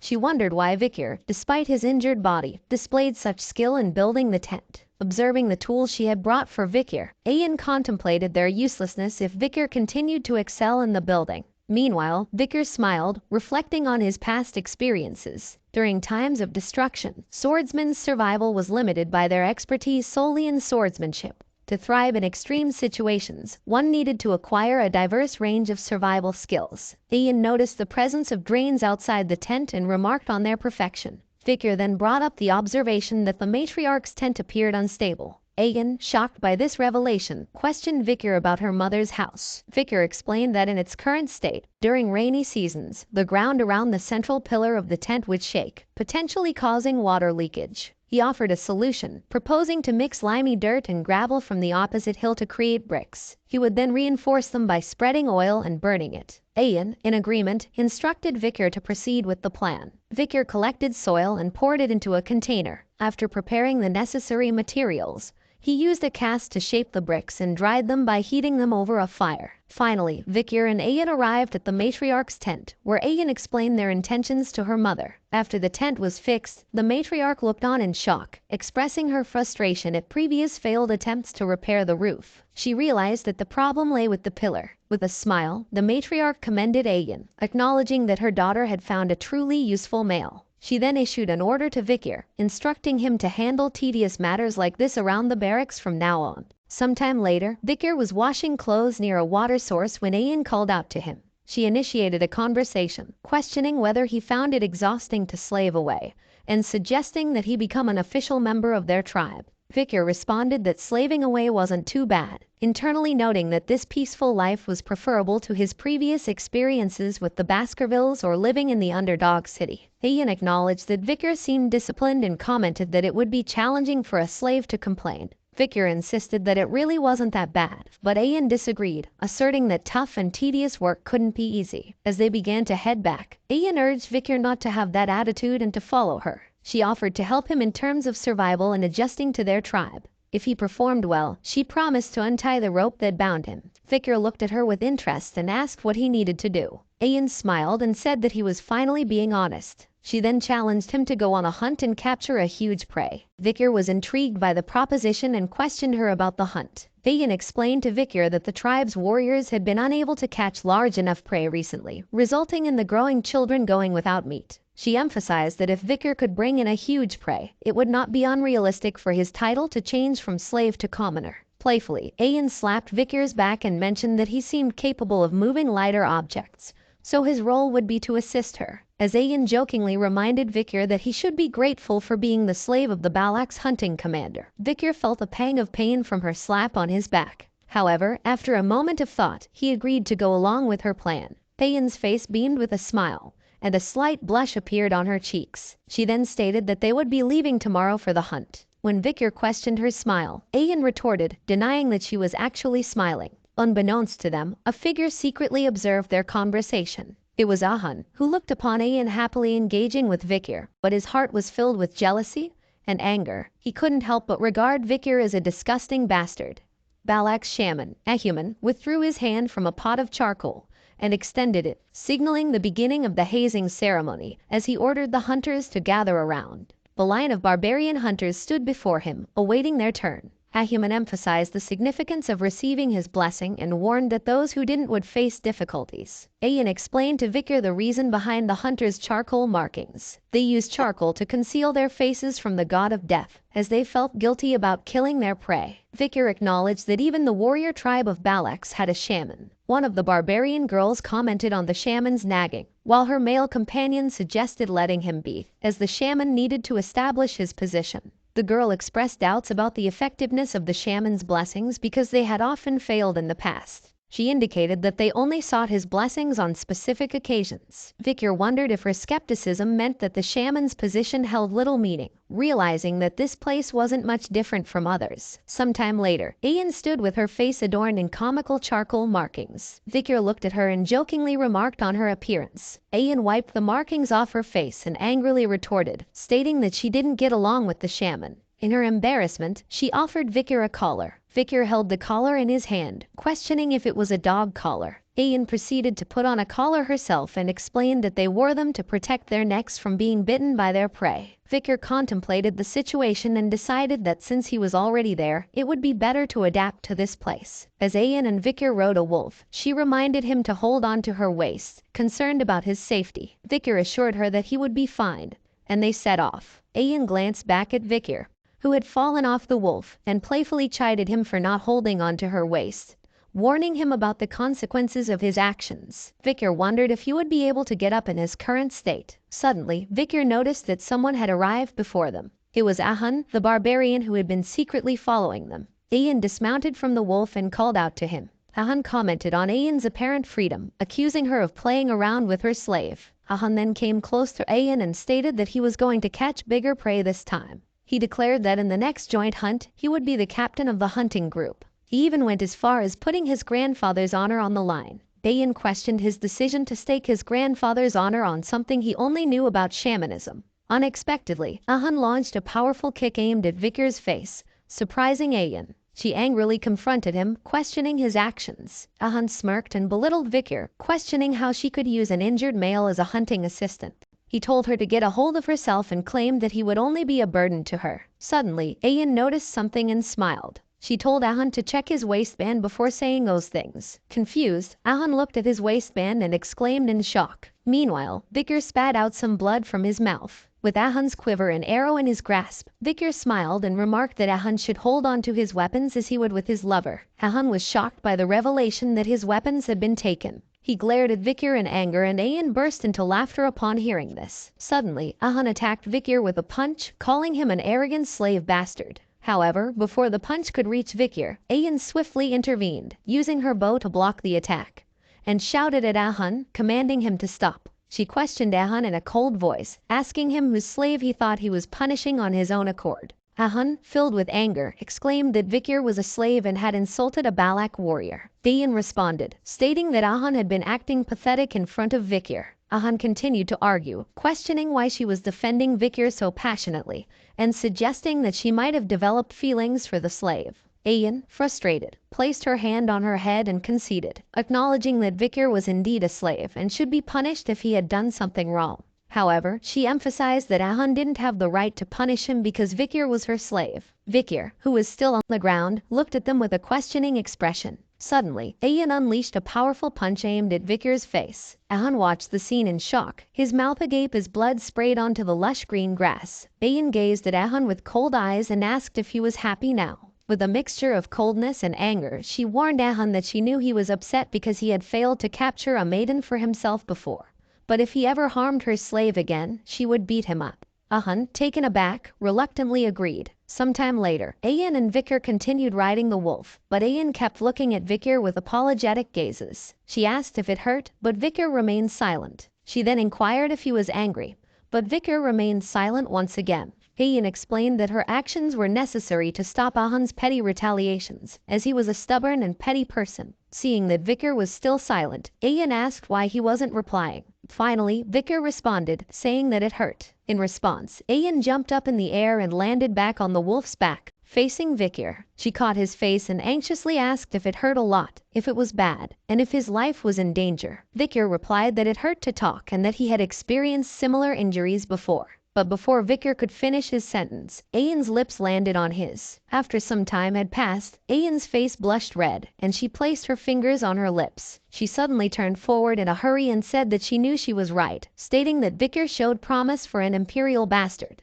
Vikir wiped his face and pondered if barbarians usually licked each other's injuries, considering it dangerous as it could spread infection. Ayan looked back at Vikir and asked if there was something he wanted from her, promising to do anything if it was within her capabilities. Vikir asked if he could ask for anything. Hearing this, Ayan's body trembled and she assured Vikir that a Balak warrior never goes back on their word. Vikir contemplated his request while Ayan wondered why he was thinking so hard. Her face flushed red, and she suspected that Vikir might be pondering something strange. Finally, Vikir revealed that he had decided what he wanted. Hearing this, Ayan waited in anticipation, her face covered with a blush. Finally, Vikir asked Ayan to teach him how to shoot arrows. Hearing this, Ayan's face turned down with disappointment, but she agreed to his request. As they continued forward, Ayan suggested that from tomorrow onwards they engage in some special training. She inquired if this plan was acceptable, and Vikir nodded in agreement. As Vikir fired an arrow at the tree trunk, Ayan expressed disappointment in his archery skills, instructing him to aim at the embedded arrow instead. Vikir questioned whether it was appropriate for her to teach him in that position. Ayan smiled and reminded him that it was he who asked to be taught how to use the bow. She emphasized the importance of learning the bow well since Vikir's body wouldn't allow him to use a sword for a while. The goal was to capture a large prey to enhance his reputation.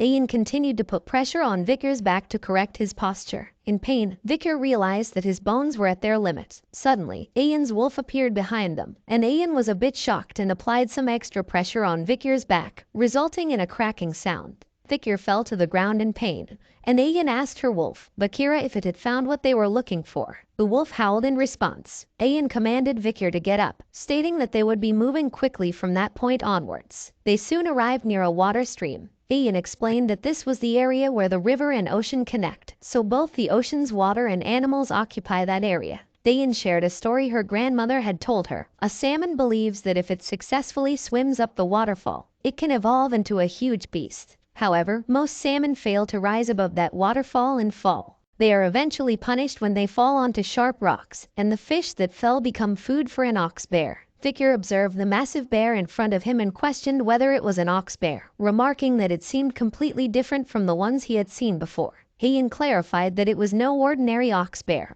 but one born from a superior bloodline and had survived numerous challenges. When Vikir wondered if he was being asked to capture such a formidable creature, Ayan explained that she hadn't instructed Bakira to find a strong female to hunt. Their actual target was the male bear courting the female. Several male bears approached the female bear, and she looked at them for a moment. However, she rejected their advances with force and sent them running away. Vicar was intrigued by the female's behavior and asked how strong a male she was looking for. Ayan corrected his thinking, stating that the female bear wasn't seeking a strong mate. A smaller male bear then approached the female, and they interacted with gentle gestures. Vicar was surprised that the female had chosen the weaker male. Ayan stated that the female bear was looking for a mate that she can boss around. She explained that strong males tend to become aggressive during mating, and there are situations when they kill their partners. Hence, strong bears were unpopular among the ox bears. That was why females of the species preferred weaker and smaller partners. Ayan drew a parallel to how Balak warriors selected their partners, favoring young entities with excellent DNA, especially if they had been weakened due to an injury. Vicar realized that the female bear's interest was primarily in obtaining good DNA.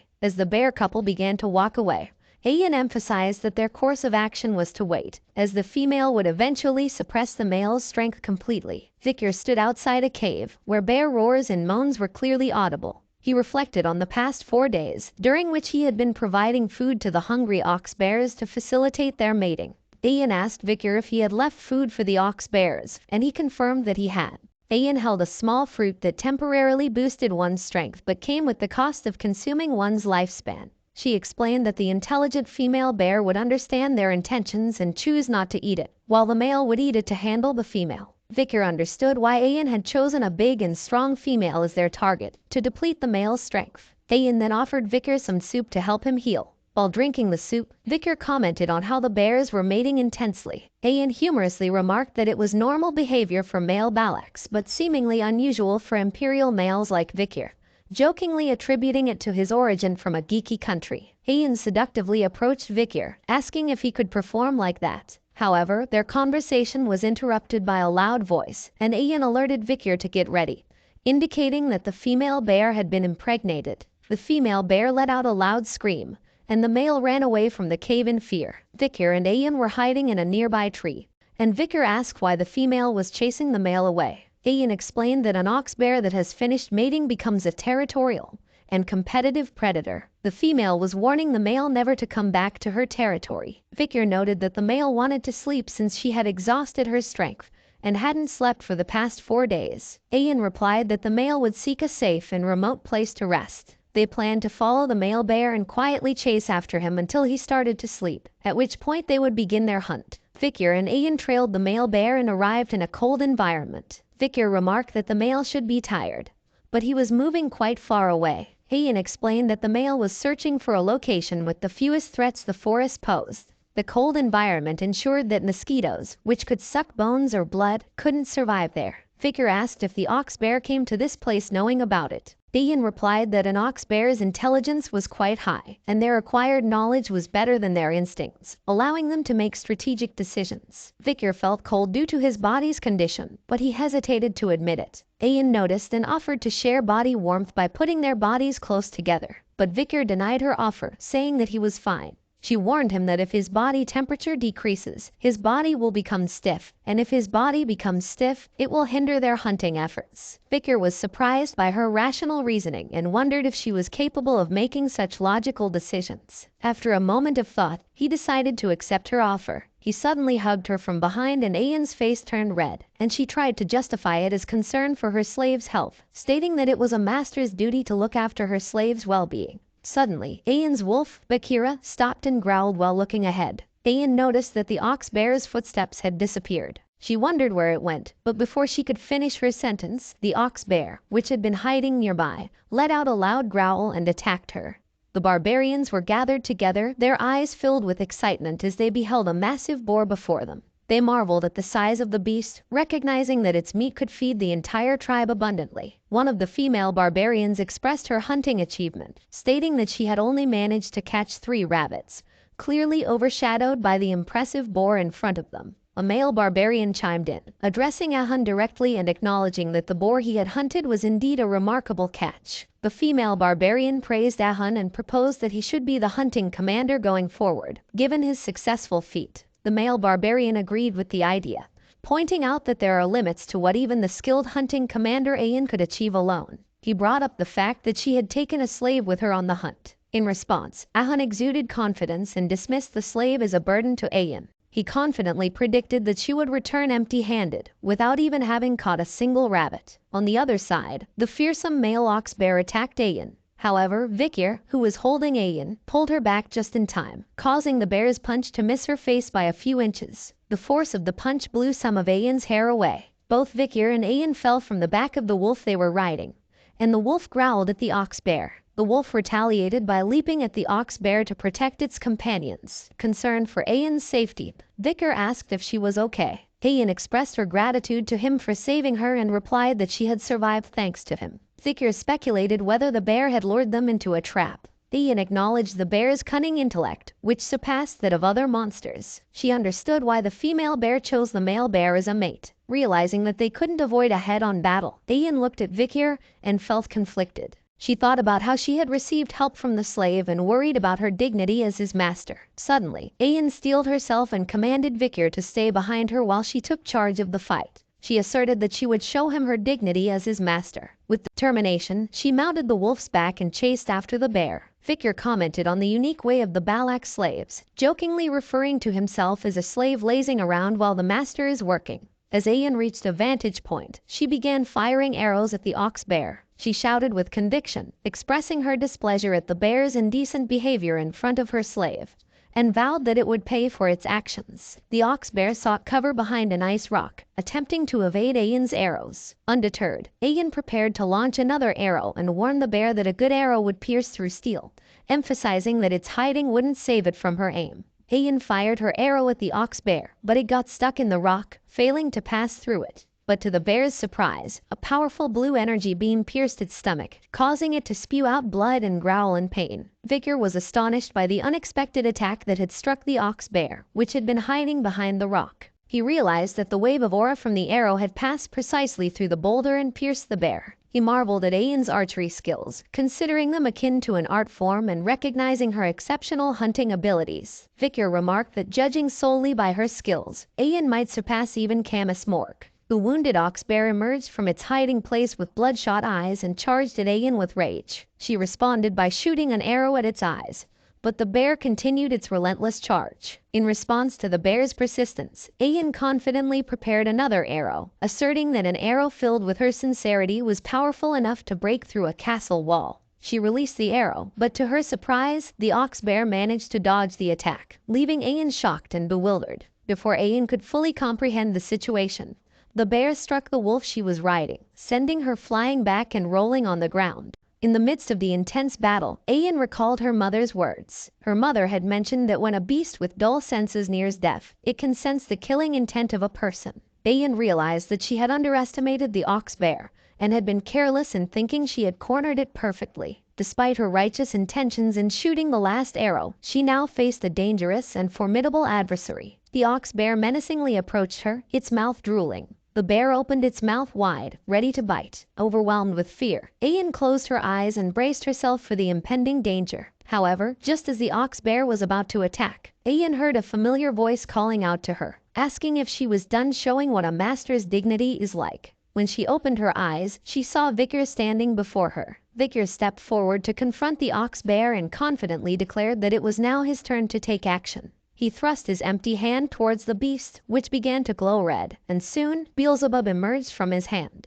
Vikir wielded the power of Cerberus flame, and the ox bear's head was engulfed in flames, causing it to slide back in pain. Ayan watched in awe as she wondered if that powerful attack was indeed fire, witnessing the bear's head being roasted alive. The ox bear let out a final growl before succumbing to its injuries, falling lifelessly on the ground. As the battle ended, the bandages around Vikir's body had burned away with the fire, and his previously injured eye had been healed. Ayan couldn't help but blush as she looked at Vikir, grateful for his timely intervention and amazed by his incredible abilities. However, her joy turned to concern when she saw Vikir's face and posture distort in pain. He admitted that using that powerful skill had taken a toll on his body. Vikir collapsed onto the ground, leaving Ayan shocked and confused by the sudden turn of events. She called out his name with worry, unsure of how to help him after witnessing his tremendous display of strength. At night, the barbarians gathered in one place, dancing around a fire in celebration. They cooked food in a huge pot and distributed it among others. Ayan and Vikir sat on the side, wearing traditional hats. Ayan spoke about how the hunter who catches the largest prey receives the villagers' respect and admiration. Vikir, however, seemed indifferent, which led Ayan to criticize him for his lack of enthusiasm. She explained that the ox bear, being both strong and intelligent, was an honorable catch, making them the main figures of the pillaging ceremony. She compared the ox bear to a sluggish and scared boar, indicating the significance of their achievement. Ayan then questioned Ahun, who was standing beside Vikir, to support her point. Ahun in frustration handed a bowl to Vikir while referring to him as a slave. Vikir was confused about the small amount of meat in his bowl, and asked why he didn't receive more. Ahun replied that the amount of honor he gained was worth the meat he had received. Ayan clarified to Vikir that it was a tradition where the one who contributed the most to the hunt received the least amount of meat but gained a corresponding amount of honor. Ahun, in frustration, wished he could give Vikir more meat. Vikir pondered on the idea that becoming more honorable meant getting less meat, questioning whether the meat was better than such useless honor. Ayan chuckled, finding Ahun's sour expression amusing, clearly annoyed by his reaction.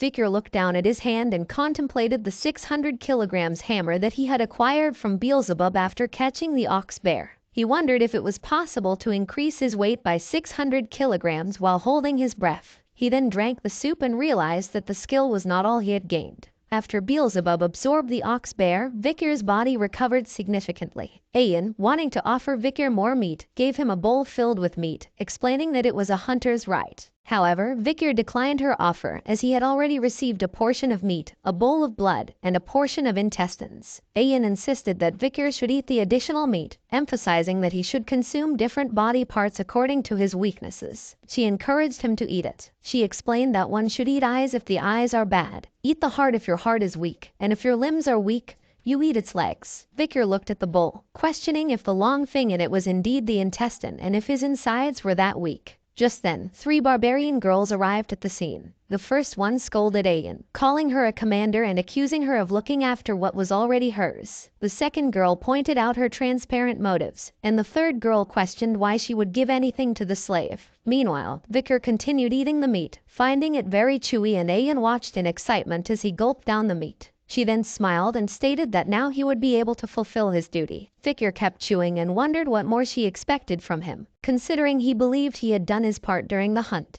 As the new morning arrived, Vikir stood near a large tree trunk whose top was cut. He noticed the tree melting a little, confirming what Ayan said the previous night. Last night, while he was standing near the tree trunk, he noticed that it was covered with lots of meat. He questioned Ayan about placing good meat there, considering the village was going through a food shortage. Ayan explained that the meat was an offering to Madame Eight Legs, and they sought permission to live in that dense forest. Vikir realized the significance of Madame Eight Legs and how reckless his actions had been. He understood the Balak villagers' behavior towards her and found her to be an annoying monster. Vikir, strolling back to his hut, noticed the long line of girls waiting outside. He was puzzled, wondering if there was another ceremony or some special event. The girls talked amongst themselves, expressing their eagerness to meet Vikir. One girl mentioned that she had been in line since dawn, while another was glad to be at the front end.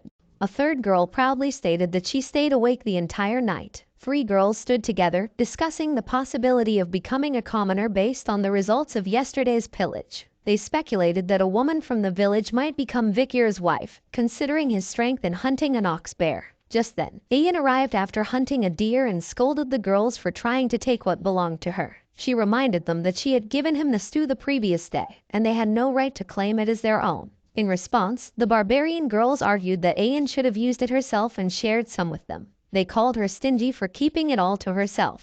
Ayan, clearly irritated, challenged them to set up their own trap and catch something similar. The girls explained that they had already gone out many times, even to the Empire's border, but found no one else like Vikir. Ayan, with an angry expression, suggested that there might be someone like Vikir in hell. The barbarian girls, frightened by her anger, ran away in fear. Ayan sighed, concerned that the cunning girls might take Vikir away while he was recovering. She fed him the ox bear's meat, so she felt the need to order him to carry out his manly duties. Suddenly, Ayan noticed Vikir standing there and stuttered, trying to hide her intentions. Vikir's face distorted as he realized what he had eaten the previous day. Ayan quickly changed the topic and mentioned that she had heard that last night her mother had called for a meeting among the elders. She added that Vikir, as the honorable hunter of the pillage, would have the opportunity to request something from her mother during the meeting. She then advised him that when her mother called upon him, he should ask for the thing she was planning to suggest. Inside the matriarch's tent, the elders sat on one side while the young prodigies on the other. Vikir sat on his knees and bowed to the matriarch, greeting her respectfully. The matriarch acknowledged Vikir's accomplishment of catching an ox bear, expressing her gratitude for the good meat she had eaten. Vikir humbly replied that he only did what he had to do. The matriarch smiled and praised him, remarking on his quick recovery rate, which he credited to her care. Vikir observed the matriarch, the night fox, Aquila. He recognized that she was a genius archer who scared the people of the empire, despite leading the Balak tribe with less than 300 members. He saw her as dignified as Hugo, but she was also warm and soft. The matriarch expressed her desire to reward him for his contributions. She announced that due to his actions the previous day, she would change his status. Vikir was no longer considered a slave but a part of the Balak family. At that moment, an elder cleared his throat, and Vikir recalled that some elders were dissatisfied with his status change. Vikir observed the elder and recognized him as Ahuman, the Balak's shaman and Ahun's grandfather. The matriarch stood up and reaffirmed Vikir's new status as an official member of the Balaks. She invited him to share his desires, stating that even though she didn't give birth to him or raise him, she would consider his request as part of the family. She offered him the possibility of choosing a beautiful village maiden as his partner, and she would give her blessing.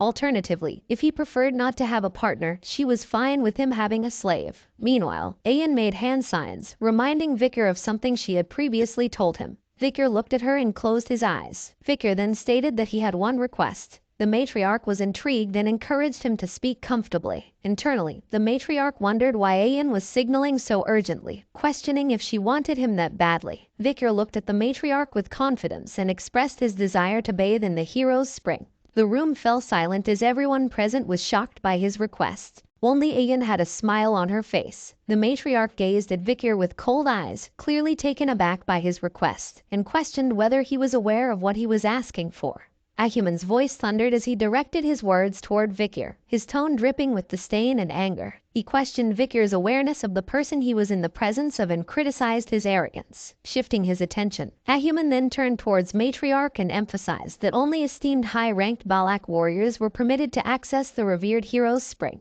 He dismissed Vikir's plea, branding it as insignificant. Ahun chimed in, echoing Ahuman's sentiment. He asserted that the hero's spring was exclusive to those who had proven their exceptional might and condemned Vikir for his audacious inquiry. Ayan intervened, speaking up for Vikir and highlighting his previous feat of capturing an ox bear during the pillaging ceremony. The act, according to her, was a testament to Vikir's strength. The matriarch's gaze fell upon Vikir, and she inquired about his understanding of the hero's spring. Fearless and composed, Vikir met her gaze and revealed his knowledge. He knew that Hero's Spring was a revered shrine where only the mightiest Balak warriors were submerged. The spring possessed healing properties, aiding both internal and external injuries through its waters. Vikir also recalled Ayan's insight that access to the spring was reserved for warriors who had made significant contributions. Contemplating Vikir's request, Matriarch grappled with the decision. The first elder expressed hesitation about sending an outsider, a recent commoner, to the shrine. However, the second elder interjected, suggesting that given Vikir's potential, a single visit to the hero's spring could serve as motivation. Debate ensued among the elders. The first elder emphasized the exclusivity of the hero's spring, questioning the idea of allowing anyone to enter. On the other hand, the second elder advocated for showing kindness to Vikir due to his battered state and newfound familial connection. Matriarch's internal struggle was evident as she weighed the options. She desired to grant Vikir's request but acknowledged the lack of a compelling reason. She lamented the opposition from the shaman and the guards, leaving her feeling constrained in her decision-making. As the tension grew, a sudden bell sound interrupted their deliberations, capturing everyone's attention. Vikir's voice cut through the uncertainty as he questioned the origin of the bell, pondering if it signaled the onset of war. Ayan clarified that the sound was an indication of a guest's arrival, ruling out the possibility of a confrontation with the Balaks in their own territory. Matriarch decided to adjourn the discussion, instructing everyone to return to their duties. Ahuman's demeanor shifted as he observed Matriarch's departure, his expression brimming with ire, accompanied by a disapproving sound. As the members of the Balak tribe stood together, Vikir asked Ayan if the group of people before them were the guests they were expecting. Ayan confirmed this, revealing that the newcomers were merchants who brought goods from beyond the forest. The Balak tribe eagerly anticipated their visits. However, Vikir's thoughts were elsewhere. He focused on a symbol on one of the merchant's flags, recognizing it as belonging to the bourgeois family, one of the 7 merchant families. Victor was perplexed by their presence, considering that their route required crossing either the Baskerville or Morgue family territories, both of which wouldn't likely grant such passage. Victor mused about the possibility of the bourgeois family having found a way to smuggle themselves through. The head merchant, resembling their leader, addressed the crowd in the Balak language with a cheerful tone. He announced the arrival of the 5-day market and encouraged bartering. The merchants promptly set up their stalls and showcased their wares. One item promoted was a glass orb believed to induce sweet dreams when placed near one's bed. Another merchant drew attention to cosmetics and grains in their collection. Victor observed the merchants' offerings with a critical eye, noting that they had brought essential goods and food that were distributed throughout the empire. He questioned the disparity in value, considering that they were trading rare forest items for seemingly mundane supplies. He speculated whether the merchants were taking advantage of the Balak's lack of knowledge about current market prices. However, Victor decided to let the Balaks navigate this on their own to avoid drawing attention to himself. Amid the bustling market, Ayan's voice rang out in frustration, denouncing the unfairness of the deals. She questioned whether it made sense for her to exchange a diamond for corn. Victor found solace in her reaction, relieved to see someone expressing rational dissatisfaction. Ayan's anger grew as she shouted that she should at least receive 2 corns for this. Ayan smiled as she happily received 2 corns in exchange for a diamond. Victor couldn't help but feel frustrated by her actions, considering her to be quite hopeless. Amidst the bartering, 3 Balak tribe members engaged in a verbal confrontation with the merchant leader. The first one argued for better terms for trading a pearl clam for radishes, asserting that 2 radishes were the rightful exchange. The second haggled over the quality of cabbage and eventually settled for 1 deer antler. The merchant leader, visibly irritated, relented under the pressure of the Balak warriors' persistence, giving in and offering extra items. This made the Balak members happy, but the merchant leader smirked inwardly, perceiving their celebration as ignorance of the item's true value. Just then, a small girl approached the merchant leader, politely asking for a glass orb. The merchant leader, with a self-assured demeanor, mentioned having many glass orbs and inquired about what the girl had to offer in return. The little girl's face lit up with joy as she proudly displayed a sun larva, referring to it as a rare, delicious, and nutritious treat. She presented it to the merchant leader as an offering. However, the merchant leader's expression twisted into one of disgust as he slapped the girl's hand away, rejecting her offering with revulsion. The sun larva fell to the ground, leaving the girl heartbroken. As the merchant leader began to walk away, he remarked that despite being perceived as a primitive barbarian, she was quite pretty. He considered her attractive enough to fetch a good price as a slave. The girl looked at the sun larva with teary eyes, and suddenly, a hand appeared on her head, trying to console her. Victor looked at the merchant with anger and stated that this trade was invalid. The merchant leader questioned whether Victor understood the imperial language and tried to brush off the incident by saying it was just a misunderstanding. However, Victor cut him off, questioning if he was talking about the intention to sell a Balak child as a slave. Dismissing the merchant's attempts to explain, Victor redirected the conversation and demanded the cancellation of all unfair trades of the day. The merchant leader was baffled, asking Victor to define what he meant by unfair trades. Victor boldly stated that the items were being marked at prices significantly divergent from their current market value. The merchant leader pondered the fact that Victor was the only one who could speak the imperial language. Attempting to assert authority, the merchant leader claimed that the trades were sacred and sanctioned by the Balak shaman, who was seen as a proxy of the forest god. He belittled Victor's interference due to his young age, implying that he shouldn't involve himself in matters beyond his understanding. Victor's words were calculated and sharp as he broke down the actual market values of the items being traded. He revealed that the supposed corn was worth 100 gold each, while the received diamond had a value of around 2 million gold. He further explained the worth of an ox bear horn when crafted into a billiard ball, equivalent to 1 million gold, comparable to a goblin butt mushroom, a newly used medicinal item. The merchant leader was astonished by Victor's precise knowledge of market prices. Victor picked up a glass orb and explained that this glass orb can give you sweet dreams. If you place this next to you, you will certainly be engulfed and only dream sweet dreams. He then disclosed that the orb's surface contained hidden holes that dispensed drugs inducing sweet dreams, which, in reality, was a harmful, cheap substance banned in the empire due to its adverse effects with prolonged use. He acknowledged the merchant's effective distribution of the drug. Crushing the glass orb in his hand, Victor unveiled their scheme,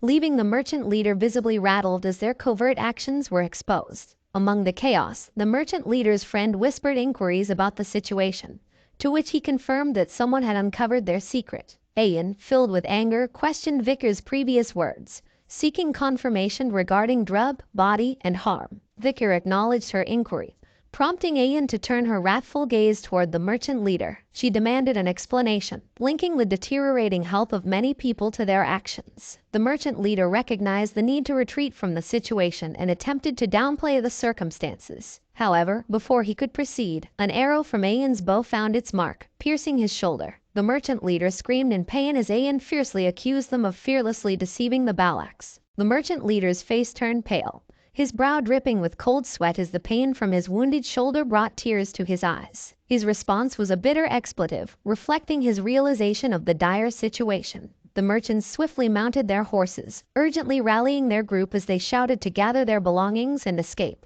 Vikar questioned Ayan's decision to let them go without consequences, given the merchant's reputation for avoiding losses. Ayan offered her perspective, comparing their situation to hunting techniques used on beasts in packs. Injuring and releasing them could lead them back to their group, allowing for more strategic confrontation. Meanwhile, the merchant leader, fuming with anger, continued to run, casting a final curse at the Balaks. The merchants eventually reached a camp where a group of mercenaries had set up. With frustration and desperation, the merchant leader ranted about the Balaks stealing their products and rallied the mercenaries for an impending battle. In the quiet of the night, a bird soared through the air, its keen eyes spotting a distant light cutting through the heart of the forest. Descending, the bird perched on someone's hand. Ayan's fierce gaze met the bird's arrival as it landed on her hand. She uttered a chilling declaration that resonated with the anger within her. They had provoked the Balaks, and in her eyes, there was only one way to deal with such a transgression: slaughtering their adversaries. A group of mercenaries moved silently through the dense forest toward their destination in the heart of the night. The leader of the mercenaries turned to the merchant leader accompanying them and addressed him, highlighting the unfortunate looting of his goods by the Balak group.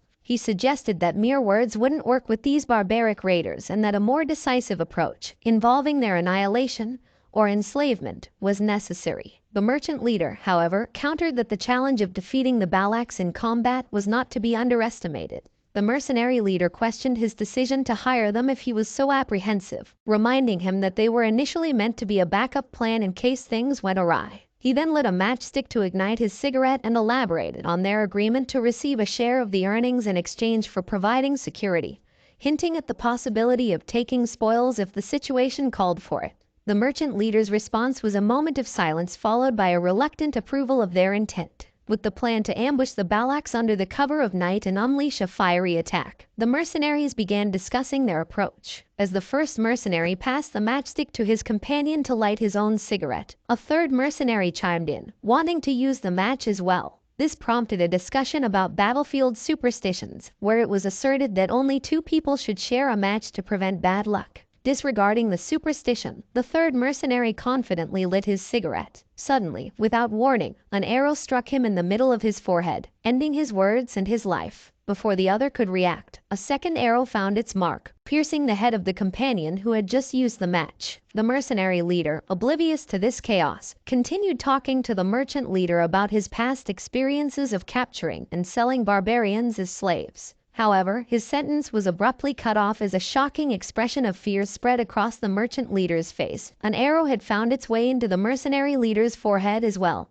ending his tale and his life in an instant. The merchant leader urgently shouted as the Balak warriors approached, warning everyone to extinguish their cigarettes. Ayan, standing at a distance, expressed anger and a determination to target only the heads of the enemies to showcase their fearsomeness. Vikar was taken aback and questioned whether the Balak warriors could accurately shoot their arrows using just the light from the mercenaries' cigarettes. Ahan then arrived near Vikar, carrying barrels. He addressed Vikar as a slave, but Vikar corrected him, stating that he was now a commoner. Ahan brushed off his concern, implying that the distinction wasn't worth fussing over. Among the mercenaries, one individual blocked incoming arrows with a shield and issued orders for mages to gather and shield bearers to protect against the arrows. Aura users were told to prepare for a counterattack. Suddenly, a peculiar sight caught their attention. Two arrows lodged into trees with a wooden barrel suspended between them by ropes. Soon, a barrage of similar combinations of arrows and barrels filled the sky above the mercenaries' position.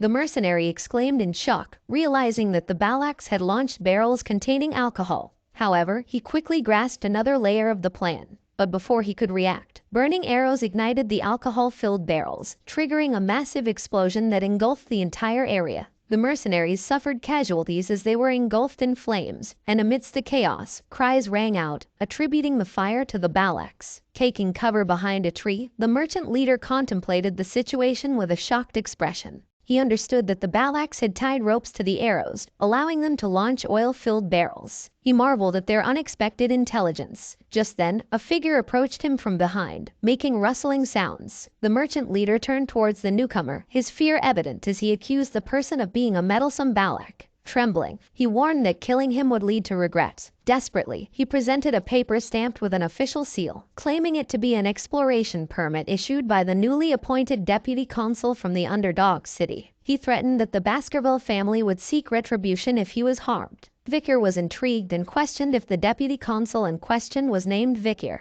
The merchant leader confirmed it, referring to him as the infamous Vicar. Vicar, with his red eyes, calmly replied that he didn't recall granting such a permit. The merchant leader was taken aback and noticed Vicar's changed appearance and deduced his true identity. Before he could finish his sentence, Vicar launched an arrow that swiftly ended his life. He then declared that those who forged the Baskerville seal are to be executed. Ian arrived on her wolf, urgently shouting at Vicar to flee, addressing him as a slave. Vicar corrected her, reiterating that he was not a slave. Meanwhile, among the mercenaries, they continued to defend against incoming arrows with their shields. To their surprise, they realized that the Balax had ceased their arrow barrage. This change in tactics led them to believe that the Balax lacked confidence in their approach. Encouraged by this, the mercenaries resolved to pursue the retreating Balax, expressing their intent to exact vengeance. Amidst their conversation, a sudden ominous event occurred. Something struck the area where the mercenaries were positioned. Their fear-filled cries echoed through the forest as they encountered a monstrous presence. Ayan turned her attention back to Vicar, acknowledging his strategic prowess and the utilization of fire as a tactic. She noted his transformation into a remarkable Balak. Vicar's response held a hint of humor, implying that he felt the same way whenever he saw Ayan. His gaze shifted to Madame Eightleg's menacing aura, and he remarked that the situation was a disaster. Matriarch's smile graced the scene as she granted permission for Vicar to enter the hero's spring. As she gazed at Vicar, she acknowledged his various achievements, addressing the food shortage, resolving battles without casualties using oil barrels, and uncovering the cause of the Balak warriors' infection caused by cheap drugs. The matriarch placed her hand on his shoulder and expressed her belief that he was a brave warrior. She then pointed out that tonight was a full moon, so she instructed Ayan to lead Vicar to the hero's spring. Ayan got up and responded, "Yes, mother." As they walked, Ayan playfully wrapped her arm around Vicar and commented on how Acumen was remaining silent. She explained that Acumen had previously attributed the warrior's ailments to a curse, and due to his actions, Acumen's words no longer carried weight. Vicar remembered the words of the merchant leader who had spoken of the Balak shaman, the proxy of the forest god, permitting a sacred trade. Vicar gazed at Acumen, contemplating the notion of a curse. Later that night, Vicar immersed himself in the spring, experiencing a profound sense of relaxation. He reflected on the purification of his mana, feeling his broken bones and muscles begin to heal. He recognized that the old shaman's concerns were not unfounded, given the spring's remarkable efficacy. He mused about the efficacy of the spring in comparison to the river Styx at Baskerville, acknowledging its advantage due to the absence of an age limit. Vicar gazed ahead, observing Ayan also in the hero's spring. He mentioned that the spring's efficacy might diminish if she joined him. He pointed out that the matriarch had specified that only he could enter. Ayan dismissed his concern, remarking that true Balax didn't worry about minor details. She shifted the conversation to express gratitude to Sir Adonai for discovering the hot spring. Vicar inquired about Adonai, prompting Ayan to describe him as the sole individual capable of battling Madame Eightlegs. She emphasized that Adonai was the most formidable warrior in their legends and advised Vicar to respect him. Vicar acknowledged that if Adonai had truly confronted the monster head-on, he deserved respect. Ayan exclaimed that she was telling the truth. She then turned away and muttered her frustration about the difficulties of communicating with outsiders. She recalled her mother's words about Vicar, acknowledging his transition to a commoner and his positive reputation within the village. Her mother had expressed that with Vicar's recovery using the hero's spring, he had the potential to become the man he was meant to be and wasn't a bad choice for a husband. Ayan blushed as she gazed at Vikir and firmly declared to herself, "Today, I'm going to make Vikir mine." Ayan spoke openly, revealing her knowledge of the merchant's excessive profits and expressing her readiness to take action against them if he hadn't. Vikir responded with a knowing smile, prompting Ayan to protest in embarrassment. She insisted that she genuinely knew about the price difference between diamonds and corn in the empire. Curious, Vikir inquired about the price disparity, and Ayan guessed that 1 diamond might be worth 20 corns. When Vikir remained silent, she quickly revised her estimate to 30 corns. Vikir remarked that her guesses were wrong, and he then revealed to her the number of corn she could get with 1 diamond. Ayan was taken aback by this revelation and exclaimed in shock at the immense number of corn she could exchange for a diamond. She quickly covered her mouth and tried to save face by dismissing her surprise, as if she had known all along. She remarked that the logic within the empire was strange and questioned where they would use that stone. Vikir told her that all that didn't matter. He then offered her a choice between addressing him by his name or as a slave. He emphasized that he didn't like keeping things ambiguous. Ayan considered her options, stood up, and moved closer to him, asking if he didn't like ambiguity. She took hold of his chin, lifting his face,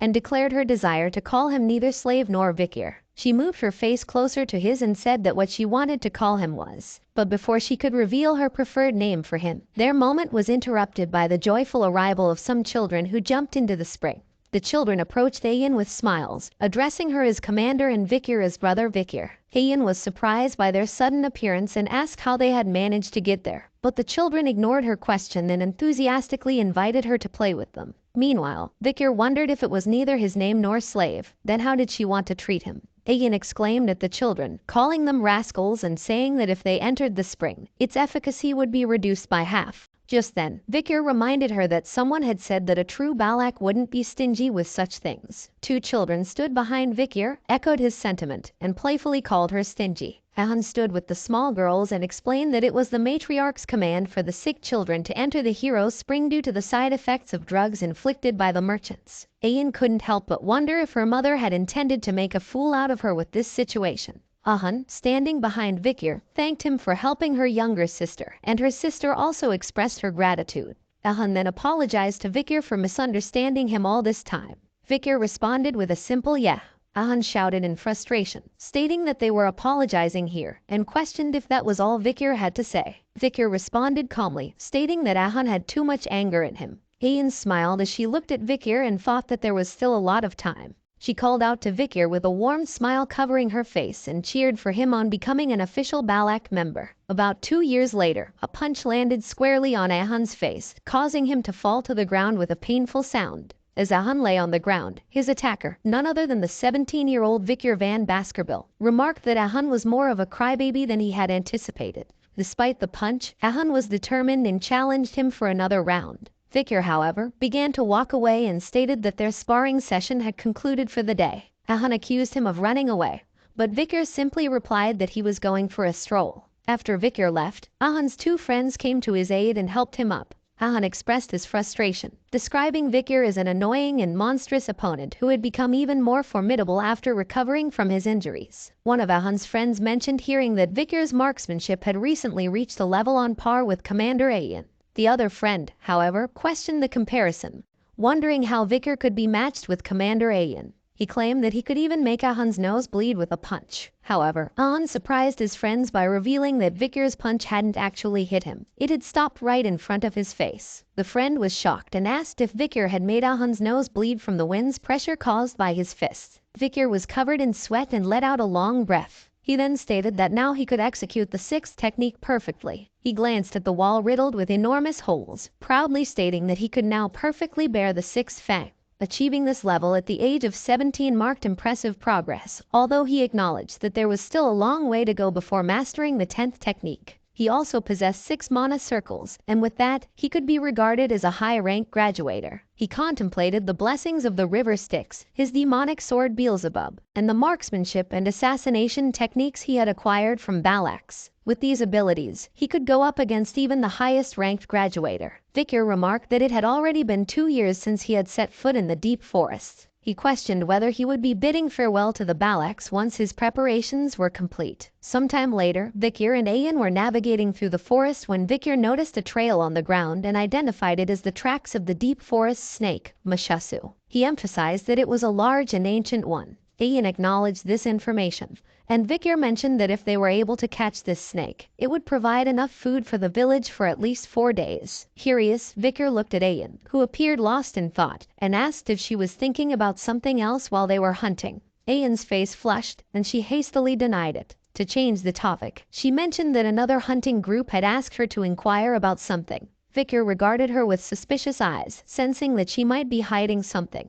She then revealed a knife and explained that the hunting group had obtained it from an imperialist who had trespassed into the deep forests. She asked him if he knew anything about the emblem on the dagger. Vikir confirmed his knowledge and stated that it was a famous emblem. He knew that the emblem belonged to an extremely famous clan, the Leviathan clan, an incredibly renowned clan that was part of the 7 imperial clans, along with the Baskerville clan. Ayan explained that they had initially suspected the dagger might have belonged to someone from the mercenary group they had massacred 2 years ago. Fortunately, this was not the case. However, something was troubling her. She described how in various locations around the headwaters, they had found traces of a red liquid poured from a glass bottle, left behind by unknown individuals who quickly retreated. The hunting group had managed to capture someone, but that person had ingested a hidden poison and died, leaving behind only the dagger with the Leviathan clan emblem. Ayan hesitated for a moment and then asked Vikir a personal question, whether he wanted to return to his hometown. Vikir, taken aback by this sudden and oddly serious inquiry, asked why she was asking with such a peculiar expression. Ayan responded by expressing her dislike for secrets or lies and implored him to be honest with her. She revealed that another imperialist had recently entered the deep forest, and she believed that Vikir was their target. Vikir was visibly shocked, and Ayan closely observed his reaction. After a moment of silence, Ayan dropped a significant revelation, stating that girl had come to the deep forest. Ayan spoke honestly that 2 years ago when he had confronted Madam up until now, that girl, along with a search party, had gone to investigate the deep forests. Ayan suspected that she was searching for clues about Vikir. Ayan hesitated but eventually asked him a question that had been weighing on her mind. Would he go with this girl? Her thoughts raced as she contemplated his potential response. Would he be angry because she had kept this information hidden until now? What if he agreed to go with the girl? Should she try to prevent him from leaving by invoking the tribe's rules, or would that even work? Just then, Vikir spoke up, stating firmly that he wouldn't go back. Ayan asked if he was speaking the truth, and Vikir affirmed his decision. Her face lit up with a bright smile upon hearing his response, and she expressed her joy by hugging her wolf companion and assuring the wolf that Vikir wasn't leaving. In Vikir's mind, thoughts swirled. He believed that the Empire might not be aware of his survival. He resolved to return once he could perfectly conceal his power from Hugo without drawing any attention. He pondered Ayan's reference to that woman and whether it was Camus Mork. He wondered if she still remembered that he had saved her life or if her interest was part of a diplomatic event. Observing how the Baskerville clan had granted permission for the Mork search party to enter the deep forest, Vikir speculated that the alliance between the 2 families remained strong. He considered whether his death had played a role in forging this bond. With these thoughts in mind, he concluded that he should investigate what was happening outside the deep forest soon. As Vikir and Ayan stood by the river, a sudden, unexpected event unfolded. A massive fish leaped out of the water, leaving both of them in awe and shock. The fish landed on the ground, writhing in pain and making agonizing sounds before ultimately succumbing to its injuries, lying lifeless. Ayan, looking at the fish, questioned if it was a lungfish. She speculated that its leap out of the river might be an indicator of the upcoming rainy season. Judging by its size, she deduced that this year's rainy season could potentially be a lengthy one. However, their attention was soon diverted as Vikir noticed an arrow protruding from inside the lungfish's body. Bewildered, he examined it closely and proceeded to slice open the fish's stomach. To their astonishment, they discovered a human skeleton inside the fish, clutching the very arrow that had struck it.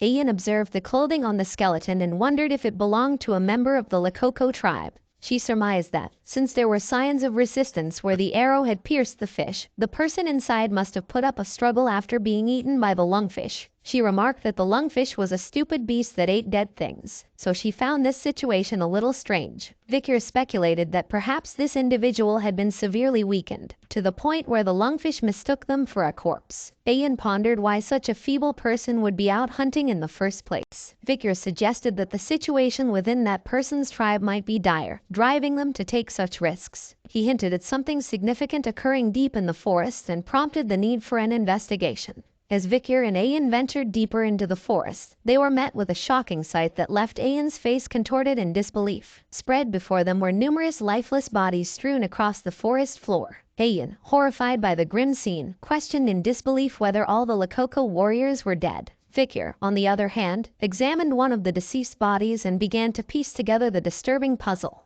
He noted signs of vomiting, diarrhea, and red spots on the corpses. His thoughts raced, and he considered the possibility that this might be related to a deadly disease. Ayan pointed out another strange observation.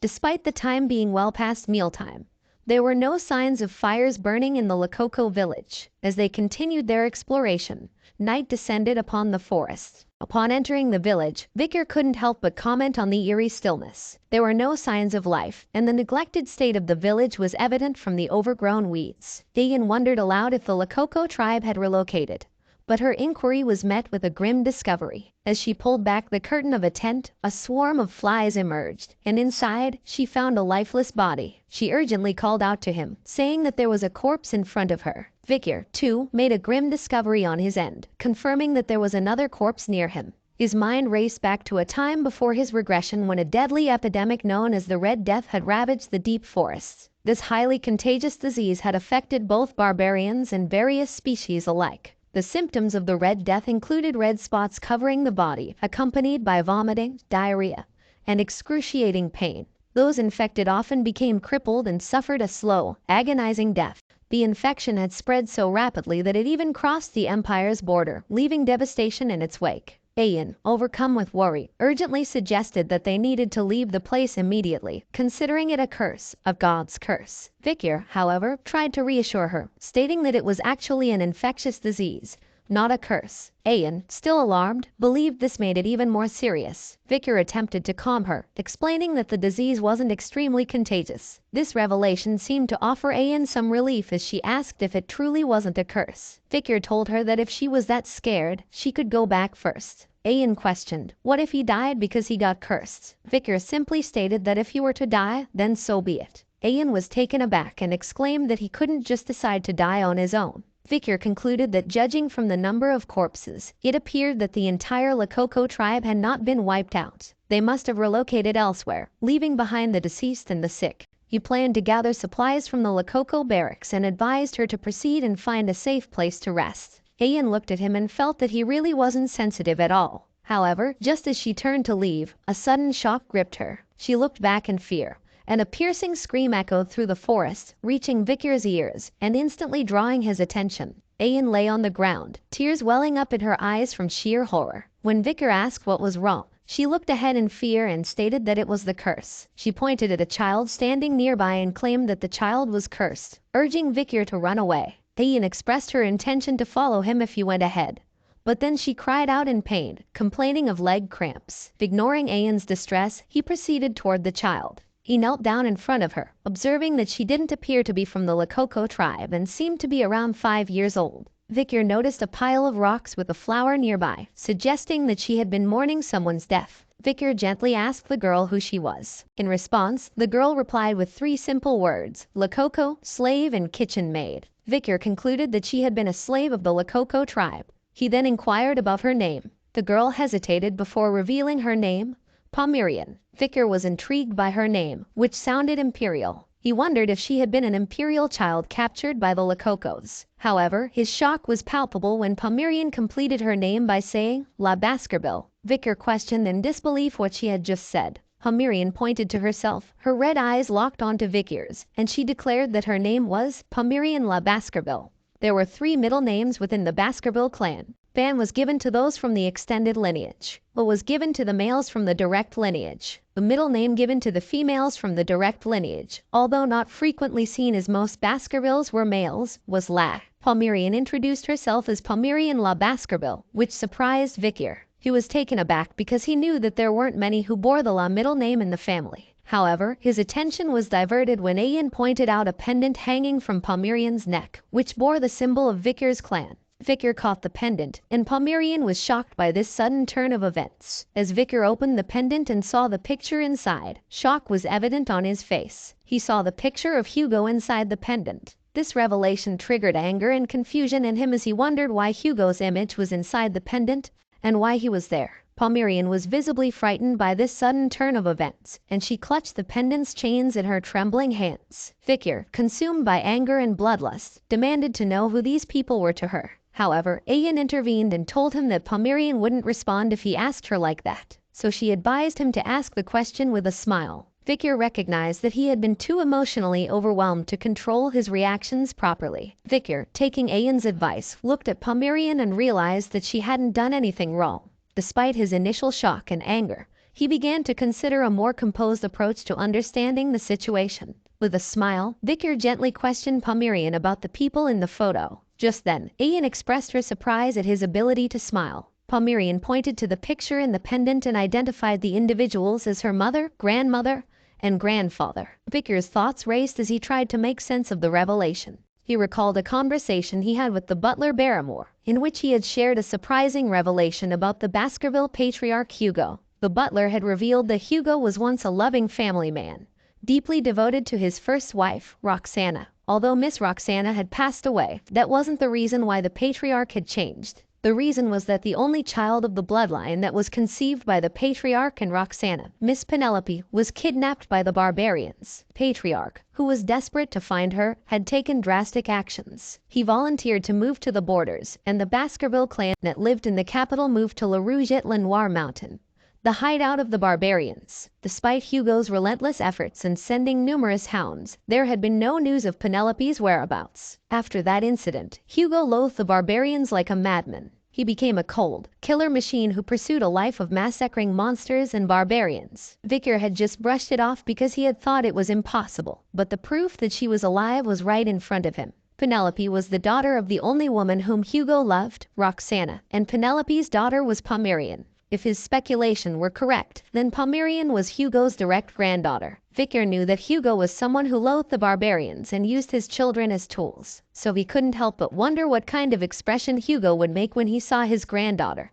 who was half barbarian. Vicker gently patted Palmyrian's head and offered her his support. He could tell that she hadn't been treated well by the Lakoko tribe. With a reassuring smile, he invited her to come with him. Palmyrian observed Vicker for a moment and then pointed at him, noting that her mother's hair and eyes were the same as his. Vicker acknowledged that all the Baskerville hounds tended to look alike. He also playfully referred to himself as her uncle. The word uncle seemed to resonate with Palmyrian, and she looked at her mother's grave, recalling that she had told her that if she ever saw someone with red eyes, she must follow them. Palmyrian grabbed Vicker and expressed her desire to go with him. This was the moment when the two stragglers of the iron-blooded sword clan had crossed paths. The next day, Palmyrian exited the tent and asked Vicker where he was going. Vicker explained that he had a meeting to attend, called by the matriarch of the clan. Palmyrian ran toward him and stated that she wanted to go with him. She climbed onto his arms, and Vicker couldn't help but wonder if she was scared of being alone. He felt that it was great that she had opened up to him, but realized that looking after a child was harder than he had thought. As he carried her on his back and contemplated their future, he knew that he couldn't raise her in the Balak's village. He had to find a safe place far from Hugo's reach but still within the bounds of the Empire's civilization. Vicker looked at Palmyrian, peacefully sleeping on his back, and made a decision to seek assistance from Chihuahua. He planned to leave the forest and eventually make their way to the city. Inside the matriarch's tent, a sense of urgency hung in the air as the matriarch herself wore a serious expression and inquired about the infectious disease that was spreading among their people. Addressing the gathered members, she expressed her concern, noting that the rainy season was approaching. She emphasized that if the disease were still present during the rainy season, the damage done would be even more lethal. The shaman, however, argued that it wasn't a disease but a curse and suggested performing a large ritual to lift it. Ayan had a different perspective, firmly stating that it couldn't be a curse, and advocated for an immediate relocation of the village to escape the spreading affliction. The elders countered this idea, emphasizing the importance of their sacred land where the ashes of their ancestors rested. They insisted that abandoning their ancestral home was not an option, as it had been their place of residence for 2 centuries. Ayan's group passionately argued that prioritizing the graves of their ancestors over the safety of their future generations was untenable. They pointed out the grim reality that the disease could continue to spread, especially among the children. The shaman's group continued to insist on the curse theory, believing that the ancestors were angered due to the neglect of their graves. Ayan's group, on the other hand, contended that the illness might be caused by consuming strange mushrooms or a contagious bug. With emotions running high and the community divided, they turned to the matriarch for a decision. However, the matriarch herself was uncertain about how to proceed in this complex and potentially life-threatening situation. Vicar sat quietly in the back of the meeting, his thoughts focused on the dire situation they faced with the Red Death. The Red Death was an infectious disease comparable to the historical Black Death that had once ravaged the Empire. He recalled the key figures who had helped the Empire combat the disease: Camus from the Morg clan, who had cast a protective firewall to contain the disease's spread, and Dolores, a powerful saintess from Quo Vadis who had used her divine powers to purify the disease. However, these treatments were restricted to the Empire, and most of the barbarians who lived in the La Rouge-et-le-Noir mountains had perished. However, this crisis had been favorable for the Baskerville clan. With the disappearance of the barbarians, an influx of low-ranked monsters had disrupted the forest's ecosystem, leading to an increase in civilian casualties. The Baskerville clan, who protected the borders, received support from the Empire to combat the monster threat and began to subjugate the monsters. In the end, they were successful in protecting the border, and it became an opportunity for Hugo to further strengthen his political position. Vicar, however, was determined not to let Hugo gain further influence through this crisis. Suddenly, Vicar raised his hand and captured the matriarch's attention. With confidence, he announced that he knew a way to stop the Red Death. A goblin was tied upside down with ropes and submerged in a large water pot. After a few moments, the barbarians pulled the goblin out, and they observed red spots rapidly appearing on the goblin's body. Realizing that the goblin had contracted the dreaded Red Death, they promptly threw it into a fire to prevent the potential spread of the infection. Ayan turned to Vicar and mentioned that all the goblins they had submerged in the infected water had indeed contracted the Red Death, confirming his previous warnings. She then inquired if the Red Death could truly be transmitted through water. Vicar confirmed this, stating that the infected water was a significant source of the infection, but reassured that boiling the water should eliminate the problem. Ayan, looking at 3 tied goblins, sought clarification from him regarding the safety of boiled water. They decided to conduct an experiment by placing a goblin in boiling water. However, when the goblin was pulled out, it was lifeless. Ayan pointed to the deceased goblin, indicating the immediate fatality. Vicar advised her to try placing the goblin in cold water. Ayan recognized her mistake and acknowledged his suggestion. Soon they subsequently placed 2 goblins in water that had been cooled after boiling, and nothing harmful happened to them. The barbarians observed this outcome and concluded that they had found a way to combat the Red Death, believing that water was the answer. Another barbarian inquired if drinking boiled water could prevent infection. The matriarch approached Vicar and expressed her gratitude, acknowledging that she could see hope thanks to his efforts. Vicar, however, remained cautious, reminding everyone that the Red Death could not enter their eyes or any mucous membranes but could be transmitted through the respiratory system. He urged them to exercise caution, especially when the fog was present at dawn. Ayan glanced at the shaman and sarcastically mentioned someone had once referred to Red Death as a curse. The shaman, visibly annoyed, responded, questioning the idea of avoiding water entirely, especially with the rainy season approaching. Vicar acknowledged that what he said was true. When the rain comes, there will be an overflow of water from the river, and the air will become humid. There will be limitations to the methods of how they boil water and wash up, as they go according to the preventative measures. So he proposed a drastic solution: relocating the village. This suggestion shocked the shaman, who reminded him that he had already told him that they couldn't leave the place where their ancestors lay. He questioned if Vicar was ignoring the word of the Council of Elders. However, Vicar confidently revealed that there was a method that would allow them to stay within Balak territory without the need to relocate. As the rainy season approached the La Rouge-et-le-Noir mountain, the river flooded, transforming the once flat lands into vast torrents of swampy terrain. Deep within the forests, the torrential rain was an unprecedented event, even for the elderly, and it resulted in the flooding of everything within the deep forests. Everything, that is, except for the Balak village. 2 barbarians exerted their full strength, pulling a rope tightly, while the one in front urged them to pull harder and tie it securely. These barbarians stood on opposite high grounds, working to construct a bridge between two platforms within the village. One side instructed the other to raise the fence and stabilize it to prevent it from collapsing. Soon, the bridge was completed, and it provided a means of moving between the many houses built on top of the huge trees. One of the barbarians marveled, noting that even with so much rain, the village hadn't flooded. Another barbarian credited Vikir for this accomplishment, stating that it was all thanks to him. They shouted in gratitude, thanking Vikir for his wisdom. Vikir, in his thoughts, acknowledged the fortune of having many tall trees within the Balak territory, enabling them to endure the rainy season. Pomerian crawled out of a hut and expressed her desire to be with him. However, Vikir suddenly noticed something approaching two barbarians who were waving at him. He shouted a warning, realizing the danger. Just then, a massive catfish leaped out of the water, attempting to devour the unsuspecting barbarians. They noticed the threat too late and let out fearful screams. However, an arrow struck the catfish, sending it flying back into the water. It was Ayan who had shot the arrow, and she sternly told the catfish to get lost, cursing it for its attempted attack. Vikir asked Ayan if the catfish was the Mashasu. She explained that this particular catfish had been known as the king of this area for dozens of years, and they called it Ka. Suddenly, the catfish collided with the platform where the barbarians were standing, causing them to start falling. Vikir, displaying determination, leaped toward the catfish and vowed to correct its habit of destroying their hard-built homes. His hand began to glow red, and soon Beelzebub emerged from his hand. Vikir launched an attack, employing the Baskerville 6 technique, 6 lurking ambushes. The attack hit the catfish, causing it to emit a painful scream. It quickly retreated back into the water and swam away. The two barbarians who had fallen managed to grab hold of a tree trunk and were safe. Other barbarians, witnessing Vikir's successful defense, praised him for chasing Ka away, acknowledging how many times he had come to their rescue. They hailed him as the hero of the Balaks. The shaman, however, clicked his tongue in annoyance upon seeing Vikir being praised. Ahun, who stood nearby, wore a troubled expression. On the other side, Ayan raised her thumb in approval and acknowledged that Vikir had passed. As night descended, inside Vikir's hut, Pomerian enjoyed the food that Vikir had prepared. However, she wasn't alone. Ayan also joined in, and both of them wore blissful expressions as they ate. Pomerian complimented her uncle on the delicious food,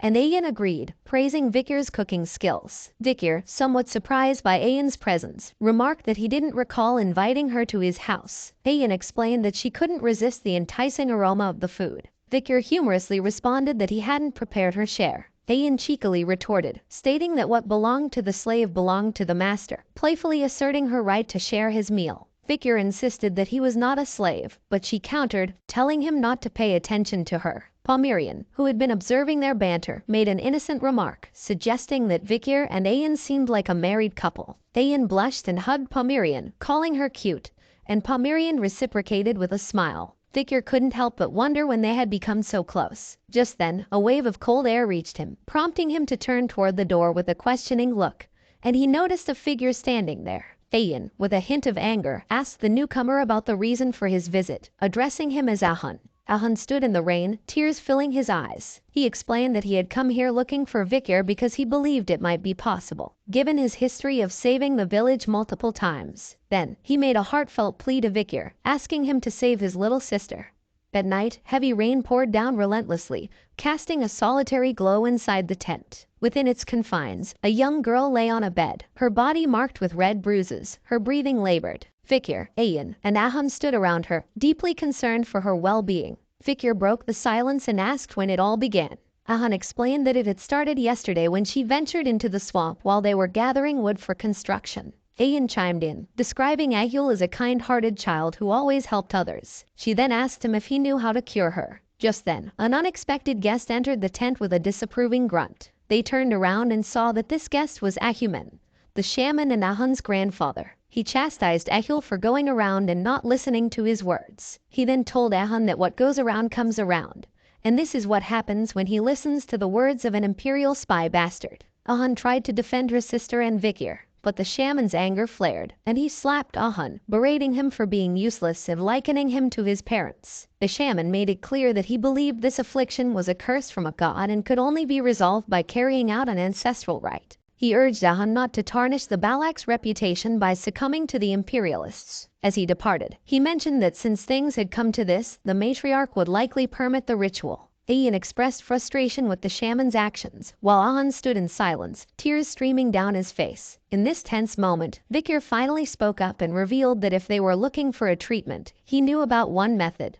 Vikir turned to Ahan and issued his instructions urgently. He instructed him to sanitize the furniture Ahul used with boiling water, and to burn charcoal in the bonfire to clear the area of bugs and bats. Their goal was to create a clean environment to aid her recovery and buy some time in her battle against the disease. Vikir then looked at him and asked if he could carry out these tasks. Ahan wiped away his tears and agreed to carry out these tasks. Ayan approached Vikir, her worry evident in her voice as she asked if he could truly save Ahul. Vikir affirmed his intention but stressed that he would need her assistance. Ayan was determined to help and eagerly inquired what she could do. Vikir gazed at her and revealed his plan. He requested that she guide him out of the deep forest so he could obtain medicine to treat the infection. Ayan exclaimed and voiced her concerns, pointing out that even if he had been acknowledged as a member of the Balaks, there were conditions for venturing into a foreign land. Moreover, she doubted that her principled mother would permit such a departure. Vikir agreed that the principal matriarch would most likely give up on Ahul,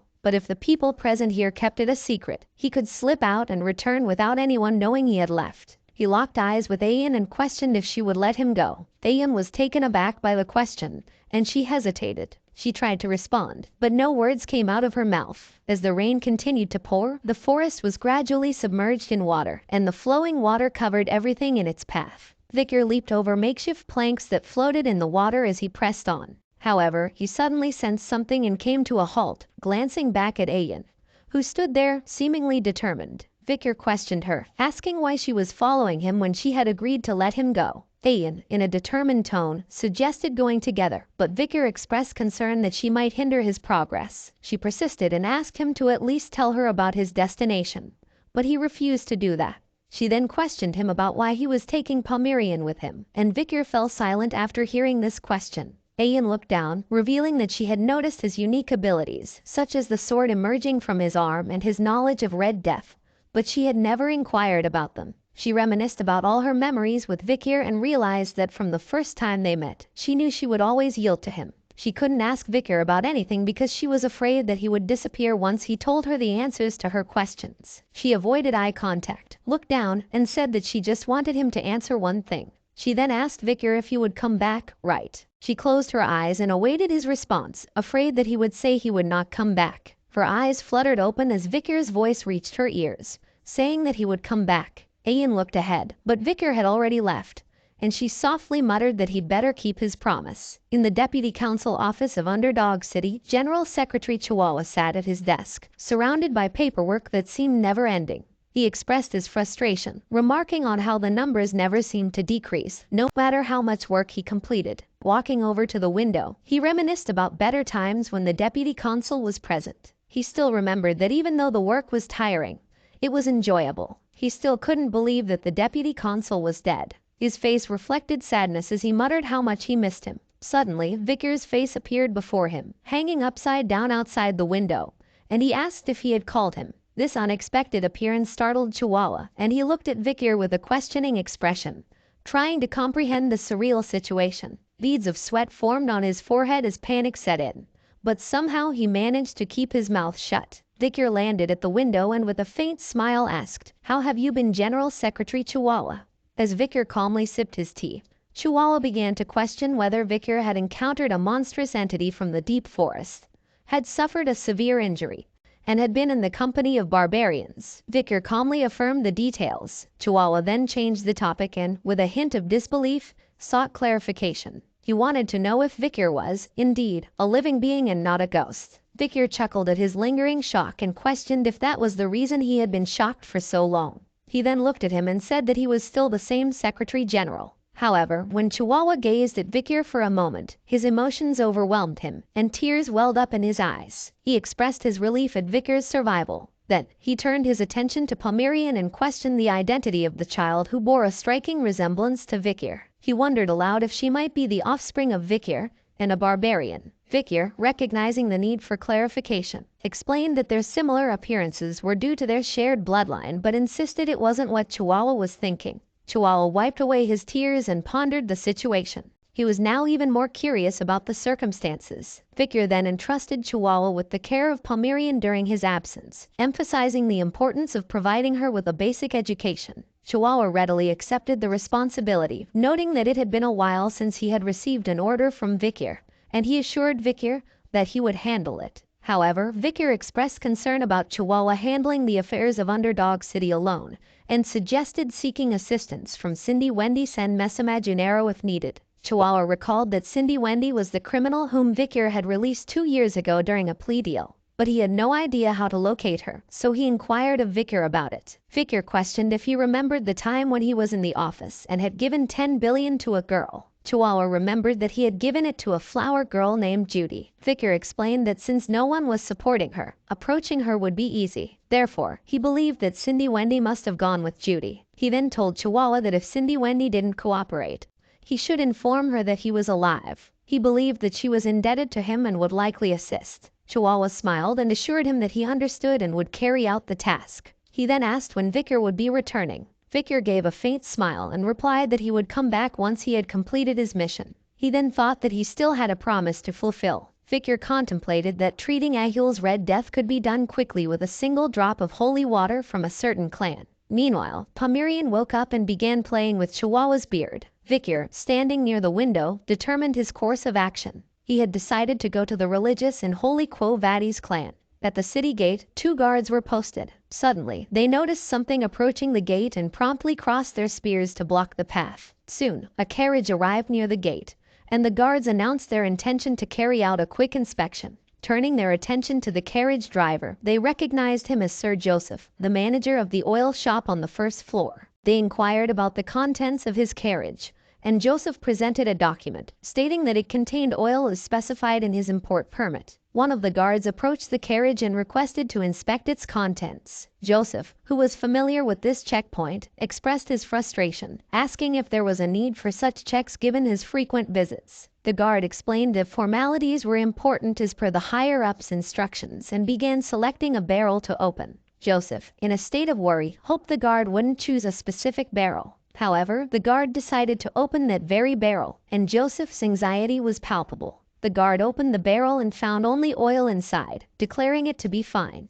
He then returned to his post and allowed Joseph to pass. As Joseph entered the city, the guards welcomed him to St. Mecca. He continued on his way and arrived at a silent and uncrowded street. Glancing back at the oil barrels, he spoke to them, indicating that it was safe to come out. Suddenly, a dent appeared on the metal top of the barrel that the guard had inspected earlier. Joseph's face became covered in cold sweat as he watched the top of the barrel fall to the ground, and a figure emerged from the barrel, covered in oil and wearing a crow mask. Joseph hesitated before asking if he could leave now, believing that he had fulfilled his promise of getting the mysterious figure inside St. Mecca. The crow man simply replied, "Wait," causing Joseph to tense up. The crow man then handed him a bag, mentioning that it contained the ox-bear canine he had promised. Joseph stammered and expressed his thanks. He remained still as the crow man walked away into a dark alley and disappeared. After the crow man had left, Joseph expressed his surprise at how he had submerged himself in oil for 2 hours. He couldn't help but question whether the crow man was not a human after all. The crow man stood atop a high tower and gazed down at the city below. He then removed his mask, revealing himself to be none other than Victor. Taking a deep breath, he remarked on the unusual experience of being submerged for such a long time, comparing it to his past encounter with the river Styx, where he had been submerged for 7 minutes. He then declared the success of his infiltration into the Quo Vadis territory. St. Mecca was the central city of the Quo Vadis clan, boasting a population of 160,000 people. Due to the strong influence of the church, both sexual desires and greed were heavily restricted. Even if gold lay on the ground, the citizens would walk past it. These conscientious citizens were dedicated to maintaining order and public peace, and they strictly abided by the rules. Just then, a bell rang, and he looked up at the bell ringing above him. Victor then recalled that when the bell rang, it triggered a strange ritual where people stopped walking and began to pray. On the street, people dressed in white clothes stood still with their eyes closed as they prayed. Victor maneuvered through the motionless crowd, going unnoticed, and couldn't help but question how they could live such suffocating lives. As night fell, Victor found himself near a well and reached into his jacket's inner pocket. He retrieved a glass bottle and poured its contents into the well. What he was pouring into the well was the Red Death's infectious bacteria, which resided in Akul's blood, sweat, and tears. It was a highly contagious plague, and he knew that people would become infected immediately upon exposure to it. Although it was an extreme method, the situation was very urgent, and every minute and second was precious. Additionally, being a religious and holy territory, he expected that the authorities would respond promptly to ensure the safety of the population before any casualties occurred. Suddenly, 3 children approached Vikir from behind, curious about his presence by the well. Vikir didn't immediately turn around, but one of the children remarked that there was a suspicious person by the well. Another child suggested they should leave as he appeared dangerous. Vikir then turned to face them, his gaze sending a chill down their spines. The children who met his eyes were paralyzed with fear. Vikir spoke, cautioning them about the well and declaring it cursed. He warned them that those who drank from it would not escape death's grasp and implored them to heed his words. The terrified children immediately started running away, shouting in panic. They believed Vikir was a ghost who had placed a curse on the well. As they fled, they vowed never to drink from it. Once the children were out of sight, Vikir felt satisfied, as he believed they wouldn't drink from the well again. He then threw a dagger near the well and claimed it was a weapon left behind by the Leviathan clan, renowned for their deadly poisons. Vikir deduced that the Leviathan clan was probably responsible for spreading the Red Death in the deep forests. Vikir knew that the religiously holy Quo Vadis clan and the poison-wielding Leviathan clan didn't have a good relationship for a long time. So, he anticipated that a huge fight would soon break out between them because of this incident. Vikir smirked and declared that his preparations were now complete. Vikir then remarked that it was almost time for the holy water to be poured, so he decided to pace. Moonlight bathed the grand mansion, casting an ethereal glow on the scene. Outside, a large crowd had amassed, all yearning for a glimpse of the rumored saintess residing within. The voices of the people melded together, expressing their desires to meet the saintess and seek her miraculous healing. Their pleas echoed through the still night, reaching the mansion's door where the saintess was rumored to be present. Responding to the clamor, a voice resonated from behind the door, questioning the lateness of their visit. The people recognized it as the saintess's voice, causing a wave of excitement to ripple through the crowd.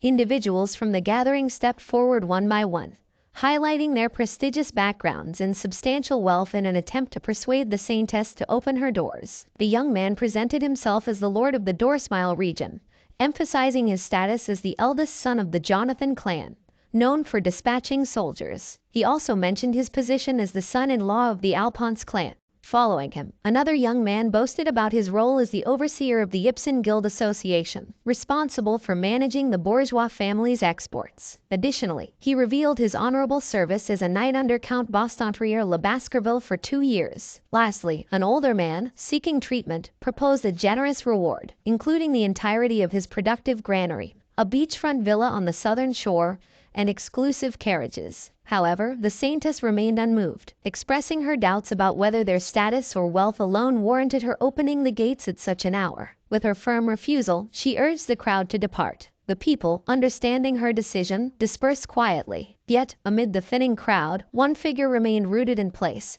separating himself from the others. It was Vikir, donning a crow mask, an enigmatic presence in the moonlit night. Lost in thought, Vikir remembered that before he had regressed, he had often seen the saintess on the front lines of the battlefield. He had seen her covered in blood, desperately tending to the injured. Her once white clothes were now stained in crimson, and her divine powers continued to glow. The saintess he knew detested the allure of money and power. Just then, the saintess's voice reached him, inquiring about his identity and purpose. Vikir knelt outside the door and replied that he was just a young lamb who had lost his way. Silence followed his words, but he maintained his position outside the door. After a while, the door opened, and a brilliant golden radiance spilled out. Bathed in this light, Vikir heard the saintess invite him inside. As he entered, he found the entire hall bathed in bright lights, with an indoor water fountain featuring an angelic statue at its center. The saintess's voice emanated from the fountain, asking how he had lost his way. Vikir questioned himself if the saintess was not going to personally meet him, but upon considering the situation, he realized that she had no reason to meet someone dressed as suspiciously as he was. Placing a leather pouch on the fountain's edge, he explained his purpose. He had come to report the epidemic spreading in the slums and had brought water from their well, contaminated with wicked energy. He believed that if she possessed divinity, she could detect this malevolence. The statue remained silent for a moment, and then, with a sudden exclamation, the saintess accused him of lying. Footsteps echoed through the chamber as knights started to pour into the room, assembling on a higher level than where Vicar stood. The situation was becoming increasingly tense. The leader of the knights observed that Vicar's speech was rather aggressive for a young lamb who had lost its way, and in a cold tone, he inquired about his identity. Vicar remained silent, but in his thoughts, he recognized him as Pietro Quo Vadis, an old comrade from his previous life. Pietro was a man known for his unwavering dedication to justice, even if it meant being more ruthless than demons. The interrogation techniques he had used on 7 young masters in the underdog city were taught to him by Pietro. Vicar finally spoke, expressing his surprise at seeing him here. Pietro, however, appeared perplexed by this comment. He acknowledged hearing about Vicar's report on the epidemic but found his attire suspicious. He demanded that Vicar remove his mask and show some courtesy before meeting the saintess. However, Vicar was unwilling to remove his gas mask and turned to leave, stating that his task of reporting was complete and that he would take his leave. As he moved to depart, an object flew toward him, narrowly grazing his mask. Pietro held an open book in his hand and declared that he couldn't allow a suspicious person to leave. Vicar realized that the object Pietro had attacked him with was a page from a book infused with divine power. He couldn't help but marvel at Pietro's use of such unconventional weapons. Pietro leaped down from the upper floor and landed directly in front of him. He accused Vicar of carrying water pouches tainted with wicked energy, implying that he might be responsible for spreading the epidemic. Vicar swiftly defended himself, questioning why he would come to report it if he were the culprit. Pietro, however, remained skeptical, proposing that it could be a tactic to lure the saintess out. In his thoughts, Vicar admitted that every word Pietro said was true. Then, Pietro initiated an attack, using the pages from his book as weapons, aiming to apprehend him for further questioning. However, Vicar was not one to be easily subdued. He swiftly started dodging the incoming attacks by jumping from one position to another. He considered using his aura but hesitated, fearing that it might reveal his identity as a Baskerville. Just then, he found an opportunity and used the wall to propel himself downward towards him. He then unleashed a powerful kick, but Pietro swiftly countered by raising his arm guard, which was topped with his book,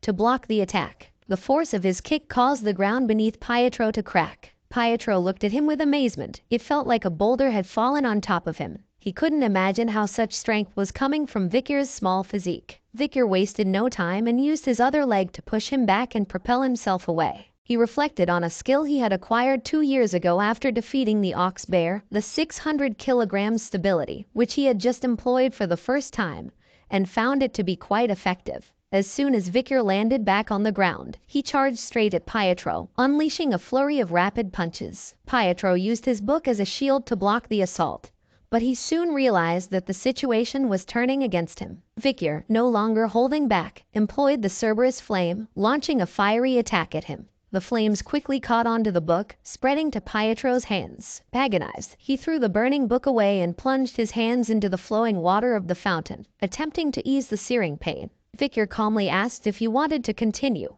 but Pietro was unable to give an answer. However, in the next moment, Pietro charged straight at Vicar and accused him of being irreligious for using sorcery. He declared that he couldn't let him go. In response, Vicar swiftly kicked the burning book that Pietro had thrown, sending it flying straight at his face. Pietro was taken aback as his vision was momentarily blocked by the book. Seizing the opportunity, Vicar capitalized on the momentum and delivered a powerful, full-force punch straight to his chest. The impact was formidable, causing cracks to appear in his armor. Moments later, he was sent hurtling back. His armor shattered into pieces as he crashed into the fountain statue. Breaking past the fountain, he slammed into the wall, coughing up blood. The knights standing above were in a state of utter disbelief, struggling to comprehend the unfolding scene. One of them questioned whether they were merely dreaming, while another insisted that it was impossible for Sir Pietro to have been defeated. Amidst the confusion, a few knights quickly surrounded Pietro, their shields and swords raised, prepared to face Vicar. Vicar, reluctant to escalate the confrontation further, addressed the knights, indicating his willingness to continue if they desired.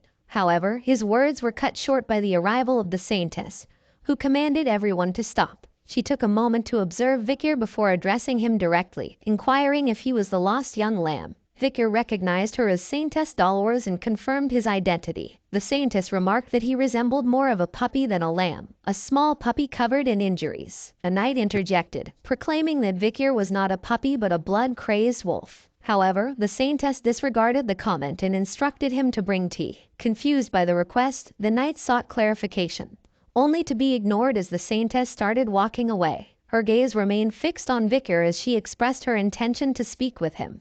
Vicar and Saintess sat facing each other at a tea table. Pietro stood behind Saintess, his gaze fixed on him. Vicar estimated her age to be around 16 and recalled her full name, Saintess Dolores Lun Quo Vadis. Vicar remembered that during the war against demons, she treated patients on the front lines and saved countless lives. She was a living example of benevolence. During the time of ruin, every martial master who encountered her, including himself, held her in high regard. The Saintess broke the silence and expressed her recent stress, catching Vicar off guard. With a questioning gaze, he listened as she revealed that she had been enrolled in the Imperial Academy, Colosseo. Currently, it was the holidays, so she was taking a break from her studies and handling family affairs. Vicar was taken aback, wondering why they were suddenly engaged in such mundane conversation. Saintess, looking out of the window, described the relentless demands on her time, with nobles and merchants seeking her services at all hours. She lamented that the cases she encountered were often related to the aftermath of narcotics or sexually transmitted infections, with no severe illnesses to speak of. Taking a sip of her tea, she mused about the irony of how people often failed to see the broader principles of justice,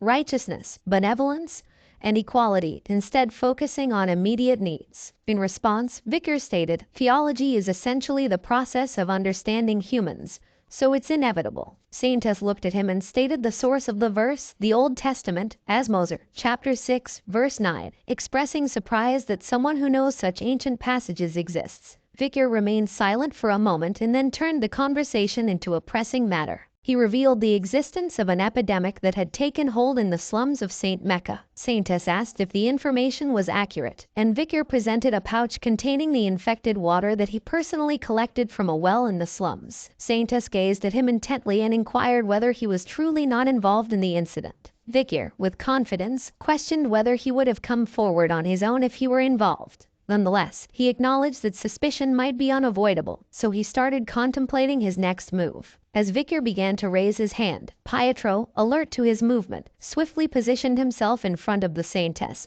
urgently instructing her to take cover. However, the situation took an unexpected turn. Vicar extended his hand, which was enveloped in a radiant golden glow. He then declared that he disliked harming innocent people, especially since this place was his hometown. Saintess and Pietro were visibly astonished by this, and Saintess recognized that Vicar was using divine power. Saintess couldn't contain her astonishment and questioned if he was a believer of Lun. Vicar, maintaining his composure, asked if they were willing to listen to him now. He recounted witnessing suspicious individuals pouring liquid from a glass bottle into the slum's waters, unequivocally identifying them as the culprits behind the epidemic. Saintess, visibly taken aback by his revelations, queried about the motives of the perpetrators. Vicar posited that the criminals likely sought the downfall of the Quo Vadis family and the advantages that would come with it. Retrieving a map, he laid it out on the table, pointing to 2 locations as he explained his reasoning. He singled out the deadly and poisonous Leviathan clan and the conglomerate bourgeois family as the primary beneficiaries of the epidemic. Vicar explained how the Leviathan clan would use the epidemic as an opportunity to collect samples from numerous patients for research purposes. Moreover, once the divine Quo Vadis family falls, it would work in favor of the Leviathan family,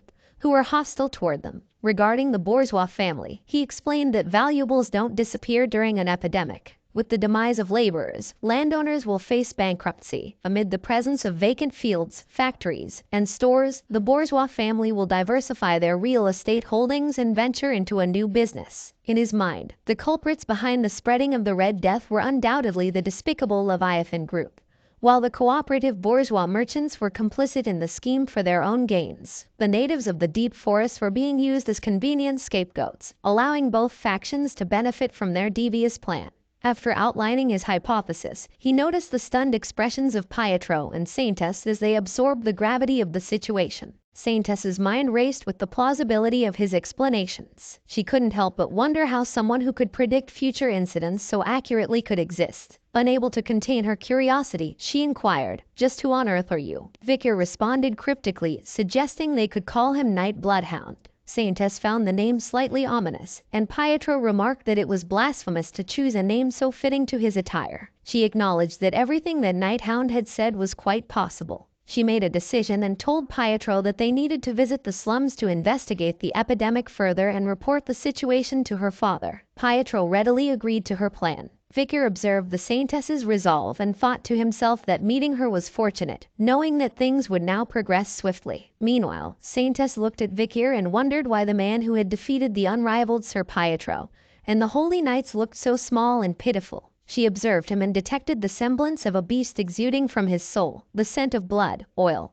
and steel, along with violence and pent-up anger, the color of hatred. But deep within this whirlpool of numerous emotions lies immense sadness. Lost in a whirlpool of conflicting emotions, Saintess couldn't help but question the true nature of this enigmatic figure. In the church building within the slum area, the sisters greeted Saintess with relief as she arrived. One of the sisters, tears in her eyes, implored Saintess to save them from the horrific epidemic that had struck their community. Saintess was visibly shocked as she gazed upon the epidemic-infected individuals lying before her. She couldn't help but acknowledge the accuracy of Night Bloodhound's information. Vicar observed the afflicted people and felt a sense of regret for involving civilians due to the lack of time. Although he was grateful that there were no children among them, he wondered if the fear he had instilled in the children at the well had worked to protect them. Realizing that they were in the initial stages of the disease, he had no choice but to leave the rest to Saintess. She, in turn, addressed the patients with compassion, assuring them that God's most sublime love would heal them all. She began to pray, invoking the light of her life and the fire of her soul. She beseeched her sins and her soul to bear witness to the pitiful congregation that had gathered there. A tear rolled down her cheek, and as it met the ground, a golden radiance emanated from her, spreading through the room and eventually seeping out through the windows and doors of the church. The miraculous power of the Saintess manifested as an old man who had been panting heavily, with red marks covering his body. Suddenly, he experienced a stabilization in his breathing, and the red marks began to disappear. The sisters were astonished and joyfully exclaimed that he had been healed. Multiple others were also experiencing the same miraculous recovery. They showered the Saintess with gratitude. Meanwhile, Vicar watched the Saintess with an intent gaze and recognized the incredible power she possessed. Saintess Dollars perched upon a study table, the gentle glow of a lit candle casting an ethereal light around her. Her focused gaze was fixated on a map before her, her hand deftly marking certain areas with precise intention. Contemplation consumed her as she acknowledged that treating patients with divine power was only a temporary measure, and she couldn't prevent new cases from arising. She attributed the emergence of these new cases to an infected source hidden somewhere within the slums. The glass tube positioned on her table drew her attention next. After examining the bodily fluid extracted from an infected individual, she recognized that it had a very short incubation period and it took a very long time for the infected person to die. Its malignancy caused the infected person to endure prolonged pain. Dolores understood that to completely stop the infection, she needed to focus and purify the deepest well. She envisioned the possibility of generating a drop by concentrating her divine power. A sudden wave of realization interrupted her thoughts, prompting her to exhale deeply. She rose from her seat and affirmed that this wasn't the time for her to lose herself in contemplation. She reminded herself that she should go and treat one more person. However, the next moment Dolores was struck by a sharp headache, causing her to falter. Clutching the edge of the table, she steadied herself, averting an untimely fall. Concern crept into her mind as she pondered over the possibility of anemia, wondering if it was a consequence of exerting too much divine power. Despite the physical strain, she gathered her strength, preparing to depart from the room with unwavering determination. With a steadfast resolve, she affirmed her commitment to alleviate the agonizing pain experienced by her patients as swiftly as possible. As Saintess Dollars emerged from her room, she was met by a group of 3 men who had evidently been attempting to win her favor. One of them joyously exclaimed her arrival, addressing her as Saintess and expressing their readiness to accompany her. Intrigued, Dolores inquired about their presence. One of the men eagerly responded, asserting that they had come to offer their assistance to her. Their voices resonated with a genuine desire to support her. They continued, expressing their concern for her well-being,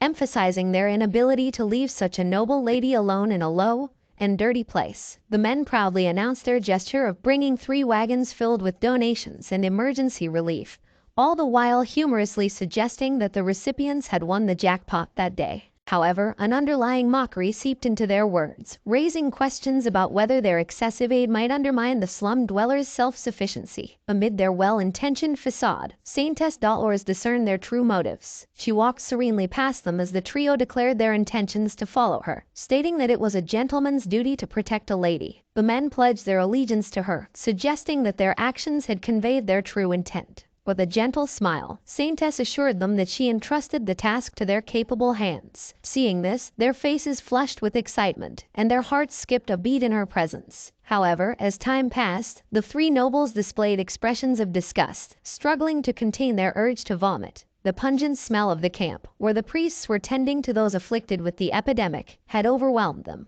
They lamented the unpleasant odor and lamented the possibility of their expensive limited edition shoes being tarnished. One of them implored the priests to treat him first, while another fretted about the risk of becoming infected himself. The old noble demanded that the clutter be cleared immediately, expressing an urgent need to depart. Observing the noble's reactions, Saintess remained composed, foreseeing the inevitable outcome of their visit. She knew that it was blasphemous to approach a relief area with ulterior motives. She couldn't help but ponder whether they understood that empathy for the sick was the only essential requirement. For her, the embodiment of godly grace and love lay in absolute and pure altruism, in dogmatic sacrifice, in the voluntary spirit, in kindness, and in tenderness. Her gaze shifted toward another tent, emanating an ominous aura of dark energy. Anticipating the looming horrors within, she recognized that this was where the most critical patients were gathered. Among the sick and the clergy, everyone here would be in pain. Saintess moved toward the tent resolutely and silently sought forgiveness for not being present earlier. Bracing herself, she drew the curtain and declared her intentions to help since she was there now. However, she was met with a jolt of shock as a commanding voice pierced the air, urgently demanding the arrival of more saline.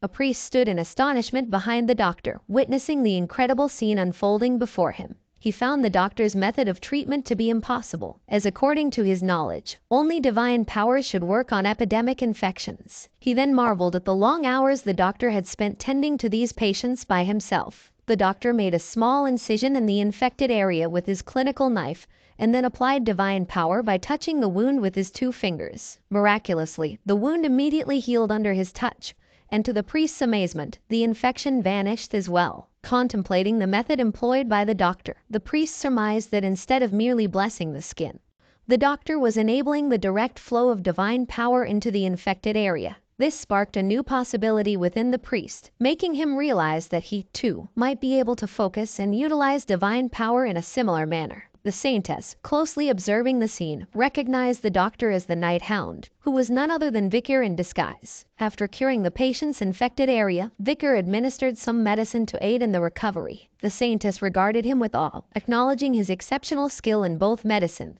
and the use of divine power. With solemn determination, Vicar placed both his hands on the patient's chest and channeled divine power into the afflicted body. He knew that typically divine power was a cleric's prayer reaching a god, which God accepted and transformed into power for the cleric. The quantity of divine power bestowed upon an individual depended on their level of devotion to God, and the amount of divine power was directly proportional to the effort required to perform a miracle. 1 divine power equated to 1 miracle, while 10 divine powers could generate 10 miracles. However, Vicar knew of a method that allowed one to perform 10 miracles with 1 divine power, and 100 miracles with 10 divine powers. Vicar's thoughts delved into the turbulent past as he recalled the time of the fall when an overwhelming number of monsters assailed them, and the number of patients lying before the clerics had surpassed even the count of the monsters. The clerics had realized that the amount of divine power they possessed would not be enough to stop the disaster. The decision made by God, due to the desperation and faltering faith of the clerics, was to alter the equation used to perform miracles. The clerics now embraced a philosophy: take measures now and deal with the consequences later, perform miracles first, and address the aftermath afterward.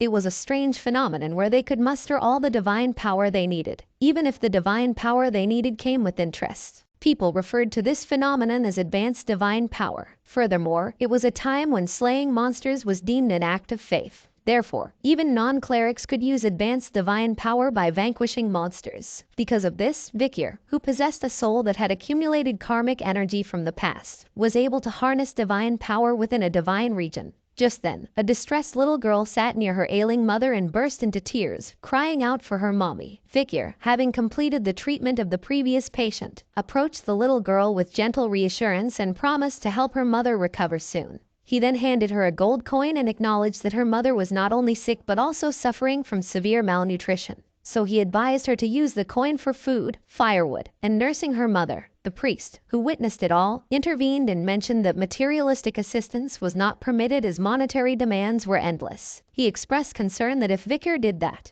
he might end up giving all his money to them. In response, Vikir posed a philosophical query, probing the nature of endlessness and the concept of limitless demands. Perplexed, the priest struggled to comprehend the depth of his question. After hearing no response, Vikir continued and stated that there was a limit to how much money was in his pocket, so he could give all he had to the needy without repercussions. He paused for a moment as he gazed upon the sick mother, and then he apologized. Observing this exchange, Saintess Dolores wondered if he had just said he was sorry. She then questioned what he was sorry for and why he was apologizing. Recalling Vikir's earlier statement about theology being an exploration of human understanding, she connected the dots, considering the possible reasons behind his apology. She wondered if his reason was perhaps the same as her own, because, like herself, he too felt remorse for not being able to treat more people. Suddenly, her heartbeat intensified and a loud thump escaped her chest. Saintess Dolores was merely a 16-year-old girl, young and inexperienced. However, at that moment, Dolores's heart started racing for the mysterious man standing before her.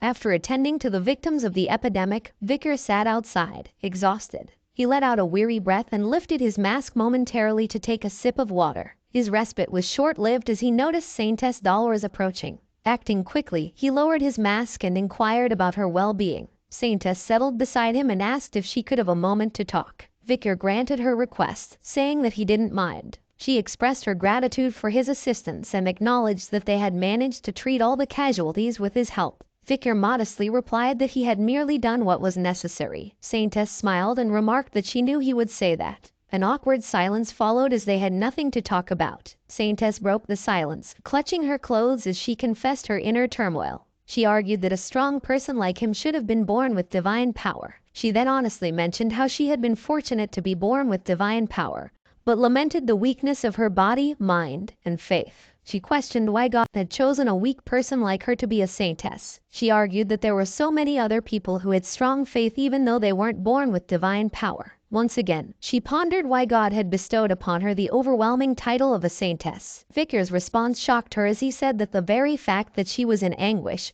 and guilt was the reason why God had chosen her. A smile appeared on his face as he emphasized that what the world needed was a light that could penetrate even the darkest and most ferocious places. Tears welled up in Saintess Dolores' eyes as she sought reassurance, questioning whether she could become the person who could embody those words. Vikir's response was gentle yet firm, assuring her that she would indeed be able to fulfill that role. The outcome of gathering the Quo Vadis family's clergy in one area for prayer was that all processes involved in the creation of holy water were successful. The result was a divine essence that could purify all those infected within the slums with just one drop. 3 drops of the concentrated holy water were produced and carefully stored. The name given to these drops was Pliny de la Verge, also known as Saintess Tyr. Amid a grand hall, Saintess sat, facing a podium that held a box containing the 3 small empty glass bottles. Initiating her prayer, a radiant divine light began to swirl around the hall. Her voice resonated through the space as she chanted, drawing attention to the woman who had the unique privilege of nurturing God's only son. She spoke of the sleepless nights filled with anguish and her heart's inability to keep pace with the profound sorrow she experienced. She proclaimed the day as the most painful and sorrowful for her. As Saintess concluded her prayer, the divine light descended upon the podium, enveloping it in an ethereal glow. Sometime later, holy knights appeared before her, carrying a box containing the 3 Saintess tears. The holy knight closed the box, expressing gratitude for her efforts, and assured her that they would store it securely in the basement's safe. Saintess Dolores entrusted them with the task, and as they departed, she found herself contemplating her next course of action. A priest stood solemnly before a statue of the goddess, engaged in prayer. Meanwhile, Saintess approached him from behind, addressing him respectfully as father and indicating her intention to report something about the Red Death. The priest called her his fairy and his daughter and told her to come closer. Saintess humbly acknowledged the order and walked towards him. The priest, cardinal of the Loon Church, Humbert Lun Quo Vadis, placed his hand on her shoulder and with a warm smile commended her for the generous offering she had made this time. Recognizing that it was expected of his daughter, Saintess humbly accepted his praise and acknowledged his generosity. The cardinal implored her to share the details, and Saintess began by outlining their plan to utilize their newly created Saintess tier to cleanse the water flowing beneath Saint Mecca. In response, Cardinal inquired if she had found the source of the infection. Saintess confirmed this and mentioned that it originated from an unregistered well in the slums. She further added that children had testified that a spirit had cursed the well. According to their investigation, the well was severely infected, and they had also found a glass bottle that the criminal used to store and spread the infection. She then presented suspicious objects that were discovered during their investigation. Cardinal looked at the dagger and an emblem placed on the cloth, questioning where they had found these items. Saintess explained that they had discovered them near the well. Cardinal's gaze turned icy as he recognized the emblems of both Leviathan and Bourgeois engraved on the objects. This confirmed their collaboration in creating an artificial virus. A surge of aura engulfed him as he expressed his disdain for those who dared to insult divinity. His words echoed with righteous fury as he declared a holy war against these despicable poison addicts and misers. Saintess maintained her composure despite Cardinal's intense anger, but her demeanor shifted drastically when he mentioned the Night Hound and deemed him suspicious. In a commanding tone, Cardinal demanded that the Night Hound be captured immediately and forced to confess to every detail of his involvement. However, Saintess abruptly interjected, raising her voice to state that the Night Hound was innocent. Taken aback by her outburst, Cardinal regarded her with a questioning look. Saintess fervently argued that the Night Hound had devoted his efforts to treating the infected, emphasizing that his actions had prevented any casualties. She was resolute in her belief that he couldn't possibly be evil. Cardinal then acknowledged that he knew what was going on, but Saintess wore a confused look on her face after hearing this. Cardinal raised his hand toward the sky and remarked that it was all Night Hound's fault for his daughter, who had never gone against him, to utter those words to him, so he decided to personally interrogate him. Suddenly an overwhelming pressure surged around him that caused Saintess to cry out. Soon, a radiant beam of light shot skyward from his hand. The beam trailed up in the sky and then illuminated the entire city in a brilliant divine aura. Cardinal, with an air of finality, declared to Saintess that it was meaningless for her to oppose him, as he had already dispatched the paladins to pursue the Night Hound. In an inn where Vicar had been staying for the past few days, a group of holy knights had gathered outside his room. Communicating through sign language, they strategized their next course of action. With determined resolve, one of the knights forcefully kicked open the door, accusing the Night Hound of being a suspect in the outbreak of the Red Death. However, their words hung in the air, echoing in the empty room as they stood there in shock, realizing that their target was not even there in the first place. Meanwhile, at the location of Saintess Dolores and Cardinal, a priest hurriedly approached them. His voice was filled with urgency as he mentioned that something bad had happened. Cardinal remained calm and questioned him about what had gone wrong. The priest hesitated for a moment and then delivered the distressing news that one of the Saintess tears had disappeared from the basement safe. A bead of sweat trickled down Saintess's face as she pondered if this was the reason Night Hound had come here. Unbeknownst to them, Vicar stood atop one of the city wall watchtowers. He looked down at the Saintess tear in his hand with a smile. After sealing the pouch, he whispered his thanks for this gift. A few moments later, the figure of Vicar standing on the watchtower dissolved.